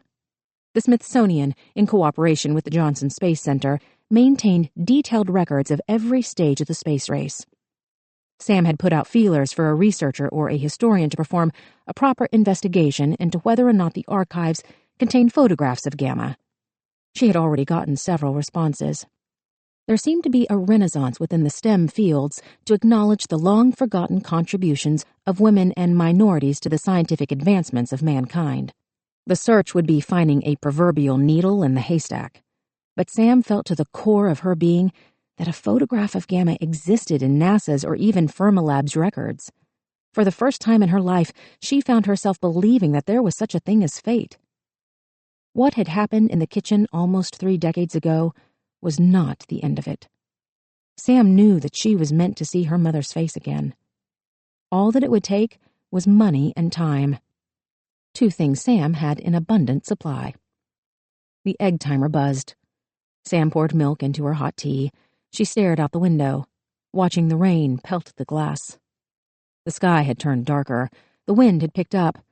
Sam could feel the slight shift of the building as it rocked against the coming storm. Oddly, Sam found herself wondering what the weather was like in Pikeville. Rusty would have known. Apparently, he had kept up the weather project that he had started with Charlie. Ben had found piles of forms in the barn where for 28 years, Rusty had almost daily notated wind direction and speed, air pressure, temperature, humidity, and precipitation. They had no idea why Rusty was still tracking the information. The weather station Ben had installed on the tower wirelessly reported the data back to NOAA. Maybe what it boiled down to was that Rusty had been a creature of habit. Sam had always thought she was more like her mother, but at least in this one regard, she was certainly like her father. The daily laps in the pool, the mug of tea, the yogurt and granola. One of Sam's many small regrets was that she had not preserved that last message Rusty had left on her birthday. The boisterous greeting, the weather update, the arcane bit of history, the discordant sign-off. She missed his laughter most of all. He had always been impressed by his own cleverness. Sam was so lost in thought that she did not hear her phone ring. The stuttered vibrations of the device shook her back to the present. She slid the bar across the screen. She put the phone to her ear. "She signed the deal," Charlie said by way of greeting. "I told her we could try to get it knocked down a few more years, but Lucy Alexander's parents have been pushing pretty hard, and the Wilsons just want it over with. So she's at 10 years, minimum security, eligible for monitored parole in 5 if she's on good behavior, which of course she will be." Sam had to silently repeat Charlie's words back in her head before she fully understood them. Her sister was talking about Kelly Wilson. Sam had hired a lawyer from Atlanta to help work out a plea deal. With Ken Coyne's abrupt resignation and the recording that Charlie had made of Judith Pinkman being considered tantamount to a deathbed confession, the state prosecutor had been eager to make the Kelly Wilson case go away. Charlie said, "Coyne would have never made that deal." "I bet I could have talked him into it." Charlie laughed appreciatively. "Are you ever going to tell me how you got him to quit?" "It's an interesting story," Sam said, but did not tell the story. Charlie still refused to explain how her nose had been broken, so Sam still refused to explain how she had used Mason's confession to intimidate Coyne into stepping down. Sam said, "Parole in 5 years is a good deal. Kelly will be in her early 20s when she gets out. Her child will be young enough for them to bond with each other." "It rankles," Charlie said, and Sam knew she did not mean Kelly Wilson or her unborn child, or even Ken Coyne. She was talking about Mason Huckabee. The FBI had done a full court press against Mason for lying to a federal agent, tampering with evidence, obstruction of justice, and accessory to a double murder after the fact. Despite his voluntary confession to the Pikeville police, Mason Huckabee had, unsurprisingly, hired a really good, really expensive lawyer who'd pled him down to 6 years without a chance of parole. The Atlanta federal pen was not an easy place to serve time, but over the last few weeks, both Charlie and Sam had found themselves wondering if they should follow through on Sam's threat to release Mason's written confession. Sam said what she always said. "It's good for us to let this go, Charlie. Dad would not have wanted us to tie up our lives for the next 5, 10, 20 years hounding Mason Huckabee through the criminal justice system. We need to move on with our lives." "I know," Charlie admitted, but with obvious reluctance. "It just pisses me off that he only got 1 more year than Kelly. I guess that's a lesson about lying to a federal agent. But we could always go after him before his release. Who knows where we'll be in 6 years? There's no statute of limitations on—" "Charlie." "All right," she said. "Maybe he'll get shivved in the shower or someone will put glass in his food." Sam let her sister talk. "I'm not saying he should be murdered or anything, but he loses a kidney or his stomach is shredded or, hey, better yet, he's forced to shit into a bag for the rest of his life. She took a quick pause for breath. I mean, okay, the living conditions in prisons are deplorable and healthcare is a joke, and they feed them, basically, rat turds, but aren't you kind of glad that he could get something as stupid as an infected tooth and die a miserable, painful death? Sam waited to make sure she was finished. Once you and Ben are living in Atlanta, starting your new lives, it won't matter as much. That's your revenge. Enjoy your life. Appreciate what you have. I know, Charlie repeated. Be useful, Charlie. That's what Mama wanted. I know, she said, sighing out the words for a third time. Let's change the subject. Since I'm catching you up on the Pikeville crime report, they had to let Rick Fahey go. Lucy Alexander's grieving uncle, the man who had more than likely stabbed Rusty. Sam said what Charlie must have known. Absent a confession, they have no proof against him. I keep telling myself that Dad saw him that night, and that he knew it was Fahey, but he decided to let it go. So we should let it go. Sam chose not to patronize her sister with Rusty's line about the value in forgiveness. Isn't this exactly what you said you wanted to do? Learn to let things go? Yeah, well, I thought you were learning not to be a pain in my ass. Sam smiled. I want to send you a check for cleaning. Stop. Charlie was too stubborn to take Sam's money. Look, we were thinking of taking a vacation before we start our new jobs. Swing down to Florida for a few days to make sure Lenore's settling in, then maybe fly up to see you. Sam felt her smile strain at her cheeks. You won't accept my money, but you'll accept free room and board? Exactly. I'd like that. Sam looked around her apartment. Suddenly, it felt too sterile. She needed to buy things like pillows and hang some artwork and maybe add some color before Charlie got here. She wanted her sister to know that she had made herself a home. Charlie said, Okay, I've got to go stew and complain about this to Ben until I wear myself out. Check your email. We found something crazy in the basement. Sam cringed. The basement had been the bachelor farmer's domain. Is this another weird thing that's going to freak me out? Check your email. I just checked it. Check it again, but when we're off the phone. I can look while we're... Charlie had hung up. Sam rolled her eyes. There was a downside to having her little sister back in her life. She clicked the home button on her phone. She opened her email. She dragged down the screen with her thumb. The circle spun as the emails reloaded. Nothing new appeared at the top. Sam reloaded the emails again. Still nothing. She took off her glasses. She rubbed her eyes. She ran through all the troubling bachelor farmer surprises they had already found in the basement. Assorted lingerie, various shoes, but only left ones, and a clock of a naked woman that had a perverted Tweety Bird effect. Fosco jumped onto the counter. He sniffed the empty bowl of yogurt, clearly disappointed. Sam scratched his ears. He started to purr. Her phone chirped. Charlie's email had finally arrived. Sam skimmed the listing. This message has no content.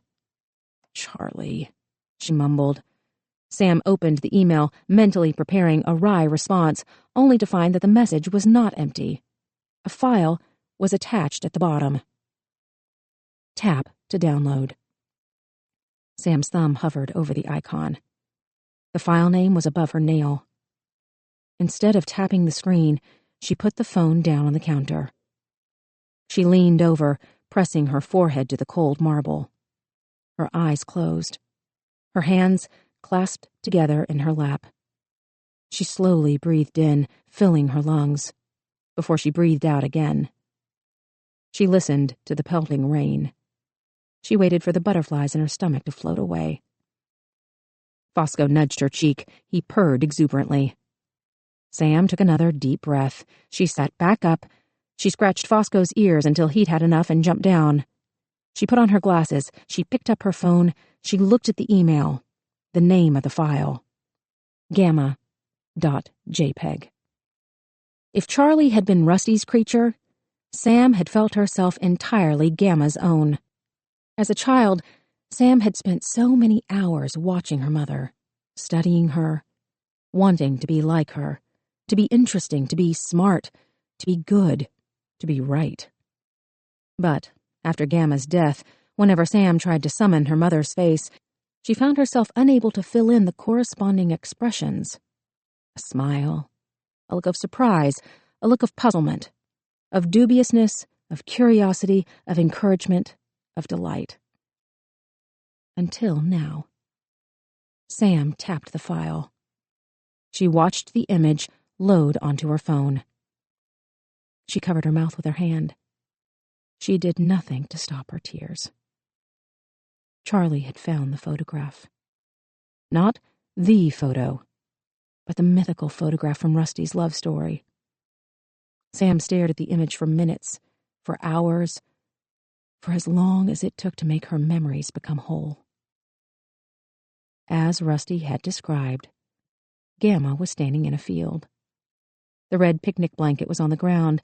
In the distance, there was an old weather tower. Wood, not like the metal tower back home. Gamma's body was turned toward the camera. Her hands rested on her slim hips. One of her legs, admittedly beautiful, was bent at the knee. She was clearly trying not to give Rusty the satisfaction of laughing at something foolish she had said. An eyebrow was raised, her white teeth showed. Freckles dotted her pale cheeks. She had a slight dimple in her chin. Sam could not deny her father's assessment of the critical moment that had been captured on film. The vivid blue of Gamma's eyes undoubtedly showed a woman falling in love. But there was something else. A set to her mouth, an awareness of the coming challenges, a willingness to learn, a hope for convention, for children, for family, for a full, useful life. Sam knew that this was exactly how Gamma would have wanted to be remembered. Head straight, shoulders back, teeth ground, forever stalking joy.